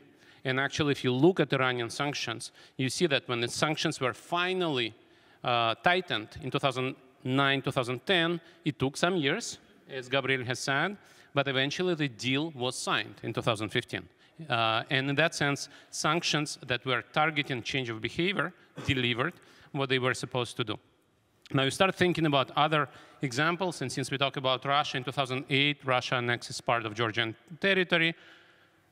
The West is outraged, but then global financial crisis hits pretty much a month later, and nobody talks about sanctions anymore. So not surprisingly, no impact of sanctions because there were no sanctions. 2013, Jamila was talking about sanctions on Russian firms, and she was talking also about sectoral sanctions. And there you would say, well, sanctions didn't have an impact, Putin didn't give back Crimea, but actually we need to think about counterfactual. So Putin annexes Crimea, there are some sanctions against his friends, he's surprised, but he keeps talking about his plans to annex 6 other regions of Ukraine, of Eastern Ukraine. Does that happen? No, because in August and September, he faces sectoral sanctions, and suddenly he realizes that there is commitment to sanctions and the West can go further. And for whatever reasons, Putin, until 2022, did not recognize independence of Donetsk and Lugansk. He stopped talking about other 4 regions in eastern Ukraine, and he did go back to negotiating table, to Minsk agreements. Whatever you think about Minsk agreements, that was a change of behavior relative to what Putin was talking in 2014. He was talking about Novorossiya, which is 6 regions of East Ukraine. So that was a change in behavior. Now, in 2022, we don't see the change of behavior. We see that Putin is continuing the war, and here the goal is, of course, not deterrence, but constraining. This is what Nicole has mentioned. We cannot change Putin's commitment to continue this war, but we can change resources Putin has to kill Ukrainians. And this is where sanctions are actually working. So you say, well, Putin killed a lot of Ukrainians, he didn't have budget constraints in 2022. Yes, because sanctions were actually introduced, oil sanctions were introduced only in December 2022. Before that, US imposed oil embargo on Russia, UK imposed oil embargo on Russia, but these countries don't import Russian hydrocarbons, right? So Europe imposed embargo only in December. And the whole 2022, Putin continued to get petrodollars from Europe, and he almost made up for those frozen reserves which were frozen on the 3rd day of the war. Now, that, of course, made ruble much stronger. But then when finally sanctions were introduced in the end of 2022, beginning 2023, sanctions against refined products were only introduced in February 2023, we suddenly saw that Putin's oil and gas revenues in Putin's budget collapsed by about half. And that means in the first half of 2023, sanctions started to work. We saw that ruble actually lost about half of its value. It was 2 American cents per ruble in summer 2022, 1 American cent per ruble in July, August 2023. Central bank had to call extraordinary meeting, started to raise interest rates. Today, interest rate in Russia is 15%. In July, it was 7.5%. Something is not going according to the plan, right? And Putin introduced more and more capital controls now because he sees a political risk in weaker ruble and higher inflation. So in that sense, sanctions are working. Now, he learns how to circumvent that. And in the third quarter, if you look at oil and gas revenues, they're back to normal. Putin's built his tanker fleet. And finally, I think the West is paying attention to this. So when you look at November numbers, you see that in November, the price of Urals is finally back to oil price cap. So sanctions in November start to work again. But I think the very fact that sanctions have worked finally in 2023 suggests that they need to be enforced and they need to be tightened. And I think when people say that sanctions are not working, sometimes people just ignore the facts and don't look at the counterfactual. Thank you. Very, very good advice. And I mean, the example you give, it is really quite striking, isn't it? That you can have a constant sanctions regime, but the effectiveness will, of course, vary over time, in part because the targeted countries learn how to circumvent, and the Russian case is an amazing example of that. I think one of the most kind of exciting developments in sanctions policy for the last 20 years has been how the US has used its dominance in the financial system for financial sanctions, which I believe Linda is going to tell us everything about. Linda, over to you. Yeah, so thank you very much. And whatever I say are my views and not those of the Federal Reserve and Federal Reserve System. Can you see the slides? So I will not speak too much to the slides because I will be brief, but I want to say a couple of words about the role of the dollar. And we know that the international monetary system is front and center to so many of the things that we think about in macro and international and in geopolitics. So I'm going to talk a little bit about broadly the international monetary system, say a few words on the role of the dollar in foreign exchange reserves and other financial transactions. And then I'm specifically going to ask if financial sanctions have been shown to have an effect on the dollar role. And I'll use Gabriel's data from the Global Sanctions Database. And also, because of this conference, say a couple of words about the role of geoeconomic fragmentation and the dollar roles. And here, when I talk about geoeconomic fragmentation, it's about the percentage of voting that a country does, alignment of a country's voting with the United States at the United Nations. So the first thing is on the international monetary system is on how broadly are dollars used in pegging or anchoring currencies. So this feature of the international monetary system has been a post-Bretton Woods phenomena. And it ends up that if you look at the IMF's most recent data, which came out this past summer, where they have 190 countries reporting, there is not much change in how countries tie their currencies to the dollar over time. There are some smaller countries that have entered into their reporting, maybe are less aligned with the dollar, but in this de jure sense at least, and also Ethan's here in the de facto sense, the anchoring against the dollar is still very much a feature of the international monetary system. If you go to other types of ways that dollars and euros and other currencies are used kind of in the financial sense, this is a picture where looking from one side to the other, it's foreign exchange reserves composition, international debt composition, I can't see, international loans in the global payment system, SWIFT, which is a big component of recent sanctions, and in foreign exchange turnover, the blue bars are dollars, the yellow bars are euros.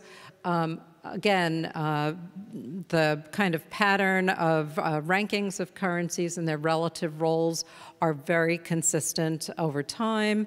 The ECB, in their most recent international role of the Euro report, and Arnaud is somewhere in here, I can't see where you're sitting, it's his team, looked at whether the 22 Russian invasion of Ukraine with the new financial sanctions has had any observable impact. And while they surveyed key announcements from across countries, in terms of material actions, they did not find any real consequence, at least through the summer.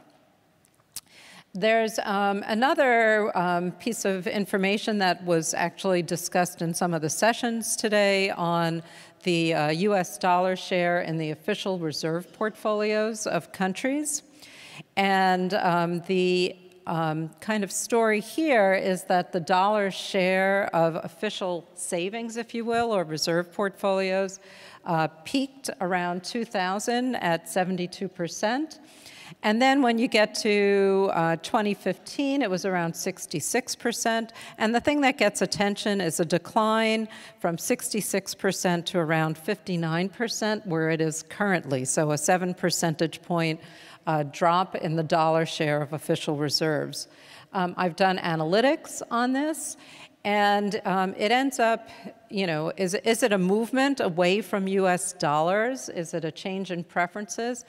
And in fact, that component is not the major component of this 7 percentage point drop in the dollar share. Part of that, a third of that drop is, for example, attributed to Switzerland. Switzerland has a lower share of dollars in their portfolio. It's part of their, a much lower share, it's part of their monetary regime. And they had a period of time where they had a very large accumulation of foreign exchange reserves. So that is one of the contributors to this overall decline. And a good chunk of the rest of it is concentrated in just a very few countries where other countries are also increasing their dollar shares.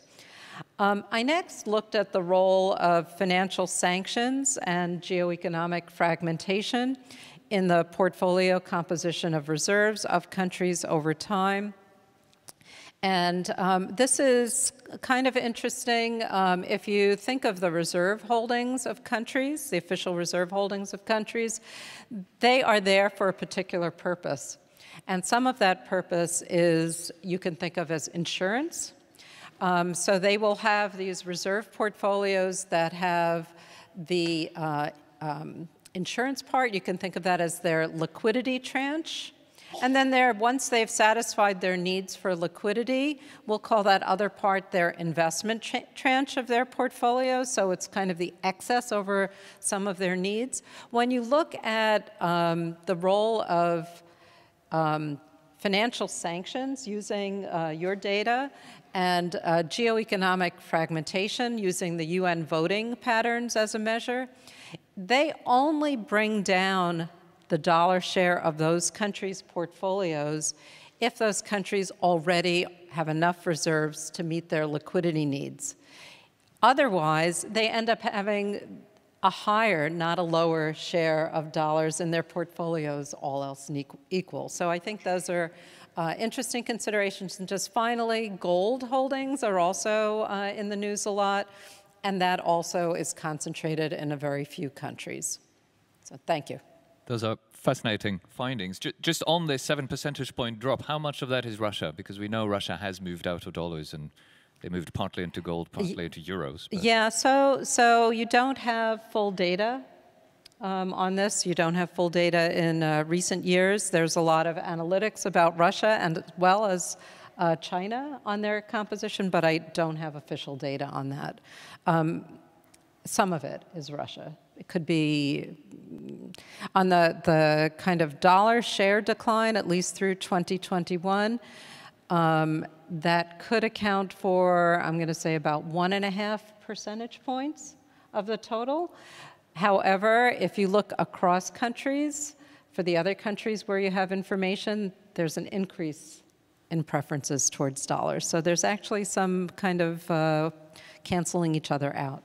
It's like when there's a financial crisis that starts in the US, everyone flows into dollars because it's ultimately the safest currency. 7%, that's about $1 trillion, right? I mean, And we talk about, you know, liquidity a lot here. So I think that liquidity of dollars and this kind of safe asset view is also very important. Since we're on this topic of financial sanctions and the reserves, I do want to ask a question that's that's very hotly debated in policy circles. There is obviously this debate on whether to not just block but seize the Russian reserves. Feel free to give your opinion about whether it would be a good policy, but if you don't want to do that, at least give me your view on what the effects and implications would be. Linda, do you want to start? I won't give a view on policy.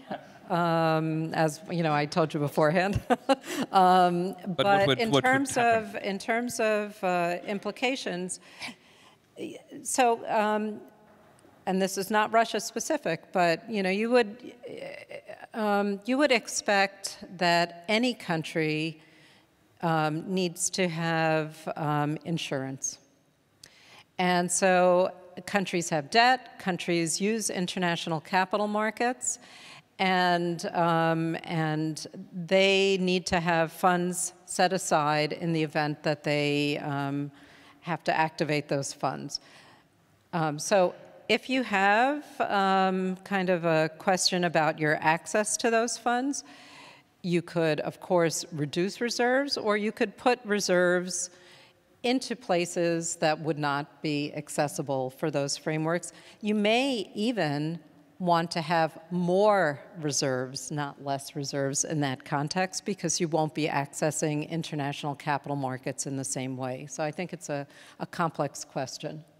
That's a good point. You might perversely end up accumulating more. Sergei, do you have a view on either desirability or the effects, or both? I'm no longer international public servant, so I can freely say something I believe about policy. I'm a French professor, and we're very much attached to freedom of expression. So I am not a lawyer, and I don't know how legal it is to seize Russian assets. And there is a debate. There are people in Europe and in the US who believe that there is a pathway to seize Russian assets without a court decision. I'm not sure about this, and let's assume that it's not at the moment legally possible.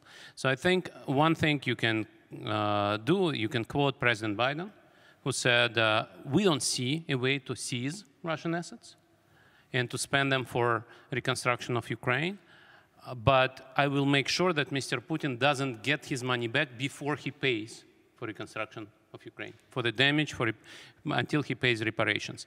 And I think that shows you what's going to happen. If Ukraine finds an international legal forum in which Ukraine can challenge Russia, can sue Russia, and ask Russia to pay for the damages, if Putin is in the Kremlin, Putin will say no, and then Ukraine will take this warrant and go to all the banks where Russian assets are seized, frozen, sorry, and asks to pay. And I think this is the way forward. And in that sense, I think what Mr. Biden has said, President Biden has said already, assures that the Western coalition, as long as Mr. Biden is president, is united regarding this particular trajectory. To what extent 300 billion that's been frozen is enough to pay for Ukrainian reconstruction? That's a different question. If you look at the loss and damage report by Kyiv School of Economics, the direct destruction of infrastructure, factories, houses is already in the range of 160 billion.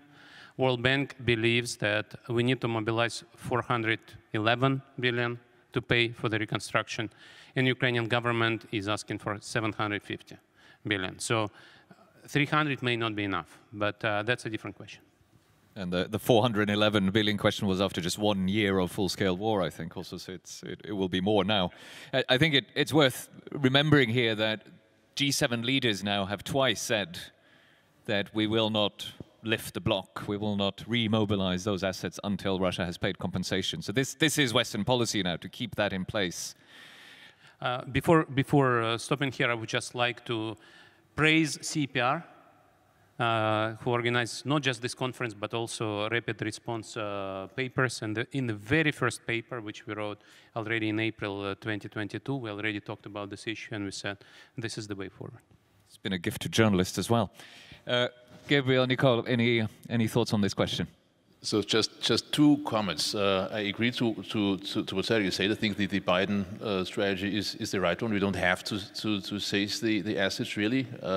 Just keep them blocked and use them later. But what is important, as with many other sanction tools, is that once you use them, this has consequences, and it might reduce leverage in the next episodes. So the more that countries, even autocratic, feel threatened, and they diversify away out of dollar and euros, the less leverage we have in the next cases. So it's very important to be cautious. This the same is true for other instances here. If once we have decoupled, it's the leverage is gone. And the same is true for trade. It's also true in the area of international finance. Nicole? Yeah, I could only strengthen the last point. It is not only that we lose leverage for future operations, but we also lose more trust. I mean, we have already a major trust problem regarding the Global South, and we can see that in the voting pattern as well. And we will lose even more trust if we would go for this. I mean, the US government, actually the former US government, has already tinkered with this idea, I think, in the Afghanistan case. And finally, it has decided not to go forward with this option because of the fear of what kind of ramification that would have for its policies in the future. And I think that was a very clever decision. Another thing that one should keep in mind is that seizing the assets now and giving it to Kiev might also be an argument for US Congress to once again play out the card of decreasing military assistance to Ukraine, where we already have a grand discussion. So we could see that the sanctions,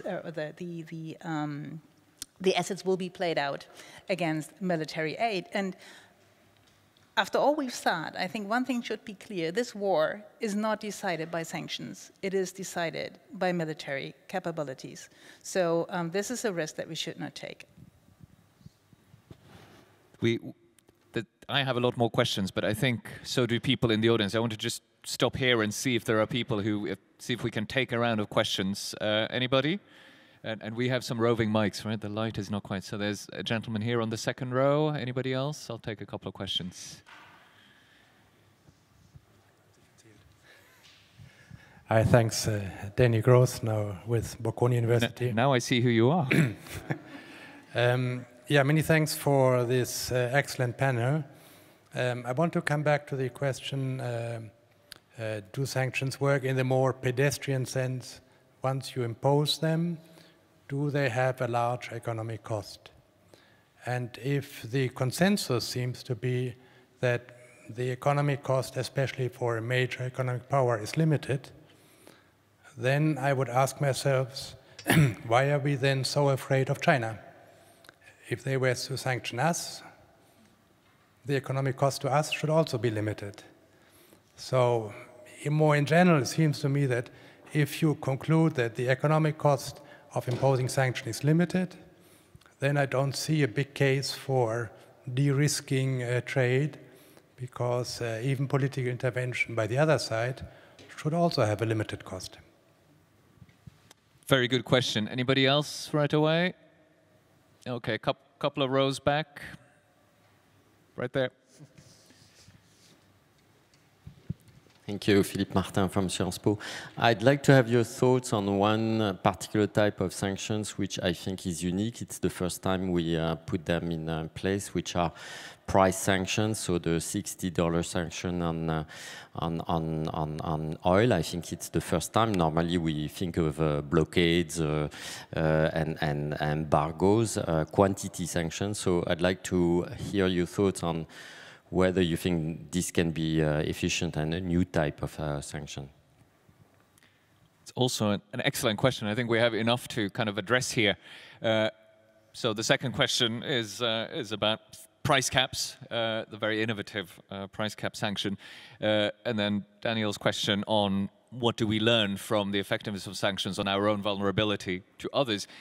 I want to kind of add to that question, Daniel, because your premise was that there's a consensus that they don't have a lot of economic cost or impact. I mean, I thought I heard differently, or at least different people said different things. So maybe we can just kind of get a sense of what is the consensus of how costly they may be. I mean, Linda, maybe you want to say something about the effects of these financial sanctions, how costly they are. Well, I would just say in general, and we have the experts here on the panel, but from a deterrent perspective, the asymmetry of country size is a big issue. In the case of the US and China, you have less of that asymmetry. So presumably the costs of sanctions, imposing sanctions, given the interlinkages of the economies, would be much higher. Anybody else? Both questions, either question. Nicole. Yeah, I don't think that we said, or at least I haven't heard that we said that the economic costs are not very high, but that major powers can weather more costs than other states can. And this is why sanctions against major powers are so difficult. They also have the power to impose counter-sanctions, and they also are very, have more capabilities in evading sanctions. But this is something that I wanted to say already earlier on. This is not necessarily about autocratic leaders making miscalculations about costs. It is about having different cost-benefit calculations. Autocratic leaders, for instance, can discount on human costs, right? They can ask their populations to weather a lot of deprivation, and we can see that. So this makes them also being more resistant to sanctions. So conversely, does that mean that we should not think that we are resilient or not very vulnerable to We are less Chinese resilient than autocratic states. Mm-hmm. Sergei, you wanted to, well, both of you both had your microphones up at one point. We'll fight it out between the two of you. Just on the economic costs of sanctions. So there's a growing literature on this. We can go to the data and see what, for example, sanctions against Iran or the 2014 sanctions have actually done. How did they reduce trade? We can feed that into trade models. Then we find a lot of trade diversion happening, and that, of course, balances the costs. But it is, in the long run, the costs are substantial for example, Russia. And in the short run, they are even bigger. As we've learned, I think, over the last years, the difference between the timing matters a lot. And what we also know is that coalitions are hugely important. But if we look at the gains from trade literature, over the last years, what we have found is that the gains from trade are actually low, or surprisingly low. And now, if you undo trade, then there's also not much that's going on. But there's also a feeling in the profession, I think, that we underestimate probably those gains from trade, and then we also underestimate the costs of disconnecting and the costs of sanctions. What is, I think, clear on first principle is that whenever we do sanctions, it hurts both parties. This idea that it can be a smart solution that only hurts the target and not the sender is I think, economically unfounded. It's bizarre not to have a relationship of trade where only one side. You're talking about trade sanctions, because I don't know if, I mean, dollar transaction sanctions, the US has a bit of an advantage, given that it's its currency. So the financial sanctions that were imposed are not dollar sanctions.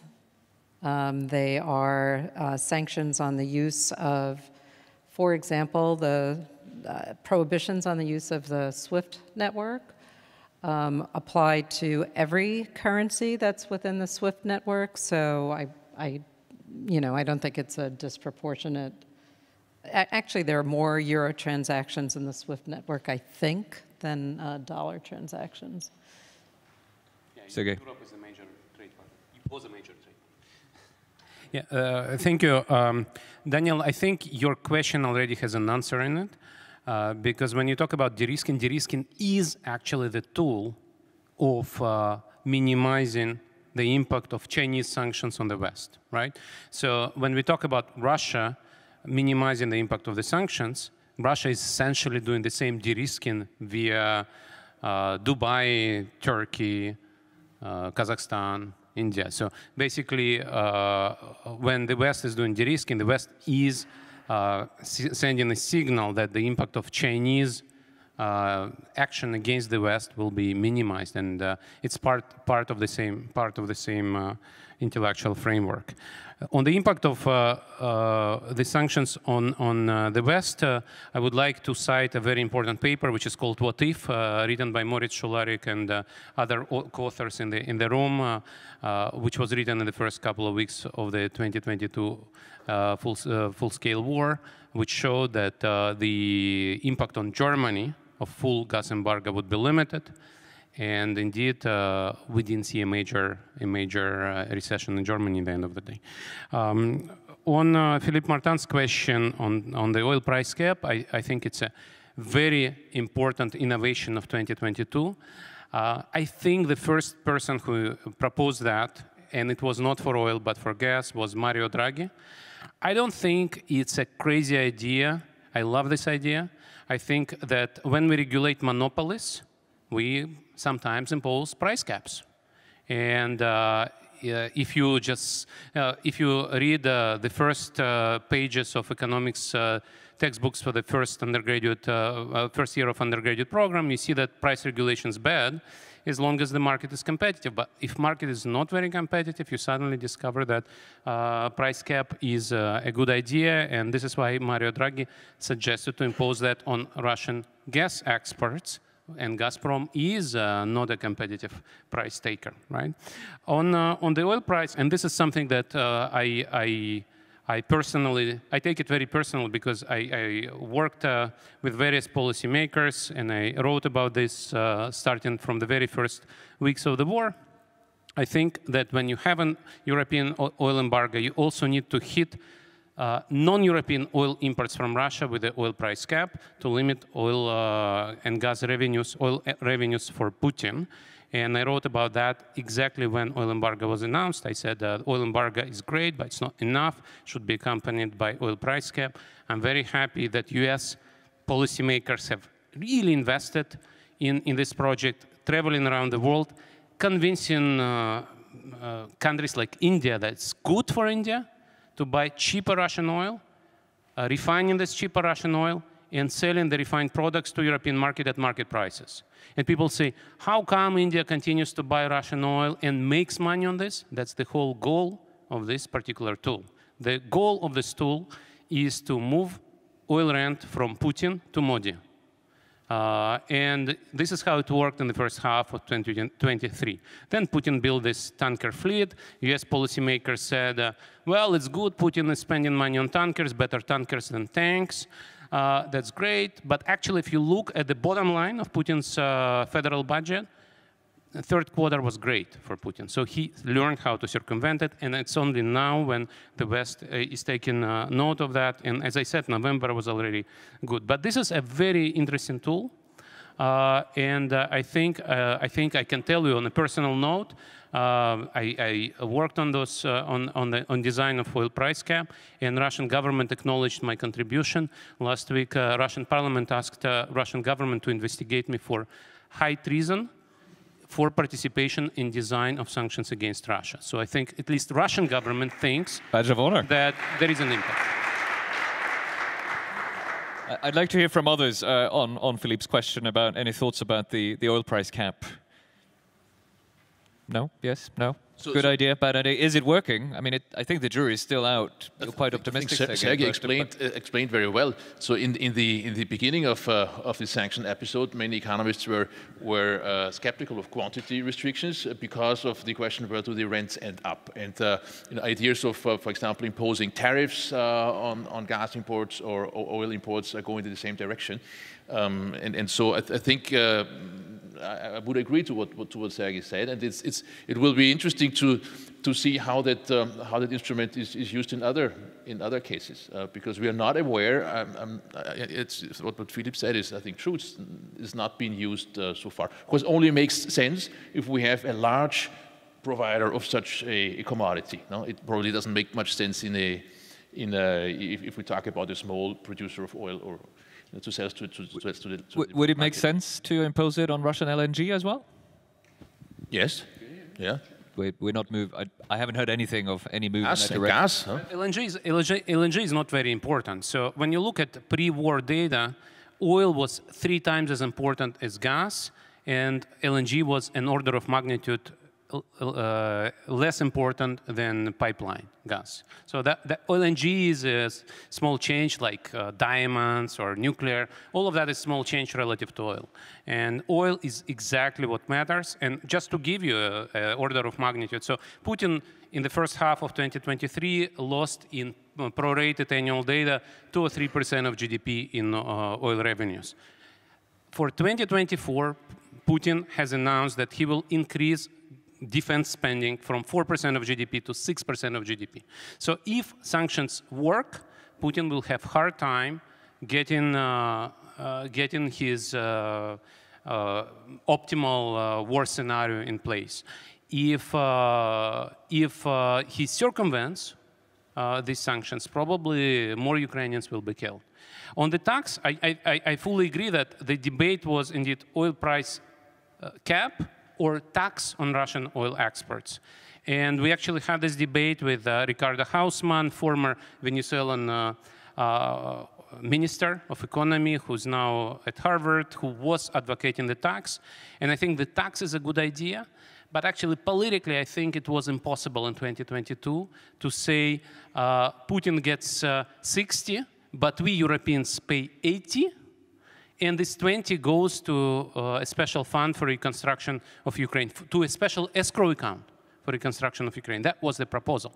I think it's a good proposal, but European voters would say, we are paying enormous amount of money for electricity and heating bills, and there is money sitting somewhere. Let's hit Putin with this thing, with oil price cap. That is a much more politically acceptable, palatable solution. So just the optics of that was easier to accept in 2022. We should note that pipeline oil to Europe is not subject to the price cap. It's shipped oil. So there are a lot of loopholes. Very limited. So oil is continuing to be coming to Europe, but I think the decline in oil imports from Russia is like 90%. So we only have a couple of countries that continue to buy Russian oil and Russian gas. And most importantly, Germany, 31st of December 2022, stopped buying Russian coal, oil, and gas completely. We didn't think it was possible just a year ago. So 3 cheers for the extremely flexible and adaptive German economy. Not how we usually think of it. Okay, a couple of more questions. So let me see if I can see anyone in the back, since it's unfair if I don't see them. No, I don't see any hands in the back. So 2 hands on this row. And was there somebody on the other side? Yeah, Guntram Wolf, just a footnote on the last point about convincing politicians about the tax, I mean a tariff. I think the key issue was that politicians just don't understand the incidence of a tariff, right, of a tax, right? I mean, they don't understand that it's not the final consumer that pays, but it depends really on the elasticities who pays. But my question is really about which we haven't talked much about export restrictions in technology export restrictions and what kind of impact they have, in particular on dual-use military production capabilities, because that's a very direct channel of how to influence the outcome of the war. If you impose them in a smart way, you limit the ability to produce I mean, even simple weapon systems. I mean, we had a sort of anecdotal evidence where the limitation of an injection pump for a diesel engine was actually limiting the whole production of tanks, right? Because it takes half a year to find a different source than Bosch for this injection pump, right? So what do we know in that space? And perhaps extending that question also to the Chinese US technology warfare, and in particular the chips export restrictions, what kind of impact do they really have on military capabilities? Thank you. Excellent question, and there was one more there at the end of the row.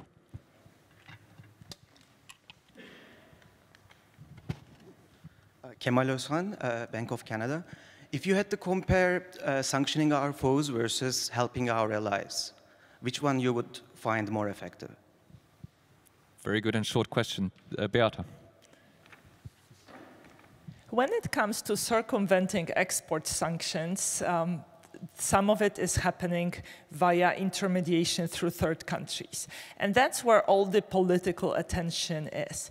But why there is very little political attention being paid to firms that allow it to happen, but by not paying sufficient attention to where their exports are going? So are export sanctions doomed to fail because incentives are not aligned and every government wants every other government to enforce export sanctions, but they have an incentive to be lenient on their own firms? Thank you. Moritz, did you? No? Okay. All right.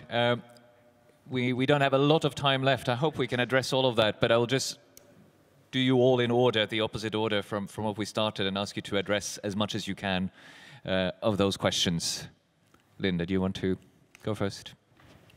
Yeah, so in terms of the effect on production capabilities, you know, what I've read and from public sources on Russia is that the effects have been strongest over time on the higher technology, the higher tech industries. So if the military is within that, you know, that would give you where the ranking is, and partially the longer term consequences depend on your ability to get replacement parts and you know, productive inputs. So that would slow economic growth over time. It would slow production over time. I don't know how much, you know, others could speak to what can be produced at home.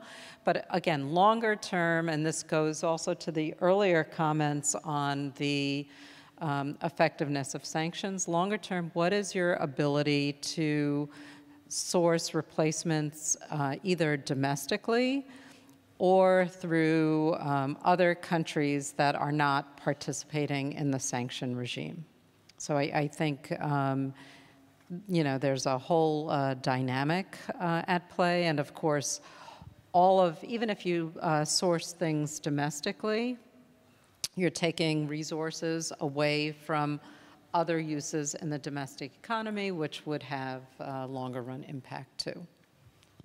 Thanks, Linda. Sergey. Thank you. These are excellent questions. I fully agree with Guntram about tax incidents, and that's exactly my point. The optics of imposing a tax on Russian oil would look bad. It would look like German consumers are paying this tax. And that's the same thing with the oil price cap. When you impose oil price cap on somebody who sells oil above marginal cost, reducing the price that you pay for this is not going to decrease production of this firm, because the oil price cap of 60 is still above, marginal cost, including investment, including capital costs. Marginal cost of Russian oil is probably in the range of 30, 35. So first year microeconomics that Philippe is teaching in Sciences Po is great, great thing to study for all policymakers. And their voters. Now, on technology restrictions, this is very important. As Nicole correctly said, this war is a hot war to be won on the battleground, and technology restrictions work. Russia started to buy Iranian drones. This is a huge humiliation for Russian defense industry, as you can imagine. Russia started to buy North Korean artillery shells, which are not high quality, and it's also a huge humiliation. Russia says it will produce 200 tanks per year. This is not clear if it's feasible, but 200 tanks is about 10% of what Russia has already lost on the battlefield. Now, Russia has thousands more tanks which date back to 1950s, and now Russia is using those tanks already. So technology restrictions work, and as Beata said, they're being circumvented through third countries. But that's costly. So I'll give you an example. Recently, there was a journalistic investigation on how Russia gets a component from Switzerland to build Lancet drones. Lancet drones are highly effective. Ukrainian army hates them, correct, for a good reason. And so to get this critical Swiss component, the Swiss firm exports it to a European country, which I don't remember. Then it goes to Hungary. From Hungary, it goes to Turkey. From Turkey, it goes to China. From China, it goes to Kazakhstan. And from Kazakhstan, it goes to Russia. So this is costly. And this is great because this cost reduces amount of resources Putin has, and this is great because it saves Ukrainian lives. But this is not great because Lancet drones are being built and kill Ukrainians still. So the more costs are introduced there, the more frictions, the more punishments are there, the better, and that is exactly Beata's question. Can you punish producers of microchips the same way we punish banks for allowing transactions that are suspicious, that look like money laundering?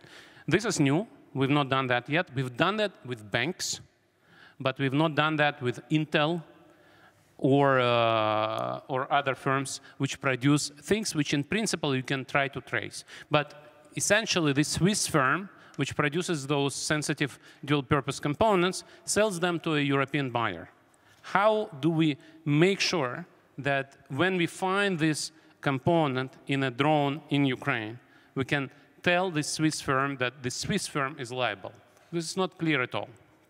This is something to think about, where we can actually introduce the frictions, the vigilance, the compliance department. And this is not clear to me at all, but we should be more serious about this. I fully agree. Thanks very much, Gabriel. So the idea of Beata, this is something that I think should be pushed, and we start having the tools. Europe works on a corporate sustainability due diligence directive that is not only looking upstream but also downstream. So that means that the firms will be made liable for what effects their goods have downstream the supply chains in terms of human rights violations, environmental damage, and why not also affects the battlefield in Ukraine. And I think the tools are being shaped up in a very different area, but maybe there we can connect the ends. And it's very needed. I mean, if you look into German trade data, the amount of trade diversion that's happening is big. It's not minor. Belarus is on the sanctions list, but the German trade to Belarus has gone up by 30% after the sanctions have been imposed, and in very specific areas. No? So it doesn't need to be big compared to the trade lost with Russia, but it can be in very critical components, so that it makes a lot of difference. Same is true for Kyrgyzstan. We have thousands of percent of increase in trade there. So if we don't want to put sanctions on all members of the Eurasian Economic Union, and maybe we actually should, no? Because this is a customs union. Once it's entered, the stuff circulates freely. No? So that means Armenia, Kazakhstan, Belarus, and Kyrgyzstan, right, Sergey? So if we can't do that, then use the CSR triple D logic.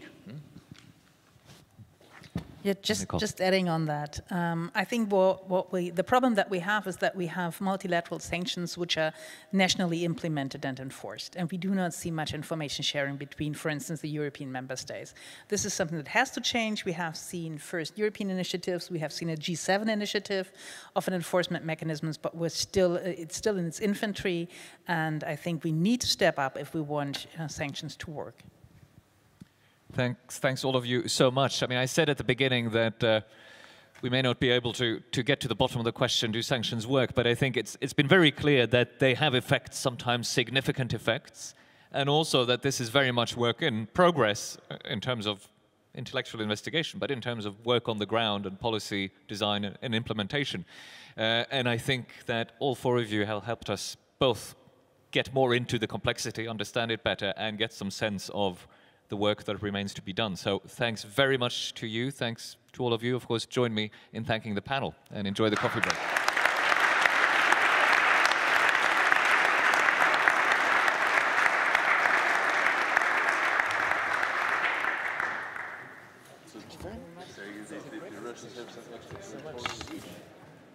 No, I'm afraid.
Is this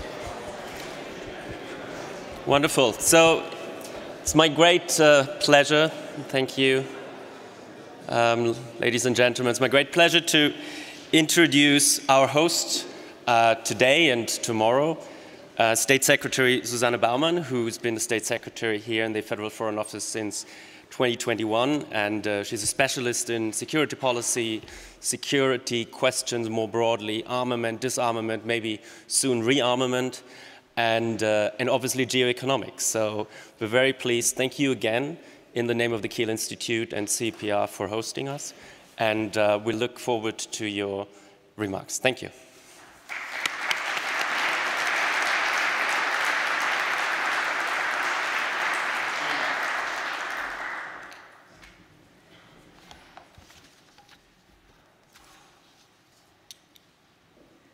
Dear, like this, dear Dr. Gopinath, dear Professor Schularik, colleagues, ladies and gentlemen.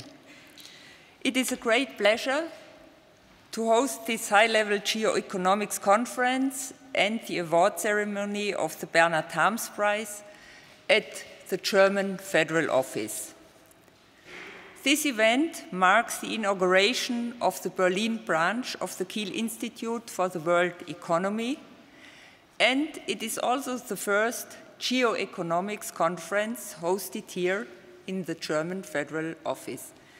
And I'm particularly pleased that as part of this event, the Kiel Institute is awarding the prestigious Bernhard Harms Award to a leading global economist for her important work in the fields of international finance and macroeconomics. So, again, a very special thanks and welcome to you, Dr. Gopinath. The two-day conference program covers an impressive range of topics such as sanctions, supply chain resilience, export controls, trade policy, and geopolitical risks, just to name a few. All of these issues have become part of the strategic thinking of foreign policymakers. They are, at the same time, geopolitical and economic challenges, so best described by the term geoeconomic challenges, a term that was, until recently, hardly used in foreign ministries, but it is now. So it is with great pleasure that we are providing a platform for discussion today and tomorrow here at the Foreign Office. Exchange between academia and policymakers is essential, as it provides both sides with an insight into the respective political as well as academic discussion. Ladies and gentlemen, for the past 30 years, Germany has been one of the big beneficiaries of a highly integrated, globalized economy, where trade barriers shrunk, markets were open, and a stronger global division of labor led to more efficient supply chains. However, of late, the global order has been disrupted by financial crisis, geopolitical tensions, wars, a global pandemic, and supply chain shocks. If we want to maintain the core of the German political and business model in this changing world, we have to reinvent ourselves and adapt our political and economic functioning to the new global realities. So, at what geoeconomic challenges are we looking at? Just over a year ago, during Germany's G7 presidency, the G7 foreign ministers held a discussion on geoeconomic challenges. At that time, a rather new topic for foreign ministers, together with you, Dr. Gopinath, to kick off a more focused debate on geoeconomics. Since then, the federal government has come a long way in addressing geoeconomic challenges. We have published the first ever national security strategy, and the China strategy. The European Commission has published its economic security strategy. And let me elaborate a little bit on this.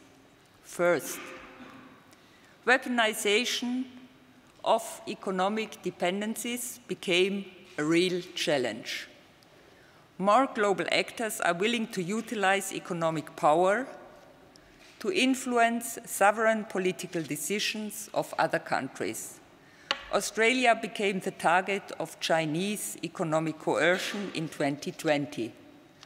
Following political disputes about Taiwan and COVID, China restricted imports of Australian agricultural goods and raw materials, and similar pressure was exercised on Lithuania in 2021. Second, our critical raw material dependencies became more obvious. Europe is well aware that we depend on third countries when it comes to critical raw materials, especially on China. Our dependencies range from approximately 60% in cobalt to 83% in germanium and over 90% in gallium. The Chinese export licensing of critical raw materials like gallium, germanium, and graphite made clear that these dependencies too may become subject to political leverage. And in order to diminish such critical dependencies, the EU has laid out concrete goals in the European Critical Raw Materials Act, which will be adopted soon. It sets out ambitious objectives of diversification of EU supplies and recycling until 2030. My third point is that the continued repercussions of Russia's war of aggression in Ukraine caused also severe disturbances on the global economy. Attacks on Ukrainian grain infrastructure and disruption of Ukraine's grain exports have caused massive disruptions on the global food markets. Rising energy prices also contributed significantly to higher global inflation.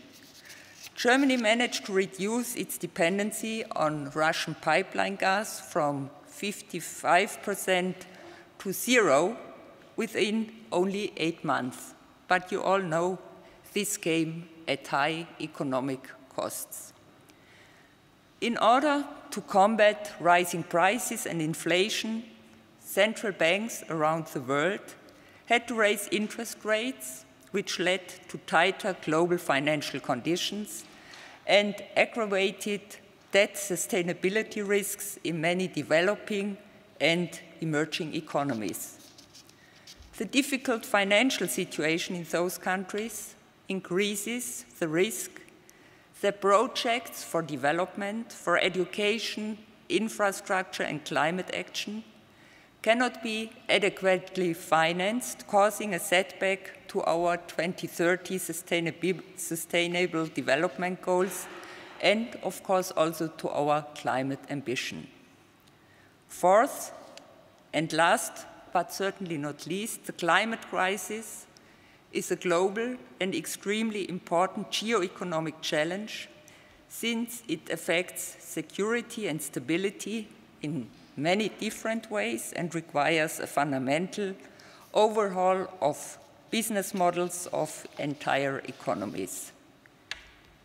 Dear Dr. Gopinath, with your recent work and the work of the INF, you have explained how geo-economic challenges like these are aggravating the risks of a fragmented world. A fragmented economic order with geopolitical rivalry at the center would fuel policies which, through the risk of decoupling, economic coercive and market distorting policies, result in an immense loss of global prosperity. So, the question for us all is, how to tackle the challenges with geo-economic instruments and smart policy approaches. Ladies and gentlemen, as I mentioned before, Germany has adopted its first national security strategy in June this year. The leitmotif of the national security strategy is an integrated security approach. The integrated approach combines foreign and security policy, development, climate, trade, industrial, and technology policy. The Federal Foreign Office has reflected this integrated approach in the reorganization of its Directorate General for Economic Affairs, putting climate diplomacy and geoeconomics at the center, and even naming it accordingly. Also in summer, we published our China strategy. We recognize China's political and economic global rise, and as the Foreign Minister Annalena Baerbock acknowledged, that China has changed, and so our China policy must change too. The three dimensions of partner, competitor, and systemic rival remain valid. While China remains a partner, its policies are showing that the areas of competition and systemic rivalry are growing. Our strategy is very clear. We do not seek decoupling, but we have to work on de-risking. The approach of the National Security Strategy and the China Strategy are mirrored by the European Economic Security Strategy, which was published in June 2023, thus better profiling the EU as a geo-economic actor. For Germany, it is of great importance that Europe develops its geo-economic toolbox to underscore the openness of the EU, while not being naive vis-à-vis policies designed to weaken Europe politically or economically. The strategy outlines an approach centered on three pillars: protect, promote, and partner. Ladies and gentlemen, in a nutshell, that means we want to protect strategic infrastructure and technologies, as well as shield ourselves against unfair practices through instruments like the EU anti-coercion instrument and investment screenings. And not to forget to strengthen universal values, the European Union is using sanctions as an economic tool.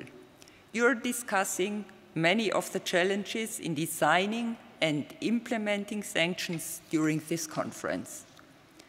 The concept of promote means to support strategically important European industries, to be an attractive partner for third countries, and to boost the EU's competitiveness. The promote pillar of the EU strategy is of crucial importance, as this is our success recipe for the future in a more competitive world. We see a renaissance of industrial policy, which has an obvious geopolitical dimension when it comes to computer chip or battery production. The Net Zero Industry Act is a key legislative project to achieve this. And finally, we need partners. Partnerships are essential to shape the new globalization together. Building partnerships is at the heart of the work of a foreign ministry.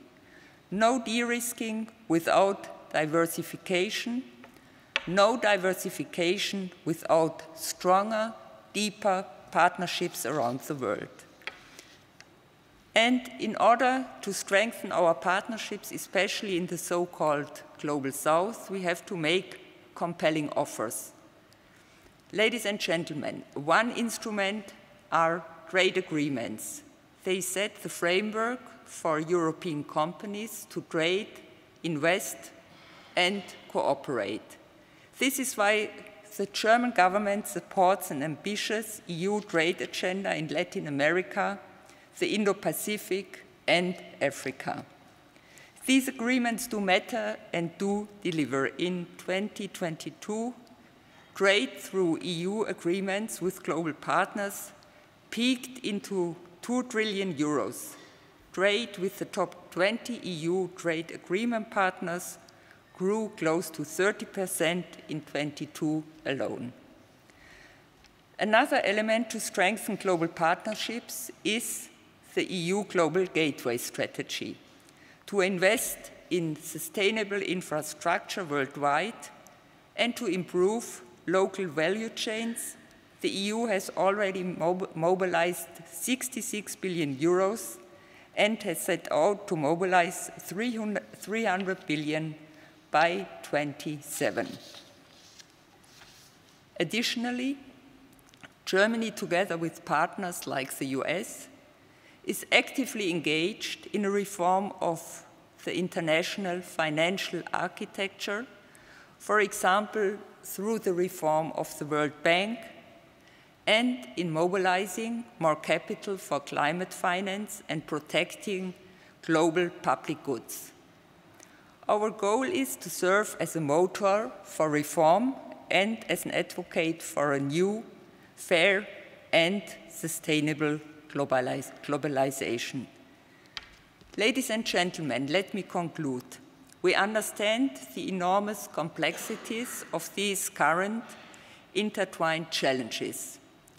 To tackle these complexities, we have to think in broader terms and break out of our respective branches of government, our ministries, companies, or institutes. Strategies and policy measures are benefiting from an honest and thorough exchange between politics, science, and also the private sector. While scientific research provides analytical frameworks and empirical data, businesses provide insights into the practical day-to-day experience. And both is invaluable to political decision makers in implementing and adopting their policies. So I hope that this conference and award ceremony are the kickoff to an even closer exchange on geo-economic challenges between the German government, international partners, and the global scientific and academic community. Thank you very much.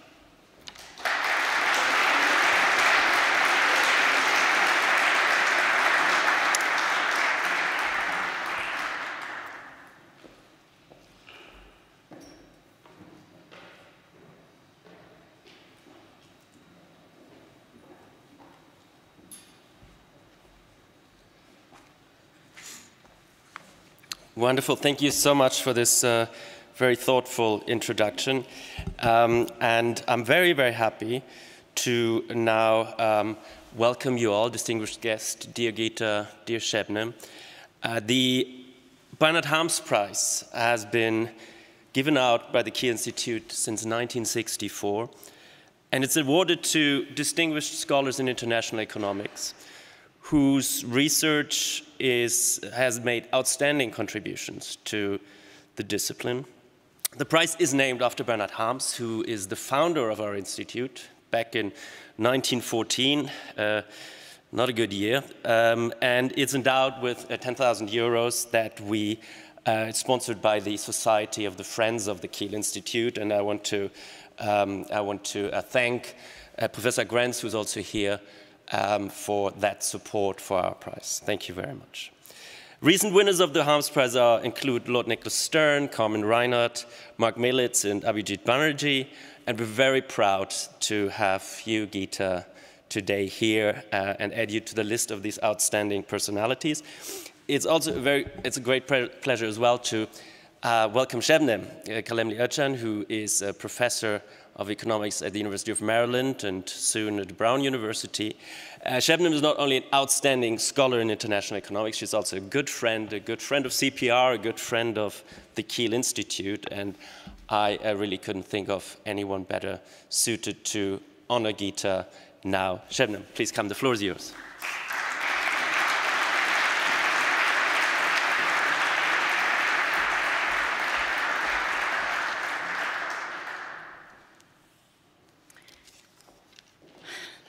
Dear distinguished guests, it's a great honor for me to give the laudation for Geeta Gopinath, recipient of the 2023 Bernard Harms Prize.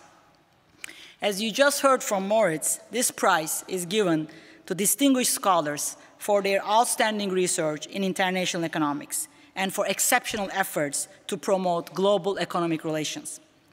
I want to thank the Kiel Institute for inviting me to give this laudation and congratulate them for choosing Geeta Gopinath for this year's prize, one of the very few women economists with a global impact, not only due to her brilliance and scholarly work, but also for the difference she made in the global policy sphere. Dare to think, dare to know, have the courage to use your own intelligence. That is how the famous German philosopher Immanuel Kant once put it. And Geeta dares. She is not just brilliant as inner strength, she is also an agent of change. From a young age onwards, she refused to hear that she couldn't do certain things as a girl. She has overcome challenges and always used her seat at the table to make meaningful changes, not only in academia, but also in her public service. I met Geeta in 1999 in Cambridge, Massachusetts. Both of us were attending a seminar at Harvard Econ Department. After the seminar, grad students were invited to dinner, and this is how we first met. I remember very well the two impressions that she made on me on that day. First, that of a pleasant, reserved, and almost shy individual who prefers quiet and simple over complicated. Second, a curious mind who can talk about economics, or any other complex problem for that matter, for endless hours. During the past 20+ years, our collaboration and friendship grew, while I have witnessed and amazed by her mentorship, leadership, and vision. She's a true role model for many economists around the world. Geeta has always been a special type of economist, combining analytical rigor and vision that makes her a brilliant and creative scholar. To speak of her multifarious achievements and contributions to economics would require many more minutes than I have here today. So I will highlight two of her major insights that are extremely policy relevant today. How poor countries' volatile growth linked to their external debt, and US dollar's role in the international ecosystem. I will also focus on the key distinguishing feature of her career, the ease she has in connecting state-of-the-art academic work with policy applications. It is unique that this comes naturally to her, while many brilliant academic economists will find it very hard. Born in India, she got her BA degree in 1992 from LSR College for Women of the University in Delhi, and her first MA degree from Delhi School of Economics in 1994. She's a self-described accidental economist. You may not know this, but she was a competitive runner from a young age, so instead of economics, she could have also chosen to be a professional athlete. In my view, she also could have been a model, and I'm sure people who don't know who she is cannot tell that she's a world-class economist and a leader in global policymaking when they look at her pictures in the December 2020 Vogue. Why economics then? She had the interest and training in sciences, and her parents thought economics is a good subject to study to become a bureaucrat in the Indian Administrative Service. When India experienced its balance of payments crisis in 1991, and the IMF came in as a lender of last resort, I believe she had decided to make economics her career. She may not have planned to be the first deputy managing director of the IMF then, but she clearly saw the power in economics for understanding the complex world we live in, solving its problems, and making it a better place. She further completed an MA degree at the University of Washington in 1996 and earned her PhD in economics from Princeton in 2001. She joined as an assistant professor of economics at the University of Chicago that year. Argentina defaulted at the end of 2001, and she started working on sovereign debt and default and how these events are connected to domestic business cycles in emerging markets, jointly with Mark Aguiar. This collaboration led to the famous papers on defaultable debt and cycle is the trend that an enormous literature now builds upon. We all teach these papers in our international economics graduate courses. She joined Harvard in 2005. and started her path-breaking work on exchange rates, exchange rate pass-through, and dominant currency paradigm, collaborating with different co-authors. This line of work led to many of the discoveries that we take for granted today, such as high versus low exchange rate pass-through in different countries, prices being sticky in international context in US dollars, and what does this mean for macro variables, and the dominant use of dollar in trade and finance, and what does this mean for macro and financial stability of other countries. Building on this work, when she became the IMF chief economist, she started and operationalized the integrated policy framework that aims to help countries to deal with exchange rate fluctuations, capital flow reverses, and the associated domestic macro and financial vulnerabilities. To this date, this is one of the best examples of state-of-the-art academic work being used in active policymaking to help countries and change the lives of many people. It should come as no surprise to nobody here that Geeta won the 2006 Bhagwati Prize for her job market paper as the best paper in Journal of International Economics on lending booms, sharp reversals, and real exchange rate dynamics. She was chosen as a young global leader by the World Economic Forum in 2011. In 2014, she was named one of the top 25 economists under 45 by the IMF. In the same year, she has received the Distinguished Alumnus Award from the University of Washington. And in 2018, she was appointed chief economist of the IMF. Also in 2018, she was elected a fellow of the American Academy of Arts and Sciences and the Econometric Society. She also has served as the co-editor of the American Economic Review and the managing editor of the Review of Economic Studies. In 2019, Geeta was awarded the Pravasi Bharatiya Samman, the highest honor for the person of Indian origin by the President of India. In 2021, Financial Times named her among the 25 most influential women of the year. International Economic Association named her Schumpeter Haberler Distinguished Fellow. Agricultural and Applied Economic Association recognized her with the John Kenneth Galbraith Award. And Carnegie Corporation named her among great American immigrants. She was named among Bloomberg's 50 people who defined 2019, a top global thinker by Foreign Policy, and among the women who broke major barriers to become first by Time magazine. Let's go back to Bernard Harms. Bernard Harms ensured the original mission of the Kiel Institute was to challenge the traditional nationally oriented political economy view, opting for a more international approach and international cooperation on economic and political affairs. The importance of this mission was so clear during the events leading to the Second World War, when all countries turned inward, that Harms' views were seen as a threat leading to the loss of his job. Several decades later, when the world faced the worst economic crisis since the Second World War, Geeta's impressive intellectual leadership is exemplary of Harms' views, as she helped the global economy to navigate the pandemic. Such international focus not only involves the integrated policy framework for countries that she established, but also her global vaccination proposal to end the pandemic.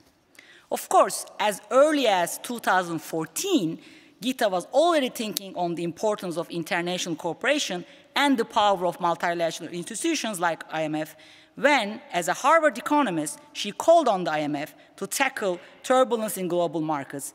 She said, as 2014, and I quote, "Rather than waiting for a crisis to erupt before intervening, the IMF should provide forward guidance on how it will tackle potential disruptions in international markets." Within the relatively short span of 16 years, she has acquired a well-deserved reputation as one of the brightest stars in economics, both in academia and in policymaking, becoming the first woman chief economist at the fund and taking over the position of first deputy managing director at such a young age of 51, while sharing this prestigious Bernard Harms Prize with giants of the field such as Kindleberger, Bhagwati, Kruger, Dornbusch, Rogoff, Obstfeld, Grossman, Reinhardt, and others Morris mentioned, is a testament to Geeta's drive and intellect that she pursued her research agenda successfully despite any barrier.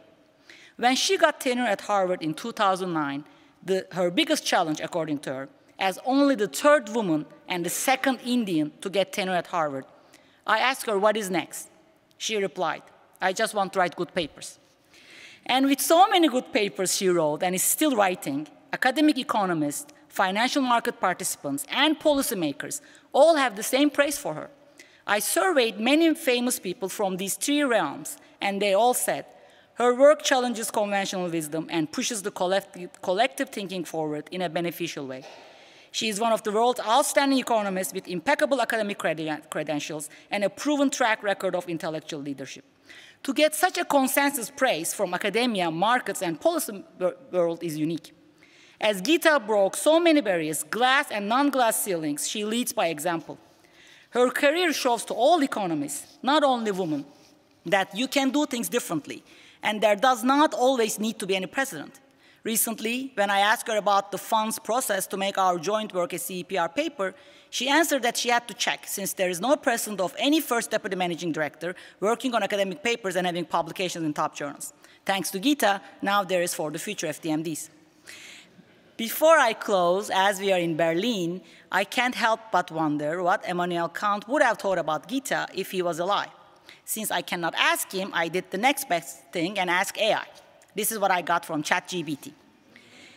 Geeta Gopinath embodies Kantian ideals of translating theoretical insight into practical wisdom for the betterment of global economic stability. As the first woman to hold the esteemed position of economic counselor, she has also played a role in breaking barriers, demonstrating that intellectual prowess knows no gender boundaries. In engaging with public, Gopinath extends the Kantian notion of enlightenment, striving to make complex economic concepts accessible to a wider audience, fostering a more enlightened and informed public discourse. Geeta Gopinath exemplifies his spirit through creativity, will to power, her relentless pursuit of intellectual excellence, and the bold assertion of her ideas, challenging the conventional wisdom.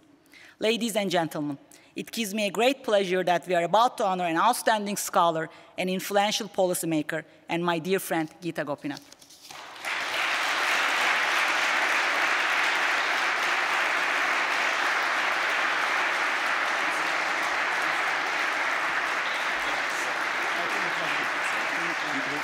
And I'll say thank you. Thank you very much, Shebnem. And dear Geeta, may I ask you to come on stage? And we're very honored to award you the 2023 Kiel Institute Bernard Harms Prize.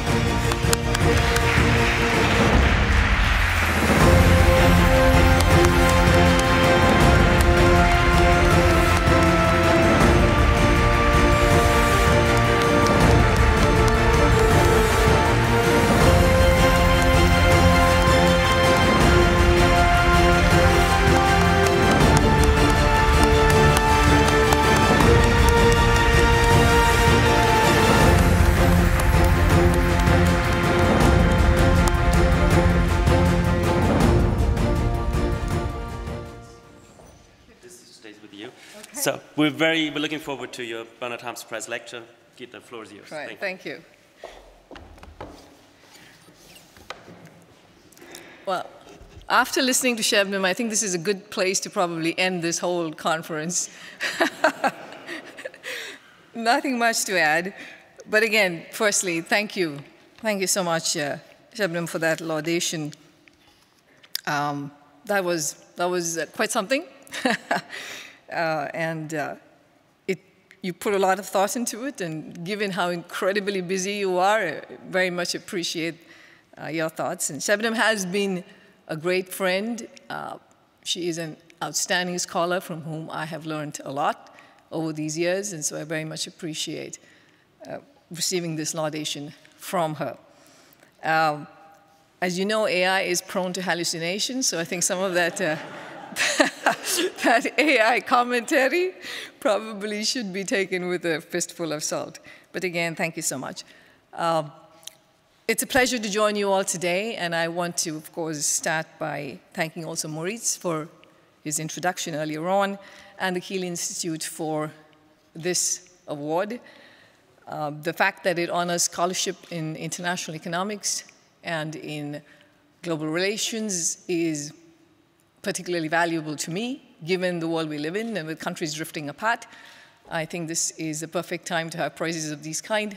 And also, it's a tremendous fact that we have a conference on geoeconomics that the Kiel Institute and CEPR have put together. I can't think of another topic that's more important and more critical for the world at this point, so congratulations to you on that.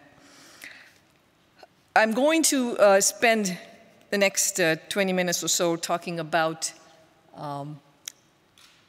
what we know about geoeconomic fragmentation. I have some slides, I guess they're up there. Okay, so in terms of where we are in the world, of course, we had the pandemic and we have the war, Russia's invasion of Ukraine. And I think what's followed that is a state of mind where policymakers around the world are thinking about global relations through the lens of security, which is security of their supply chains and security of their own nations. With that consideration in mind, firstly, it is understandable that countries are trying to build greater resilience, because you had the COVID-19 pandemic, which showed how global supply chains that were otherwise reliable could break down, and you could have shortages and price spikes. Russia's invasion of Ukraine led to an energy crisis in Europe, and also showed how interdependence can be highly vulnerable. So it's reasonable that decision makers everywhere should be more focused on resilience than they have been in the past. The problem, of course, is that if you have wrong policies, you not only end up severely damaging prosperity, but you also make the world less safe. So in my lecture on Europe in a fragmented world, I will make 3 broad points based on research that IMF staff put out and actually just released today. So the first broad point is that geoeconomic fragmentation is increasingly a reality.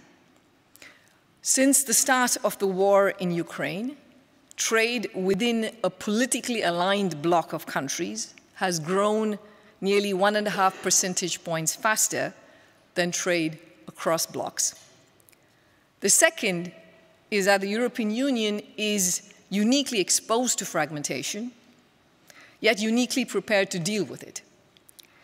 The EU has a large and diverse membership of advanced economies and emerging and developing economies, and that provides the scope and scale to support European-based supply chains. And the third is that to leverage the unique aspects of the European Union, a singular focus of EU policymakers should be to protect and deepen the single market, alongside advocating for a rules-based global trading system. So on the first question and the first point, which is geoeconomic fragmentation is increasingly a reality. So why am I making this point? I'm making this point because of what you see on the next slide, which is if you look at the share of global trade in GDP, as you can tell, looking at the flat portion over there, that it's relatively stable. So nothing, you can't look at a chart of that kind and say, well, something has changed dramatically. It looks relatively stable. And this may lead one to conclude that geoeconomic fragmentation is just much ado about nothing. But that would be the incorrect conclusion. While overall trade as a share of GDP has not changed much, there have been meaningful shifts in underlying bilateral trade relations. And of course, you can start with a very stark example here in Europe, which is Europe and energy.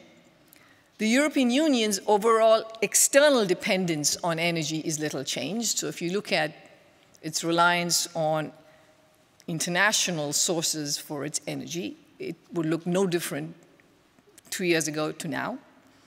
But what's changed dramatically is where it buys from. So following Russia's invasion of Ukraine, the EU reduced its direct imports of Russian gas from over 20% of total gas imports in 2020 to around 5% by the first half of 2023, while increasing its imports from the US and Norway by substantial amounts. Now, this reorganization was clearly necessary, but of course it has come at a price. EU wholesale gas prices are now about twice as high as before Russia's invasion and are considerably higher than in the US. And they're expected not to come down to pre-war levels anytime soon. For several years, they were expected to stay high. Now, such reshaping of supply chains is a more general phenomenon at a smaller scale, clearly not of the scale of the EU energy transformation, but at a smaller scale, you are seeing this as a more general phenomenon. So what you see is after Russia's invasion of Ukraine, not because of it, but just, I'm just saying the time period after that, growth of trade has slowed everywhere. Trade within a block of countries that are politically aligned has gone down from about 3% pre-war to 1.5% post-war. That was not over, but since then. However, if you look at the trade between blocs that are not politically aligned, that has shown much more of a decline. So it's declined from 4% pre-war to around 0%. So if you look at the numbers, basically pre-war growth across in trade across the blocs was growing at around 4% relative to growth of trade within blocs, which is around 3%. So actually across blocs was higher. And now that's gone down all the way down to 0, while within has gone down to 1.5%. So we are seeing important shifts in trade relations. The second feature that we're seeing in the data is that supply chains appear to be lengthening as trade is being rerouted through neighboring countries, often without changing the ultimate country of origin or its ultimate destination. So that's the right graph that you see over there. Take the case of Russia, for example. Exports from neighboring EU countries and Ukraine have dropped sharply, including by 75% for Finland and 100% for Ukraine. But even as exports to Russia from several other neighboring countries, such as China and Kazakhstan, have more than doubled. They have even risen 5-fold in the case of Armenia. Evidence of a similar lengthening of supply chains due to rerouting of trade through neighboring countries is also apparent for countries that neighbor China and the US. Now, there are clear signs that global foreign direct investment, including by the European Union, is also segmenting along geopolitical lines. Over the last decade, the destination for global foreign direct investment is being increasingly driven by geopolitical closeness as compared to geographic closeness. And this is particularly the case for FDI in strategic sectors or where the recipient country is an emerging market. In the case of Europe, which is what you see on the slide over there, outward FDI by European Union countries has become more responsive to geopolitical distance since 2017. In fact, fragmentation of outward FDI flows by the EU began soon after the euro area debt crisis, while extra-EU, as opposed to intra-EU, extra-EU FDI to geopolitically aligned countries recovered strongly. The recovery to other countries has been very weak, which is the red line over there that you see. And flows have declined further since 2018. The shifting pattern of trade and FDI comes not only from firms' desires to build resilience, but also from a sizable increase in cross-border restrictions. The number of measures that are harmful to trade has been growing and vastly exceed liberalizing measures. So far this year, 750 liberalizing measures have been announced against close to 3,000 harmful measures, including subsidies for production and exports, as well as tariffs. Now, this is close to 3 times the number of harmful measures announced in 2019. Some of these policies directly target trade, while others are behind-the-border measures. And this includes fiscal and financial support to specific sectors and local content requirements that benefit domestic industries. The EU is not just a bystander, it's also imposing its own policies with particular reliance on financial support measures. The amount of approved state aid to private companies has grown an average of 1% of member countries' GDP in 2019 to 2.3% of GDP in 2021, with a wide dispersion among countries, across countries. So, in short, Geoeconomic fragmentation is no longer just a risk, it is a reality. Of course, magnitude of this varies depending upon countries and sectors, but it is a reality that we no longer can ignore. And this impacts all countries, though it impacts each country quite differently, depending on where you're situated. So this leads me to my second point, which is that Europe is uniquely exposed to fragmentation, yet uniquely prepared to deal with it. So let me go into the first part, which is that Europe is uniquely exposed to fragmentation. The EU is highly open to trade, which makes it particularly vulnerable to trade disruptions. The share of extra EU foreign trade, which is trade that EU has with the rest of the world, to EU GDP, if you look at that metric, that number is at over 40% in 2021, and that exceeds that of the US and also that of China, despite being of roughly similar economic size. The EU is also more open in terms of inward and outward FDI than other regions. That's what you see on the right graph. The stock of extra EU FDI stood at more than 90% of GDP in 2021, considerably larger than for China and the US. The EU's direct dependence on countries that are not politically aligned with the EU, based on UN voting on the 2022 Ukraine resolution, is also high. About 40% of imports from outside the EU are sourced from countries not aligned with the EU, and around half of such imports would be difficult to access through alternative suppliers. And this includes natural resources that are essential to the green transition, that tend to be concentrated geographically, and also some manufacturing intermediates, such as advanced semiconductors, for which quick replacements are difficult. The EU's indirect dependence on countries it is not politically aligned with is even higher in some important instances. Take, for example, the EU's reliance on China. China's importance as the ultimate source of inputs into production and as a final market for EU-made products has continued to rise, including for manufacturing. In the case of the EU-based auto sector, China provides 10% of the final value added and is the final market for 7% of EU-made cars.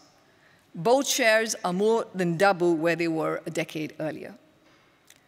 So that's where you see the risk to the EU from fragmentation.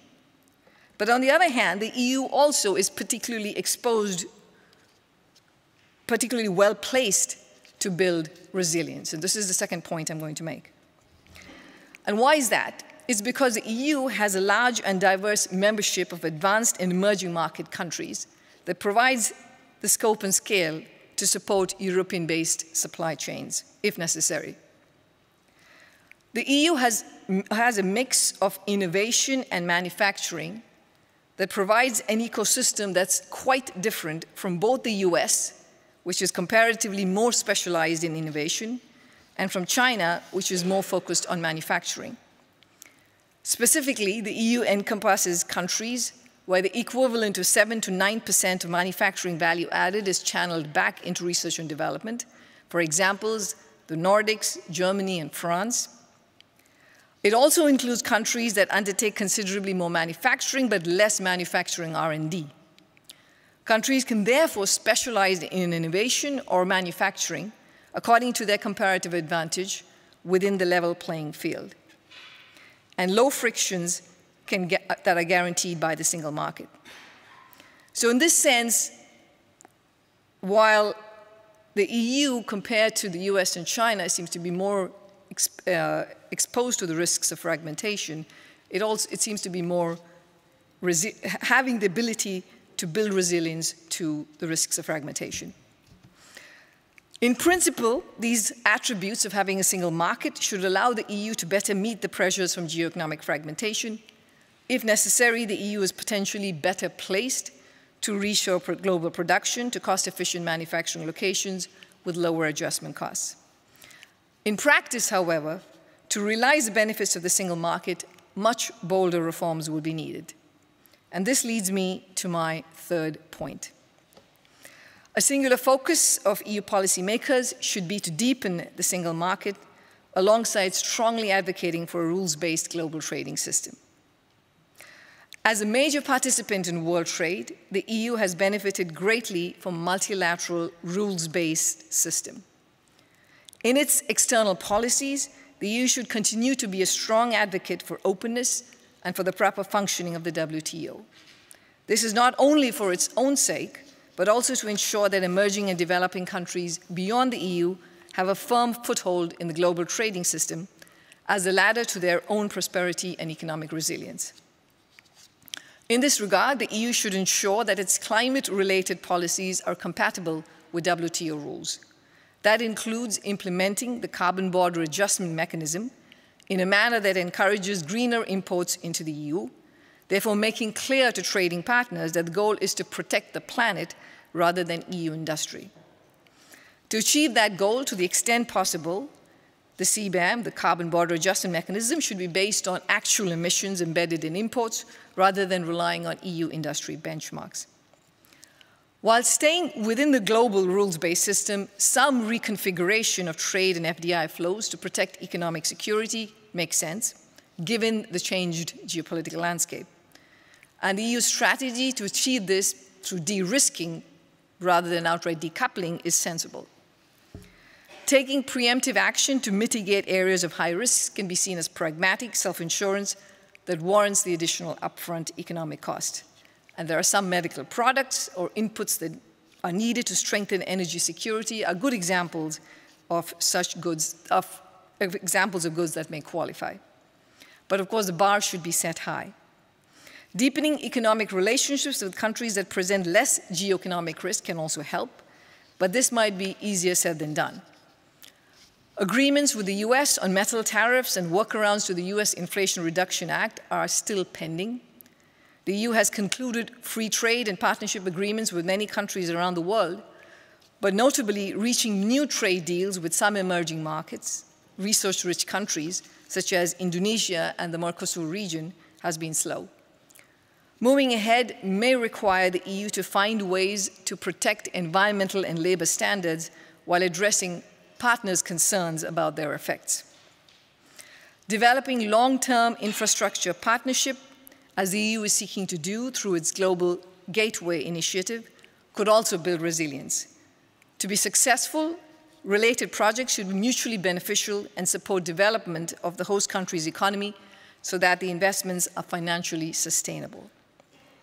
Now, in addition to advocating for the global rules-based trading system in its external policies, it's critical that the EU's internal policies protect and deepen the single market. This would help leverage its unique ecosystem with its mix of innovation and manufacturing strengths to generate higher growth and to build resilience. There is ample room to strengthen intra-EU integration. Better harmonizing taxes and subsidies across countries would increase investment in cross-border infrastructure and discourage state aid shopping. It is critical to complete the Capital Markets Union and Banking Union to help mobilize sufficient funding for EU's enormous climate and digital investment needs and keep the EU globally competitive and at the technological frontier. In a model of innovation and multinational offshore production, we find that lowering internal barriers within the EU would generate large welfare effects on the order of 7% of GDP and accrue to both EU innovating and EU manufacturing countries. Basically, within the model, reducing internal frictions has the same effect as reducing trade costs and multinational production costs between EU member countries.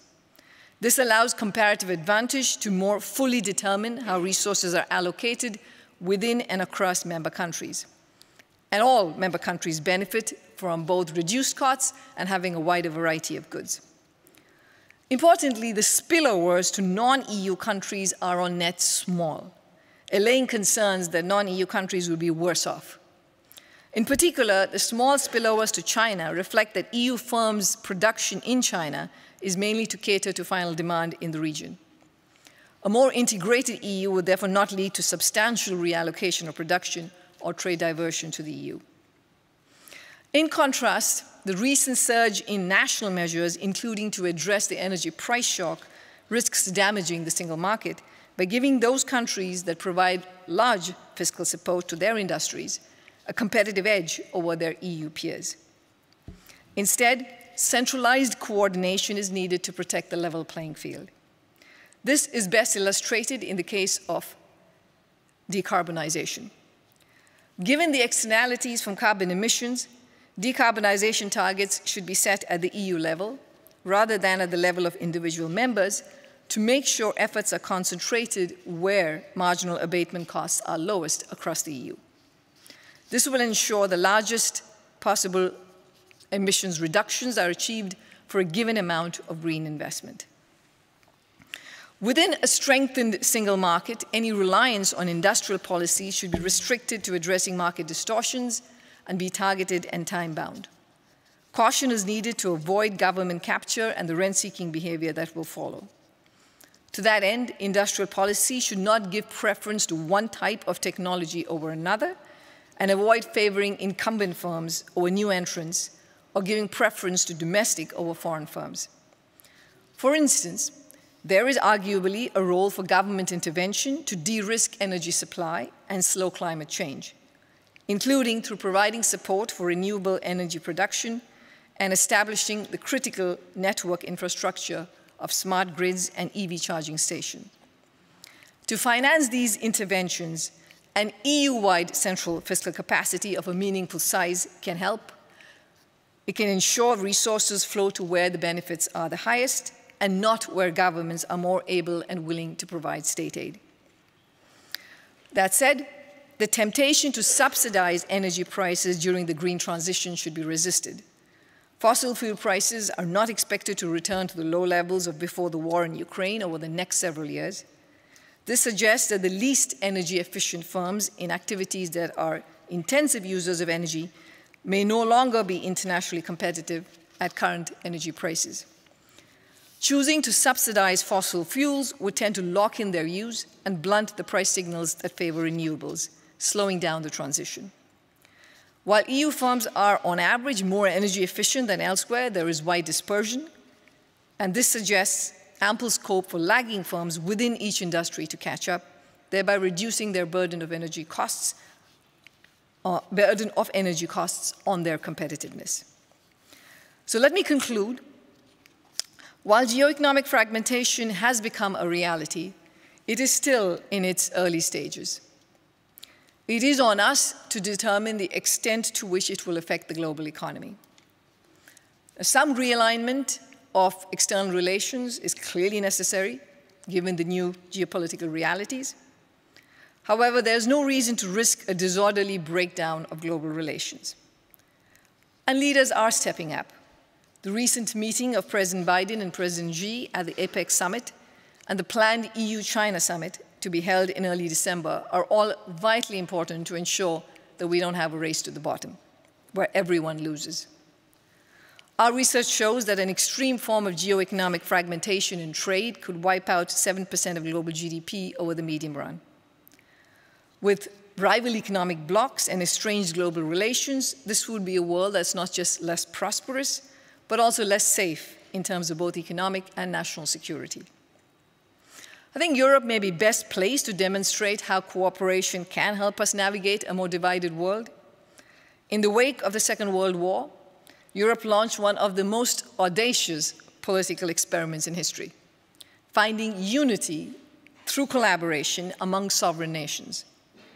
The pioneers of the European Union knew, after living through the nightmare of 2 world wars, that it was in everyone's interest to balance national interest and build a united Europe. Nearly 8 decades later, the EU embodies that dream. Today, we are being tested again by global tensions. Only now, we are more connected than ever by the global challenges we face, from climate change to the rise of disruptive technologies. To have any chance of solving those challenges, we need to follow the EU's lead and search for common ground. Thank you.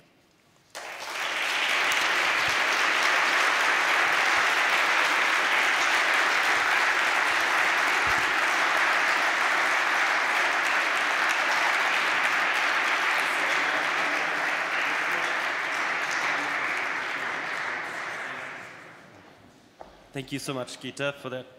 Is that working? Yeah. Thank you so much, Gita, for that wonderful speech. Please stay here. We have some time for Q&A, and I'm sure there are many questions from the floor. Let me look around. Yeah, Ethan, please. Great. There are microphones coming around, so if you raise your hand. Hi, Gita. Ethan Ilzetsky, LSE. First of all, fantastic, congratulations and fantastic presentation. And I admired your optimism, but I wanted to maybe question it a little bit. So, manufacturing, R&D is one input to manufacturing, but we also need the raw materials and also the energy sources. And those seem to be harder to achieve locally. So it seems like there's no escape from the geopolitical challenges, and there's no, I know you weren't calling for inward looking, but there's no ultimately, integration alone can't resolve these issues. So, yeah. Should I just answer? You go. Yeah, no, let's start with the basic point, which is that, yes, I don't think countries can, any part of the world can easily replicate the benefits that they have from the integration with many other countries, right? I think the point for the EU is that because of the different kind of membership it has in terms of countries, and that you have countries that are quite strong in manufacturing and some that are quite strong in innovation, you have the ability that if push comes to shove and you have to develop those supply chains, you can do so internally. To your specific point about energy, I agree with you that for some countries, this is going to be a headwind. I think the response to that on the policy front has to be to move faster on renewable energy production, because that's the only way we're going to get out of it. I think the idea of having a much more deeper integration within the EU, having a stronger single market, has multiple benefits besides just as a response to fragmentation. Great. Anyone else? Yeah, please in the back. Over there on the left, third row from the back, roughly. Oh, it's Kai. Sorry, I didn't see that. Congratulations. This was really very impressive for the prize and for the talk. Before the Ukraine war, the president of France, Macron, favored strategic independence of Europe vis-à-vis the US. The position has shifted a little bit. I wondered, what is your position? Is that a realistic choice? Is it a desirable choice or undesirable for Europe to go for strategic independence vis-à-vis the other two blocs? One would have to, first of all, get into, be sure about what that phrase means, because that is used in very different ways by different leaders.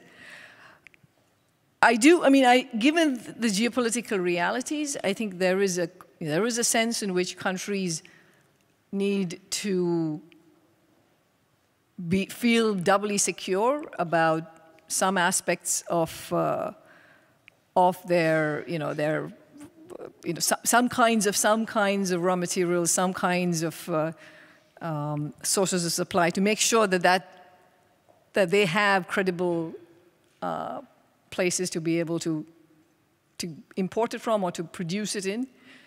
I do think that there is a need to build resilience. I think the question, of course, is in the details. And again, without knowing specifically what policy one has in mind, it's hard for me to give a general assessment.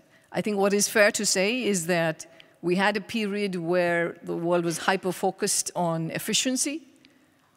There is a good reason to now also focus on resilience. I worry that we might be moving to an extreme other end where the world becomes hyper-focused on resilience and security. And that's why I think, again, it's useful to have these kinds of conversations. Yes, please.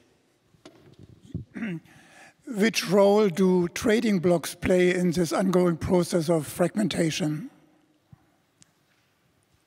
So there are different ways of creating, obviously, different trading blocks. What I've done and what's done in the research is to look at blocks of countries that are, we would describe as being more politically aligned than others. In this particular exercise, it's based on how countries voted on the Ukraine resolution in 2022 at the UN, whether they were in favor, against, or abstained, and that's how you put countries in blocks. So we can have different situations. We can have two extremes where countries literally pick which of the two blocks they want to be in. Is it, say, a West-centric bloc or a China plus bloc? And then you can see what happens in terms of if they were to fragment and what the impact would be. You know, there are parallels people make between what's happening now and what happened during the Cold War when you had the two poles of the US and Russia, but now it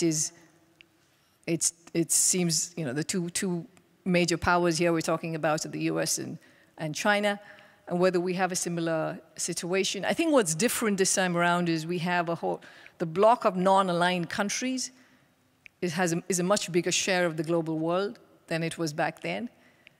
And that has unique implications for how you can sustain, whether you can or cannot sustain these kinds of fragmentation. So, you know, the points I made about global supply chains not just being redirected, but also getting longer are examples of how, you know, you have trading partners that are finding ways to get goods to countries that, you know, you might think that it should not get there. So you're seeing more of that happen. Great. Maybe let me abuse my privilege of holding a microphone and ask you a question there as well. We heard from the State Secretary, de-risking is a term that's much embraced. And, you know, what's wrong with that? Who wouldn't want to reduce risk? That's a good thing. You know, it's an easy sell. Do you think that de-risking makes the world safer in the end? It depends on how you do it. So the US has this concept of a small yard and a high fence. And the argument is similar on the de-risking front, which is that we're going to only limit this to a very select bunch of products. And, you know, there could be good reasons for that. So as long as it stays within a very select bunch of products and you don't have retaliation and counter-retaliation that makes that group grow, and you could think of this as being manageable, that you can de-risk but not, and then you end up with higher resilience, and it's not like you're making yourself more exposed to shocks. But if you end up going down the slippery slope, then you can have a situation, and we have research on that, which shows how you end up with just becoming more vulnerable, because if you have fewer trading partners to rely on, then you're less diversified. And if you're less diversified, you're more riskier. But there's also less to lose, you know, in a way, sort of this whole pacifying aspect of trade. But anyway, other questions? Can't see, yes, there, and two questions here.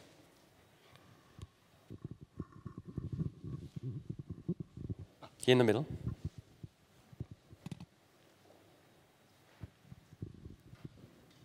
Congratulations, of course. I had one question regarding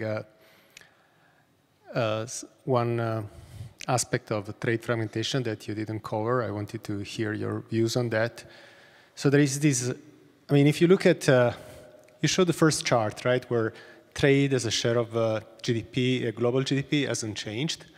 So that means that even if some blocks stop trading between each other, someone is picking up the slack. And initially, these may not be the most efficient countries in terms of you know, absolute advantage, but something is still happening. So there's a lot of churning going on. And presumably, some of the countries that pick up the slack may also become better over time. They may pay the fixed cost of learning to export or learning to produce some goods, and become like big players in the future. Like, you know, the story of, I don't know, Vietnam, Malaysia, that after the trade war between the US and China started exporting, and other countries that are starting exporting, even started exporting goods they were not exporting before. They were not directly affected by the US sanctions on China. So there is a lot of evidence about learning by doing, and presumably by some of these shocks, I don't know whether they may teach indirectly some countries to become better in the long run, so they may be, in a way, a learning opportunity. That is a possible argument, but I mean, one of the things we've learned from the experience of industrial policies is, yes, there are some rare successes, though one cannot really clearly identify the source of the success, but there are many, many cases of countries that attempt to develop one particular industry, and that ends up with huge amounts of distortions, and one sector that's getting way too much support relative to other sectors. And you just cannot, there's no end date for it. You just continuously are supporting the sector for a very long time. So you can end up with misallocation of resources, as would be the counter argument to the argument that you end up with developing certain sectors, and therefore, because of that, by learning by doing, you can end up with improving your growth and maybe even productivity. So I'm, more skeptical about these kinds of forced industrial policies being used by many countries, because this is what would be needed if everybody if we start changing trading blocks in a pretty dramatic way. So it's a mixed bag, I would say. There are countries that are making that argument. By the way, there are more and more countries who are reshoring also because they are worried about the political environment that they're in. But that is coming at a cost for many of them. Firstly, there's obviously an immediate fiscal cost to it. There is the risk of misallocation of resources, loss of competition that comes with it. So on the plus side, yes, there are market failures that generate learning by doing and so on. That can help. Whether at the end of the day we end up with, initially things can be pretty bad, but over time things get better because countries develop expertise in sectors where they didn't have the expertise, I'm not 100% sure about this. But I think there are forces that go in different directions.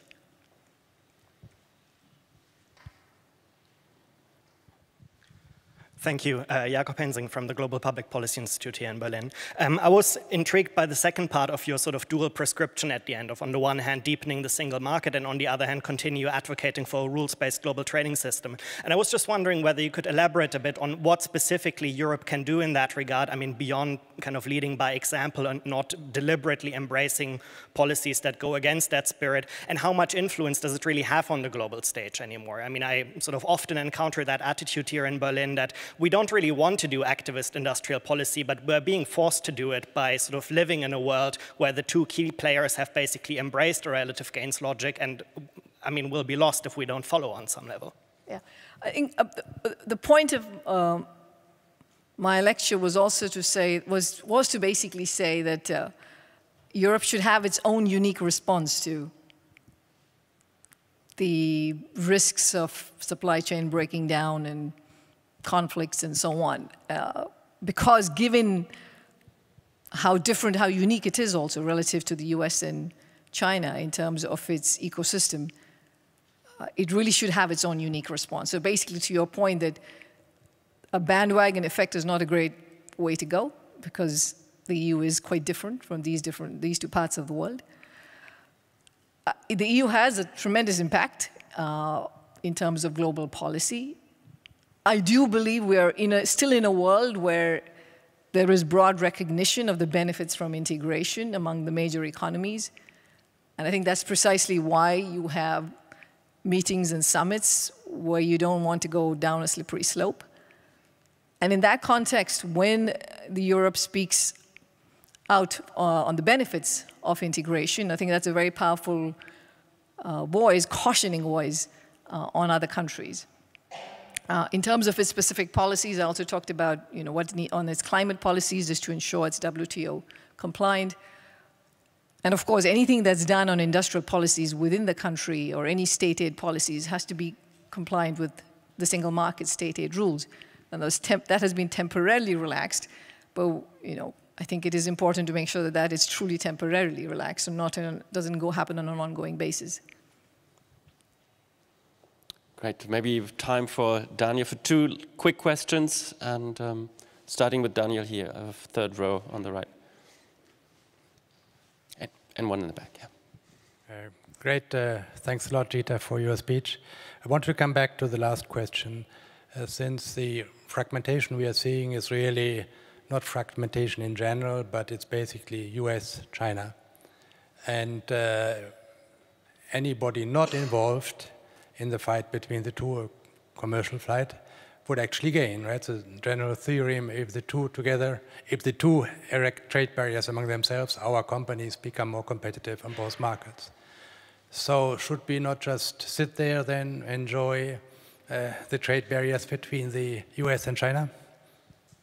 I mean, there is very much this sentiment among some countries, especially emerging and developing, some of them, we feel like they benefit from this rivalry because then they get to become more attractive destinations for investment, more attractive destinations of supply, right? I think the way that one wants to think about it is that if this fragmentation and realignment is happening at a relatively small scale, then it's absolutely right. There are countries that will benefit from this change in this rivalry.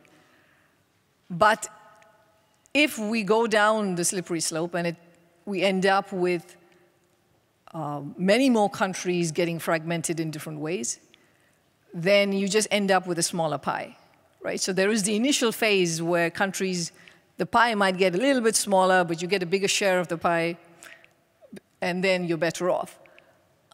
But you can very easily get into the space where the pie shrinks enough that even if you get a bigger share of it, you're worse off. So we're not there, we're certainly not there, but I do think that we have to make sure that we don't get there. I don't think that can be taken for granted. Thanks. So final question, third row from the back on the right from here. Hello, my name is Ulrich Hemmel. I'm from the Global Ethics Institute in Tübingen. And I very much enjoyed your talk. And I refer to the 3,000 trade restrictions and the 750 measures for making it easier.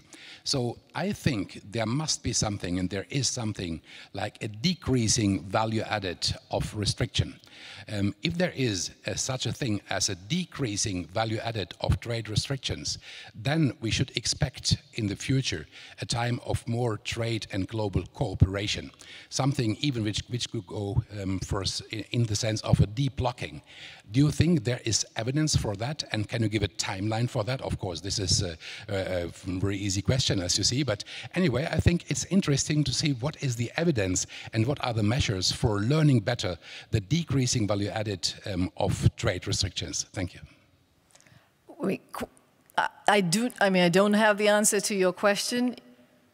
It tends to be that sometimes bad policies, everybody goes down the road of bad policies, we overshoot, and then at some point we all realize this was a terrible path we went through, and then we rectify it all. How long before that happens, or what do we have to see before something like that reversion happens? I don't know. We still are, I guess I would just end on a somewhat positive note, is that I think we're still in the space where we can hope that this is all, okay, this resilience building that requires some reorientation of trade, but we're not throwing out efficiency fully out the window. But again, given the developments we're seeing around the world, given the conflicts that keep appearing, I would not take it for granted that we would settle at a good equilibrium, that I think there is the real risk of having serious decoupling. Wonderful. Thank you so much, Gita. And before we give a final round of applause and final congratulations to you for this prize. Let me say that the doors will open and there will be a reception, and we're very grateful to the Gates Foundation for making that possible. But now, Geeta, thanks so much. We're very honored, and congratulations to the Bernhard Harms. Thank you.